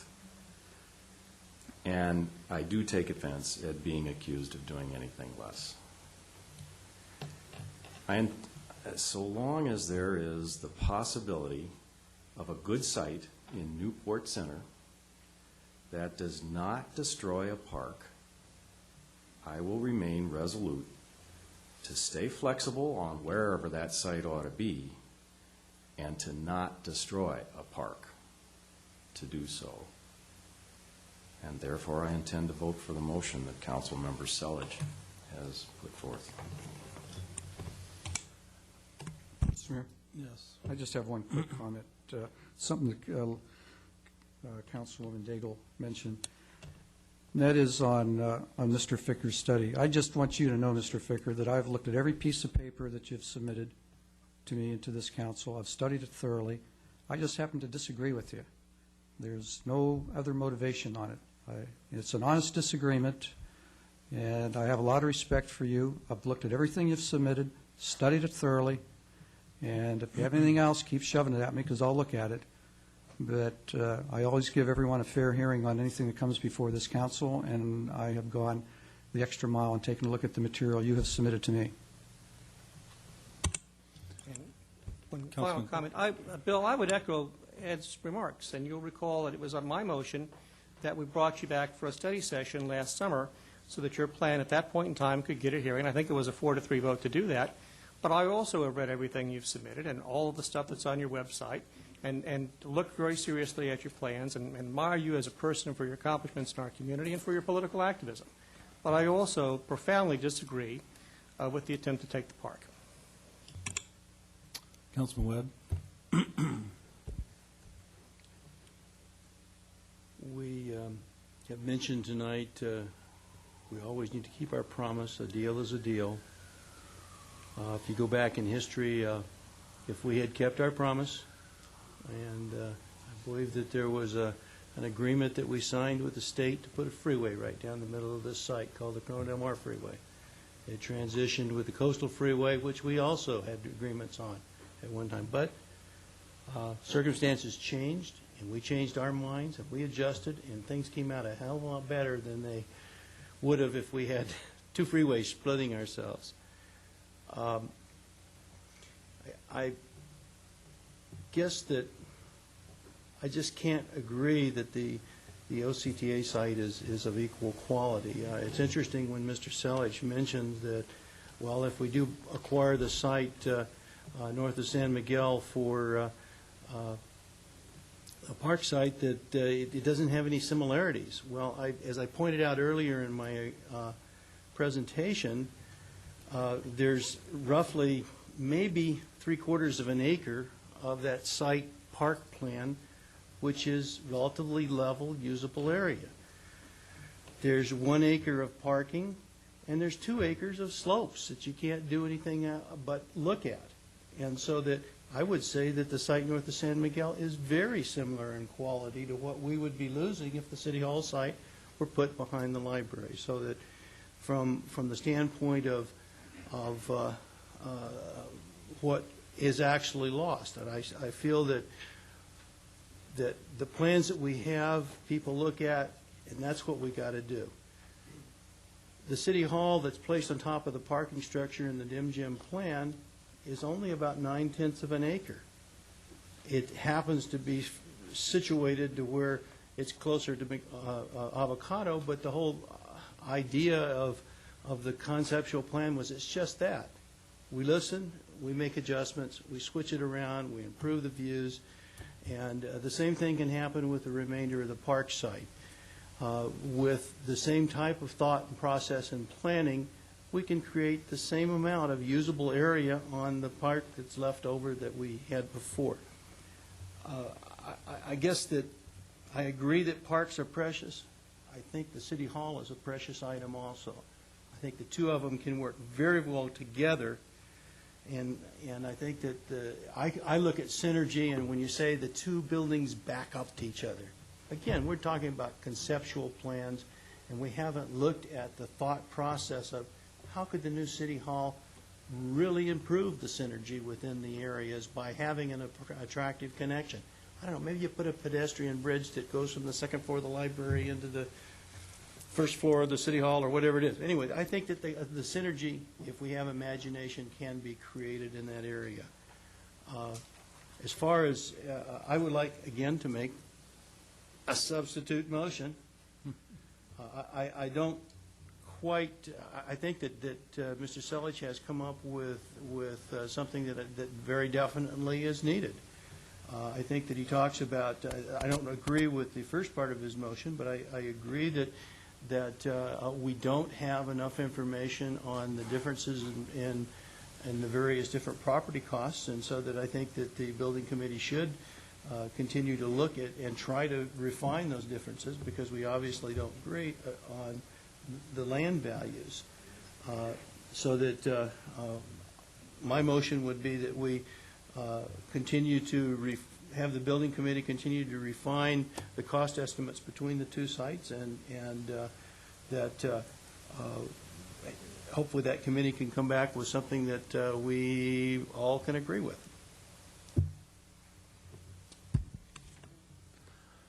Okay, I just have last comment here, a couple. I mean, Mike here said that he believes that the cost is equal. I mean, that basically flies in the face of what we just heard tonight about we saw it up there, $10 million difference. We heard the difference could get even greater.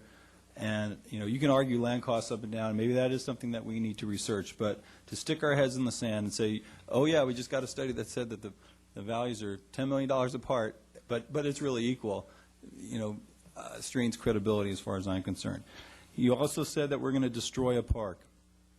It's far from it. I think we would create a beautiful park, an even better park next to City Hall than any park that's going to be created on our next agenda item. And I think way more people will use that park, and way more people will come there to see those beautiful views. And if you can't see the view from the plaza, then we can create a view deck up on the roof of City Hall with the dirt that we're going to put up there, Mr. Curry. So, and in closing, I guess I'll just make an observation. When OCTA came to the Irvine Company and said, hey, we need a bus terminal in Fashion Island. We need a terminus here. We need a place for our buses to turn around. Do you think that the Irvine Company said, well, gee, let's pick out our primest piece of land in Newport Center and give it to OCTA to create a bus stop? You think that that's what Don Bren was thinking? If you're watching out there, Don Bren, you can call and let me know if that's what you're thinking. But do you think that's what Don Bren was thinking? I'm going to put a bus stop in the best piece of real estate I have in Newport Center? No. He found the least valuable remnant of property, and that's where he plomped it down. And if you as a city council and you as the public want to plump our City Hall down on the least desirable piece of property in Fashion Island, well, then we'll continue on the path that we have set ourselves on. But for myself, I want to build a City Hall that we can be proud of, that's going to have a killer view for the employees that are going to work there, for the public that's going to visit there, for the park users that are going to come and use the beautiful park next to this City Hall. That's my goal. That's my vision. And with that, Mr. Mayor, just one thing. To go back to the motion, which we several hours ago was made, and if I'm recalling, it isn't between simply two sites. We have a third site that we are also going to be investigating. So I think we've lost a little bit sight of what the original motion was. well, let me clarify. Don, did you make a motion? I've tried to make a substitute motion, but it wasn't seconded. Well, It had to do with us. can you clarify the motion again? My motion was to have the building committee continue to look at these two sites and refine the actual costs of right-of-way acquisition for the OCTA site, so we have a better idea of what the cost differential is. Okay, so that's your alternative motion. Do we have a second for the alternative motion? I'll second the motion, sure. I would just say that the general plan does designate this property open space. It's also specified in the library agreement as open space. The idea of destroying a park or taking a park off the table, that's unnecessary. And again, what is the answer to the question, why haven't we looked at other locations for a park? Why does a park have to be at this property? So I would just offer that, and we can vote.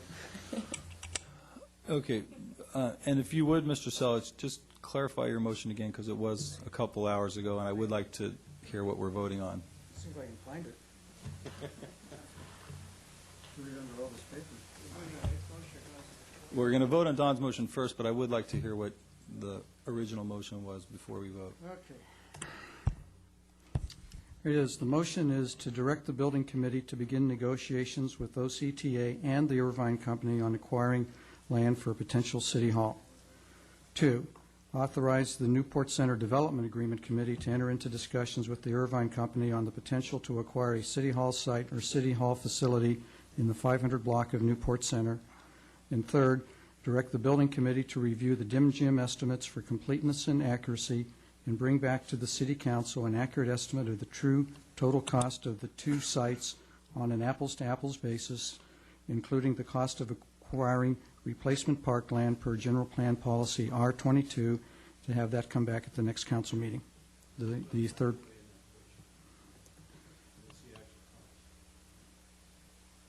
Well, any land acquisition cost. I just said including the cost. It includes total costs, so it'll be any cost involved, any land acquisition cost whatsoever. I just highlighted the replacement parkland. I guess I'm a little bit concerned about the item 2 related to the offer of, or really negotiating with the Irvine Company, because what they had really proposed doing was taking and leasing us a piece of land in the middle of their parking lot that probably backs up to San Joaquin Hills Road, and that, to me, just is not an appropriate site for the city hall, and our city should consider owning whatever land its home is on, and we shouldn't be a tenant to anybody. Well, I think there are some options that might be open there, so if we don't go talk about it, we won't find out. Okay, thank you for clarifying your motion. Is there any further comment? Okay, then please vote on the alternative motion.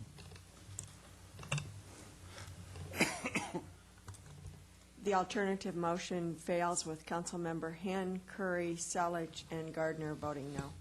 Okay, please vote on the original motion, and I will be voting actually yes on that motion. With Councilmember Webb and Daigle voting no, the motion carries.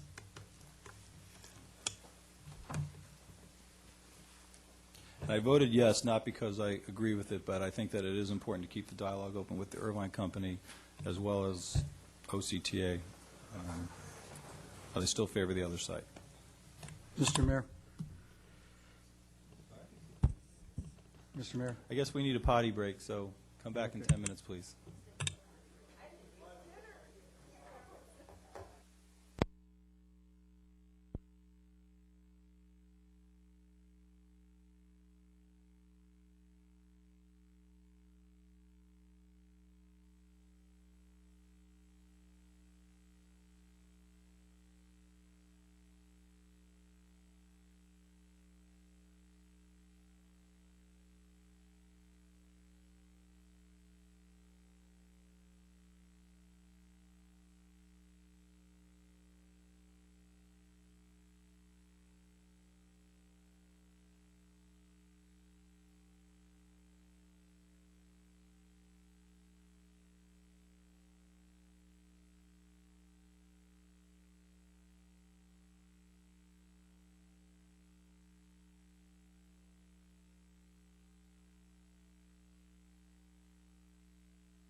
When you're dreaming with a broken heart, the waking up is the hardest part. You roll out of bed and down on your knees, and for a moment you can hardly breathe, wondering when's she really here? Is she standing in my room? No, she's not, 'cause she's gone, gone, gone, gone, gone.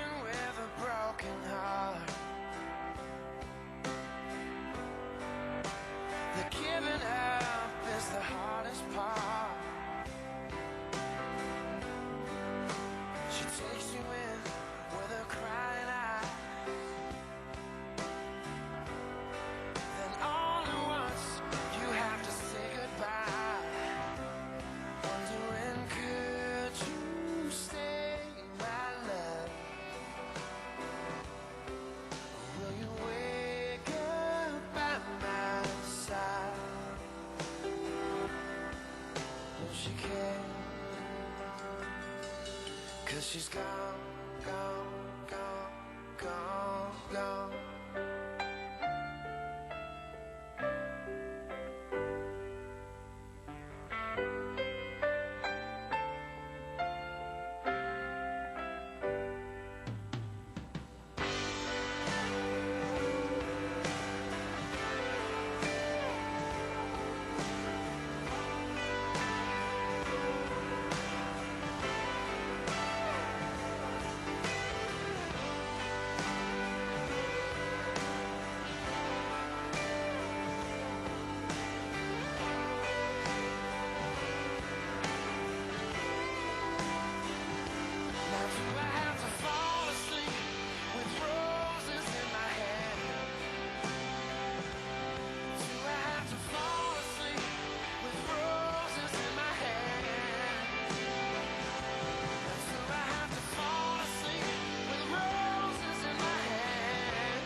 No, you won't, 'cause you're gone, gone, gone, gone, gone.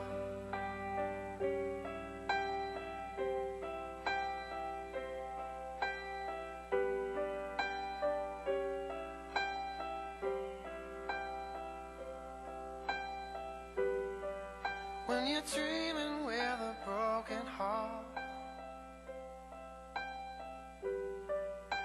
then waking up is the hardest part.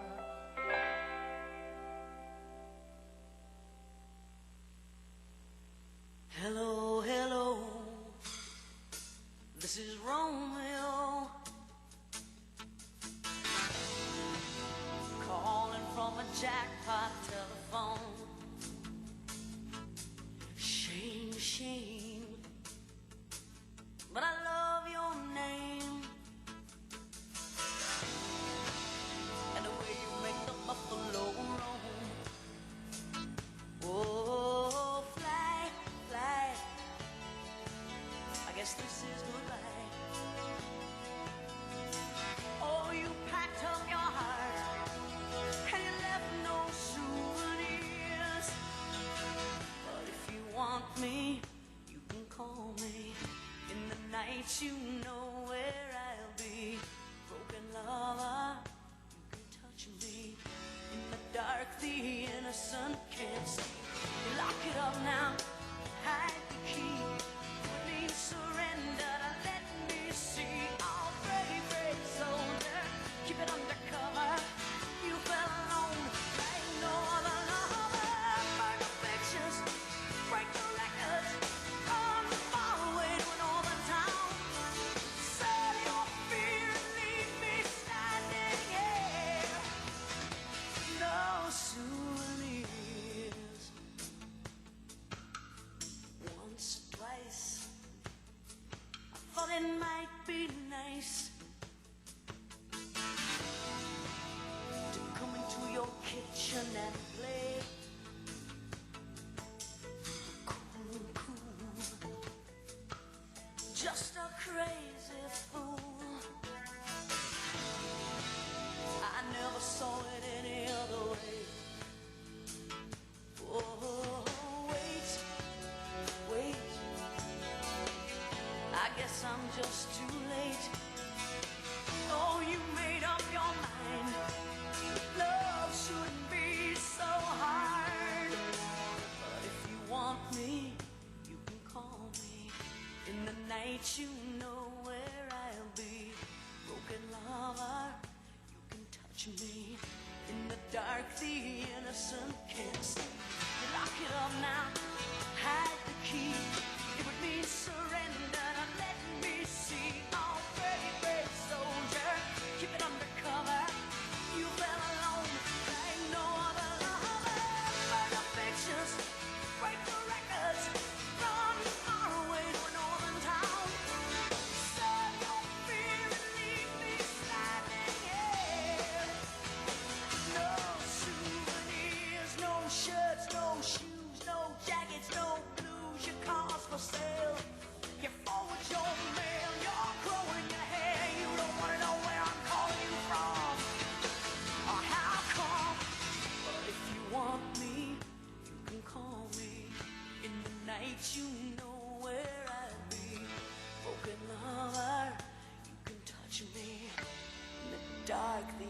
can't see. Lock it up now, hide the key. Would mean surrender, let me see. Brave, brave soldier, keep it undercover. You fell alone, there ain't no other lover. Burn the pictures, break the records. Gone far away to a northern town. Sell your fear and leave me standing here with no souvenir.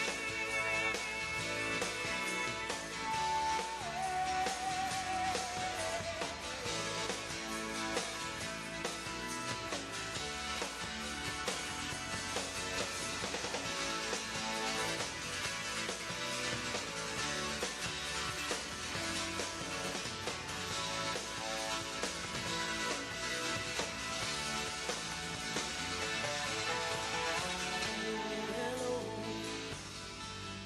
this is Romeo.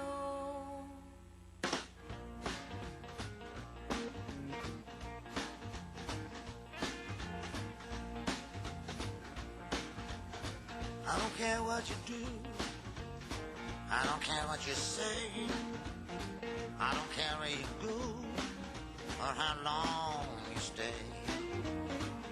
Someday, baby, you ain't gonna work for me anymore.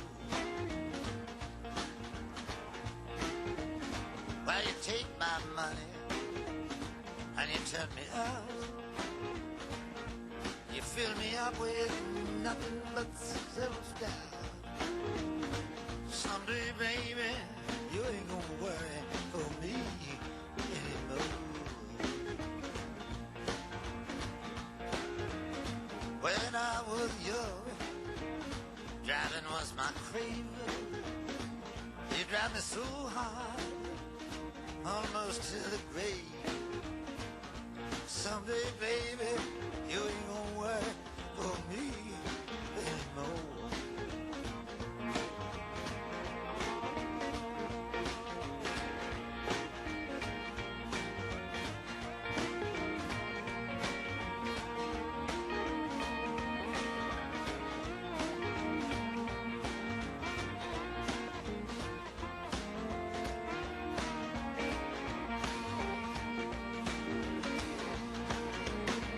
You can take your clothes, put them in the side. You're going down the road, baby, and you can't come back. Someday, baby, you ain't gonna work for me anymore. I tried to be friendly, I tried to be kind. I will drive you from your home, just like I was driven from mine. Someday, baby, you ain't gonna worry for me anymore. Living this way ain't a natural thing to do. Why was I born to love you? Someday, baby, you ain't gonna worry for me anymore.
Is it on now? Yes. Please take your seats. We'll continue. By council policy, if we want to move forward with our agenda, we must take a vote to make sure that everybody wants to do that. So I'll call for a vote on continuing with the conclusion of our agenda. All in favor, please vote. With Councilmember Hen absent and Councilmember Webb voting no, the motion carries. Okay. So we'll move on. Huh? Move on to item number 21, is it? Newport Center Park Concept Plan. Mr. Mayor? Haven't we heard enough about Newport Center Park tonight? Okay, go ahead. Yes, Mr. Webb. I move that we continue this item to the first meeting in September based on us not receiving any information in advance to analyze or look at the revised plan and the backup information related to its costs and its impacts. We did receive late Thursday the two different drawings on it, but we really didn't have any explanation of what those drawings are for. So I think that it would be appropriate.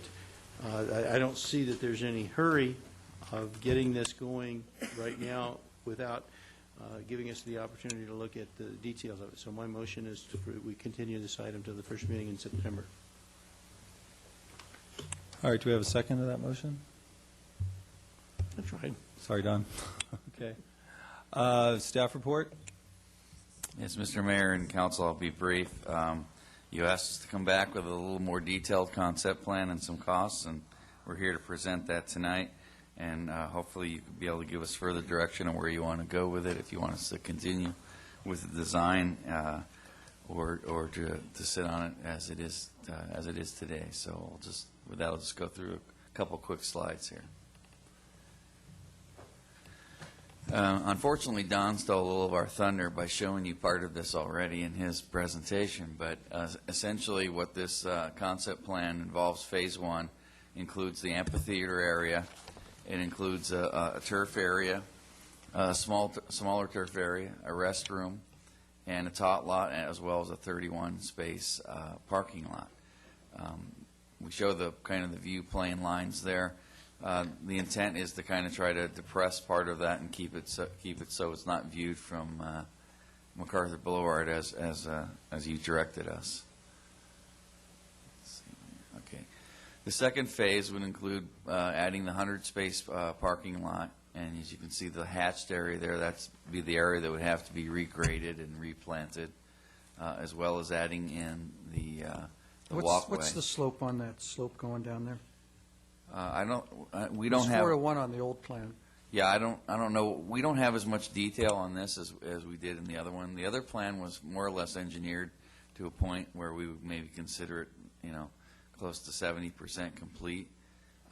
This is really very rough design study. We don't know exact slopes. We don't have exact earth quantities. We're really just doing some very rough look at what we can do here, and therefore, I'll caution you when I show you the cost estimates.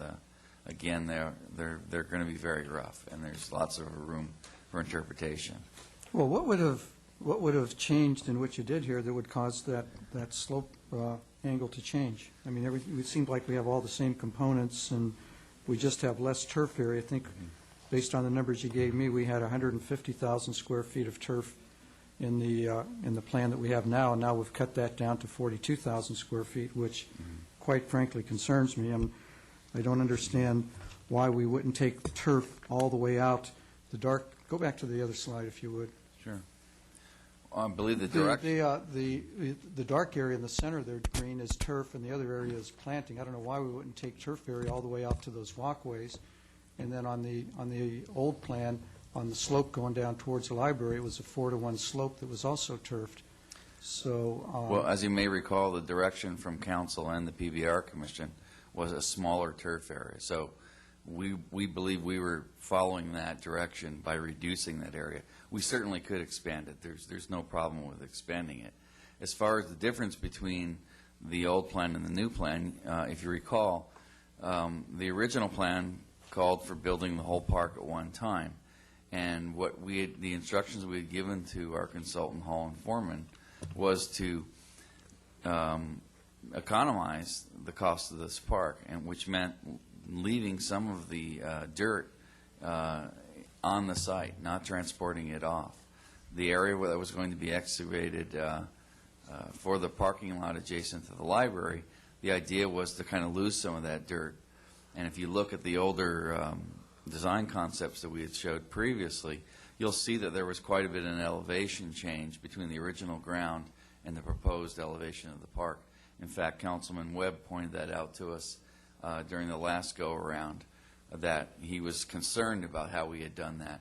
And I guess we had reported that that had been the direction we had given the consultant to try to minimize the costs. So this concept adheres more closely to the existing grade, and that's per the instructions that you gave us, not to raise that and preserve the views from MacArthur Boulevard, if at all possible.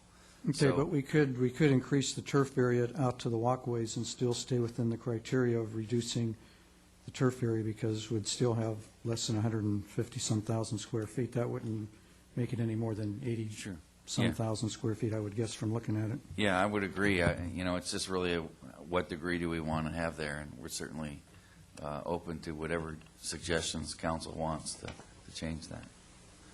Okay, well, I'd just prefer to see more turf area there because it's more active play area that people can use. Do you have any idea what the contours are in this area? Is it level? Is it 4-to-1 slope or 3-to-1 slope? Or do you have any thoughts? We didn't get that detail into this.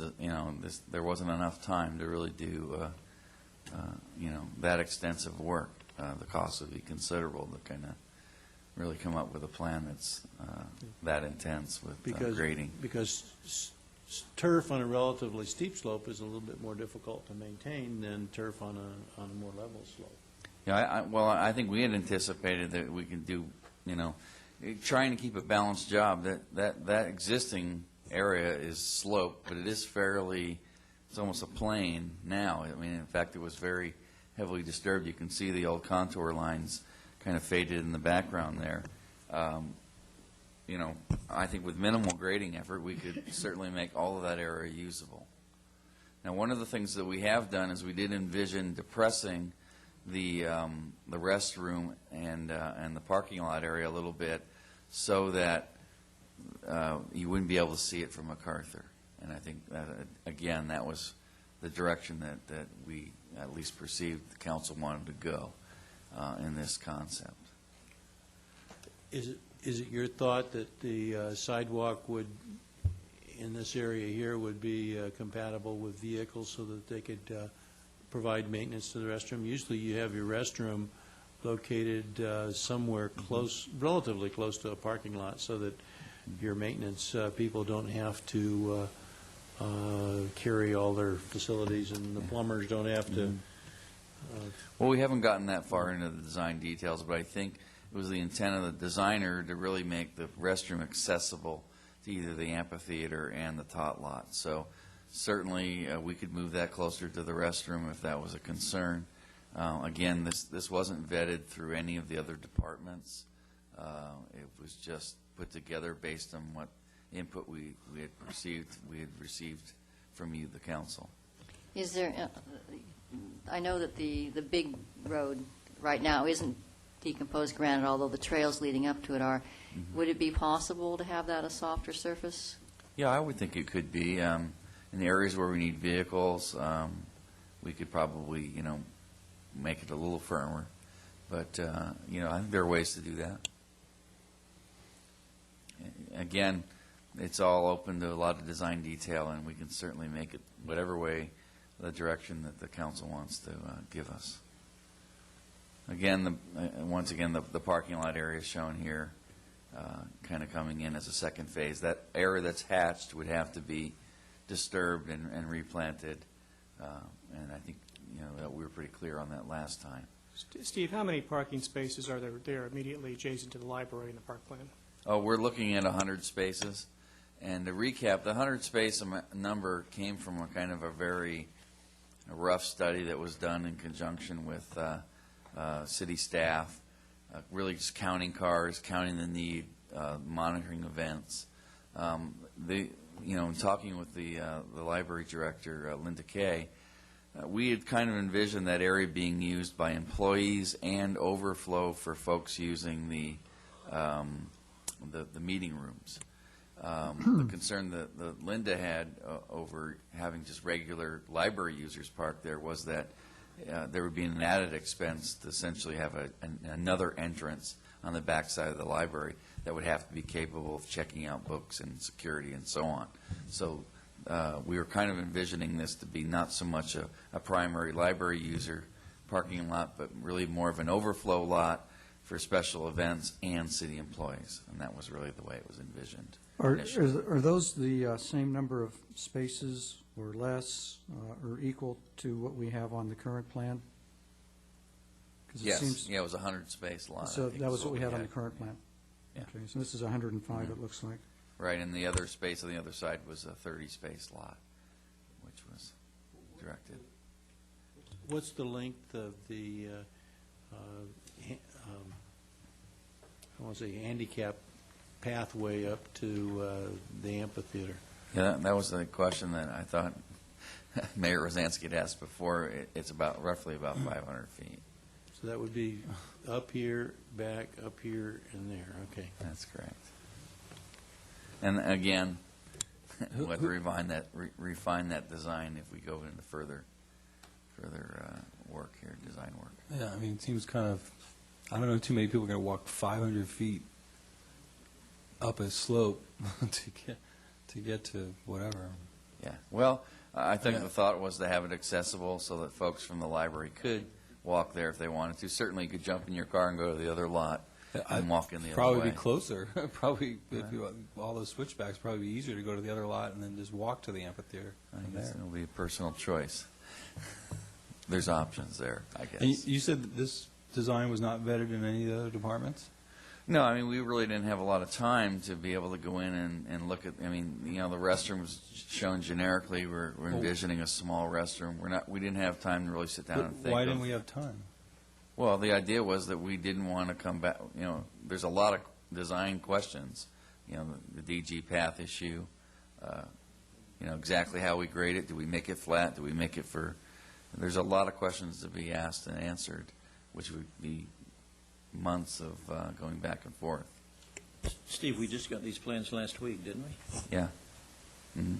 Well, then why are we addressing it tonight? I thought the idea was to come back with a concept plan that you guys had for the park, and that was, well, I would assume you would have vetted it with the park, Well, it was our Recreation. understanding that you wanted a quick look at what that phasing would be.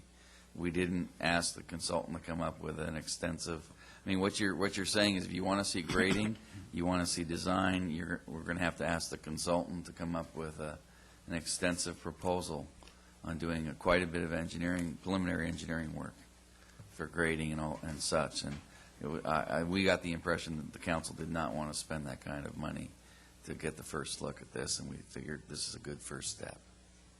I certainly didn't give that impression, I don't think. No, that was my impression. In fact, I think this is just about what we asked for. At least what I thought we were going to get. So you're saying that this is not the final design, this is just a Well, I think as a concept plan, it's a concept plan. I mean, a concept plan generally doesn't have all the engineering details that you're asking for. Oh, but I would at least think it would be vetted through the other departments. I mean, at a minimum, that doesn't require any money. That's just our own people.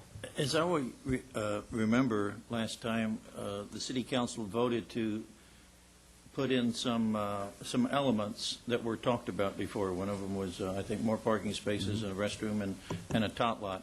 So then the discussion was that council doesn't know what that looks like. So fit that into the concept that was created prior and come back and show council that, see if you want us to proceed with that. Yeah, I believe that's a correct interpretation. Thank you. The next slide essentially kind of shows really our intent. This is very rough, but we wanted to kind of show you that what we're trying to accomplish here is leaving minimal grading. We are, and you can see on the this would be Avocado and this would be MacArthur. leave the berming that's in place there, maybe flatten out certain areas so they're usable. But the idea was also to depress this area over here on the closer to Avocado for the purpose of putting a restroom or any other facility that might be hidden from MacArthur in the public view. And then we asked them to kind of look at some ballpark numbers, and again, I caution you not to really put too much into this. They're generally a little higher than the costs that we showed you some months ago. I think we showed a total cost of about 4.2. It's showing 4.6. A lot of this really depends on how much grading you want to do, how extensive of a restroom you want. Do you want a very small restroom? Do you want something that's very basic, or do you want something that's a little more usable? If you are going to have bigger turf areas there, we talked with Rec a little bit about, what programs would you really want out there? And if there are programs that are going to be there, there would have to be some element of storage, perhaps.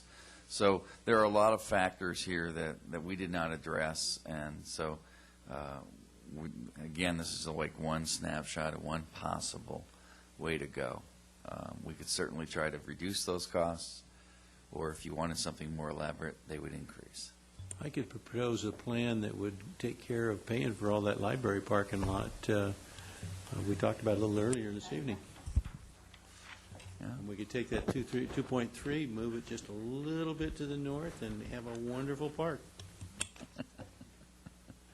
And that really concludes what we wanted to show you, and we're looking for any direction if you want us to explore this further. Or. Mr. Mayor?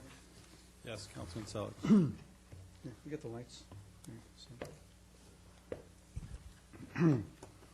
Well, the action item that's before us is to approve the Newport Center Park Phase 1 concept plan and then direct the staff to negotiate a professional services agreement with Hall and Foreman for the design of Newport Center Park Phase 1 only, or all phases. I think that the concept plan that has been come up with is, is well done. I think it integrates the elements as pretty much as I had envisioned them being done, actually even better. Good thing we did it then, huh? Actually, none of this is, or things that I don't think would have done just as an evolution of developing the final construction drawings we were already working on, so no harm, no foul there. So I would move that we approve the revised Newport Center Phase 1 concept plan.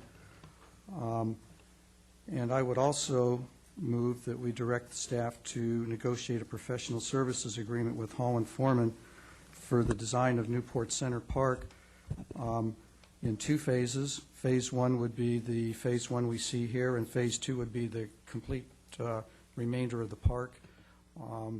It's my feeling that with the funds that we've negotiated on the Santa Barbara condominiums, that we'll have the money when that comes in to do all of the remaining phases of the park. In the meantime, we should go ahead and move ahead on Phase 1 in designing all the rest of the park and have it ready to go when the money comes in. So that would be my motion. Are you including the library parking in Phase 1 or not? I'm not, because No, that's Phase 2. That's Phase 2. That's the remainder of it. It's just what you see on the first drawing here. Well, what about the area to the north? Is that in Phase 1? What, this? No, this. No. So it's 3 phases, not 2 phases. So I'm saying that we do it in 2 phases. We do Phase 1, which is this, and then we do everything else in one second phase. That's what I want to clarify. So you're talking about just the upper portion, the turf portion, the amphitheater, parking lot, and then... Not the parking lot. The parking lot for the library. Oh, the upper parking lot. Yeah.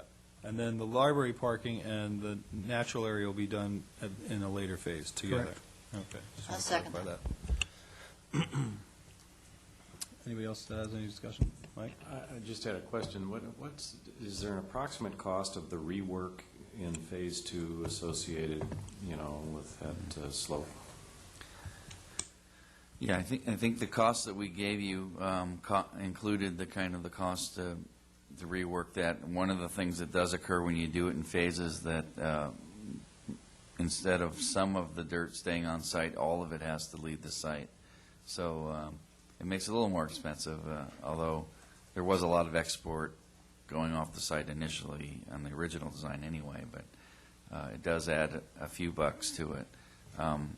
We did have some discussions with Hall and Foreman about the cost of moving forward, and we looked at probably somewhere in the range between I think it was somewhere around $180,000 to $200,000 to move forward with plans and specifications and estimates. In case you were interested in that number. That's the amount of, that's the cost of the rework? The cost of actually completing plans in this phase. It's just the design of the park. The design cost. He wants to know, and I want to know too, how much more are we paying by phasing it as opposed to building all 3 phases or the whole thing all at one time? Is that your question, Mike? Steve, didn't we say that there was either $200,000 or $300,000 difference? Yeah, I think I remember around $250 as essentially, just a grading and some staging. Obviously the cost to come back, and throwing in some additional cost because the time goes by and things get more expensive. What about the native planting area that's going to be partially torn out? Yeah, I think we kind of envisioned leaving that kind of the way it is almost for now. Not a whole lot of extensive work. We showed it as native. Obviously, we're not going to go and plant it all with brand new native plants and go through all that trouble just to tear it out. I think what the idea was that, and I think maybe Wes Morgan can clarify, in our discussions, we kind of talked about really not touching, doing a lot in that area. Just kind of leaving it the way it was, so to speak, for now. There's no sense spending a lot of money on it and then coming back and tearing it all up. Mr. Mayor, I'd like to make a slight amendment to my motion. I forgot something. I'd like to include in the concept plan that we include the DG trail that Councilwoman Gardner talked about, that we include that as part of the concept plan. I think that's a terrific idea. And changing the turf area?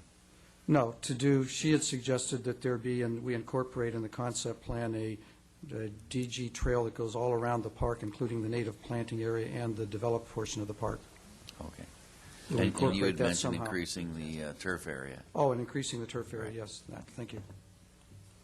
I think that you got to be careful about that because DG works relatively well level, but I would ask you to walk through our park out along Irvine Avenue to look at the DG trails there that have been amended and eroded and amended and eroded to the extent that you really need to think carefully, and particularly if your DG doesn't have some sort of soil amendment or cement in it, you're not going to be able to get your maintenance vehicles without rutting it because you're going to have a lot of water in the area because you're going to be watering all this grass. And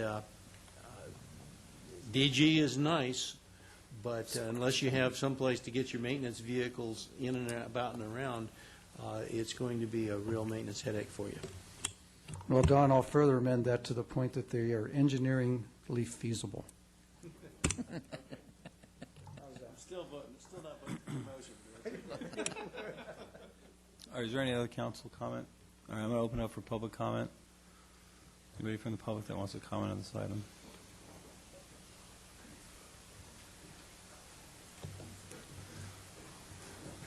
Brevity will be rewarded. I'm not just talking about you, Barry, everybody out there. Well, I think I'll be very brief. Okay, you'll be rewarded.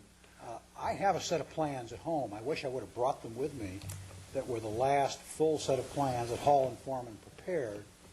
And it has all the elevations all over it. And the only thing that's not on it is a tot lot, the bathroom, and the parking lot.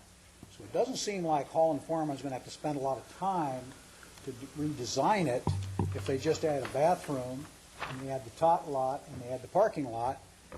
It just wouldn't seem like they have to re-engineer anything else, because you've got the upper part of the park, which is going to stay the same as the old plan. So I would really hope Hall and Foreman would cut you a break, because if you don't have a set of the plans, I have them, because I have it too, Barry. Okay, then we have them. Substantial changes are being suggested in this. You don't agree, Don, that just adding the tot lot and the bathroom and the parking lot is going to, it's not going to change the elevations, is it? Yes, because what we'd asked them to do was to remove the 12 feet of fill that would have blocked the view from MacArthur Boulevard as you looked across the site. Oh, so we're now They going have to look at a new grading plan. for I'm the site. sorry. So you're saying that old plan that you and I both have, and I guess everybody else has, you're saying that that's being completely scrapped and they're taking 12 feet off the property? Is that what you're We're saying? not placing 12 feet on the property. The fill that was going to come from creating the library parking spaces was going, or the cut was going to be lopped right on top of the site and raise it up in 12 feet in some places. So now, because we're phasing it, because we're only doing the upper area first, we're not going to throw the dirt up there from the lower area. We'll have to export it off the site. Well, I understand that when we first proposed this park, there wasn't any idea to phase it. The reason it was going to be phased was because of money. I now look at the figures that were proposed up there tonight. They all fell below the figure that I heard tonight mentioned that's going to go into the park. So I think you ought to just skip the phasing and just build it exactly as it is with the library parking down there. But don't take money out of the park fund to build a parking lot for the library, because I think that ought to come from another source of funds. It shouldn't just come out of the park money. I don't think that's fair. You just build the thing as one. And then I think it would probably cost a lot less to do it, and I think that's maybe a reasonable alternative. But if Mr. Selich thinks it can be built this way and only going to cost an extra couple $100,000 to phase it, then I don't have any objection to that either. I just think we ought to get something done, and it seems like if we keep designing more plans, it just takes longer and longer to get anything finalized. And I'd really like to get a final set of plans, if we could, that we could then let this council decide whether you want to build it or not at that expense. Thank you very much. Earlier, you suggested that we would go to some other attorneys. I'm suggesting we go to other engineers. Other engineers than who? Other engineers? You have your Attorney Retirement Act. I have my. Oh, I see. Okay. Well, are Hall and Foreman engineers or designers? I didn't understand. They're engineers. Oh, they are. Okay. All right. Okay. Thank you very much for your consideration of my ridiculous proposal. Okay, anyone else that'd like to speak on this matter? Thank you, Mayor Rosansky. Debbie Stevens, resident, Corona Del Mar. I would just like to support Mr. Selich's motion.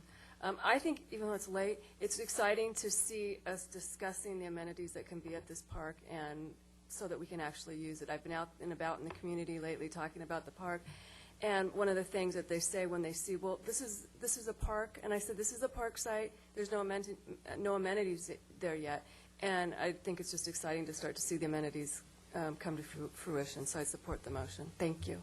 Thank you. Nice and brief. Anyone else?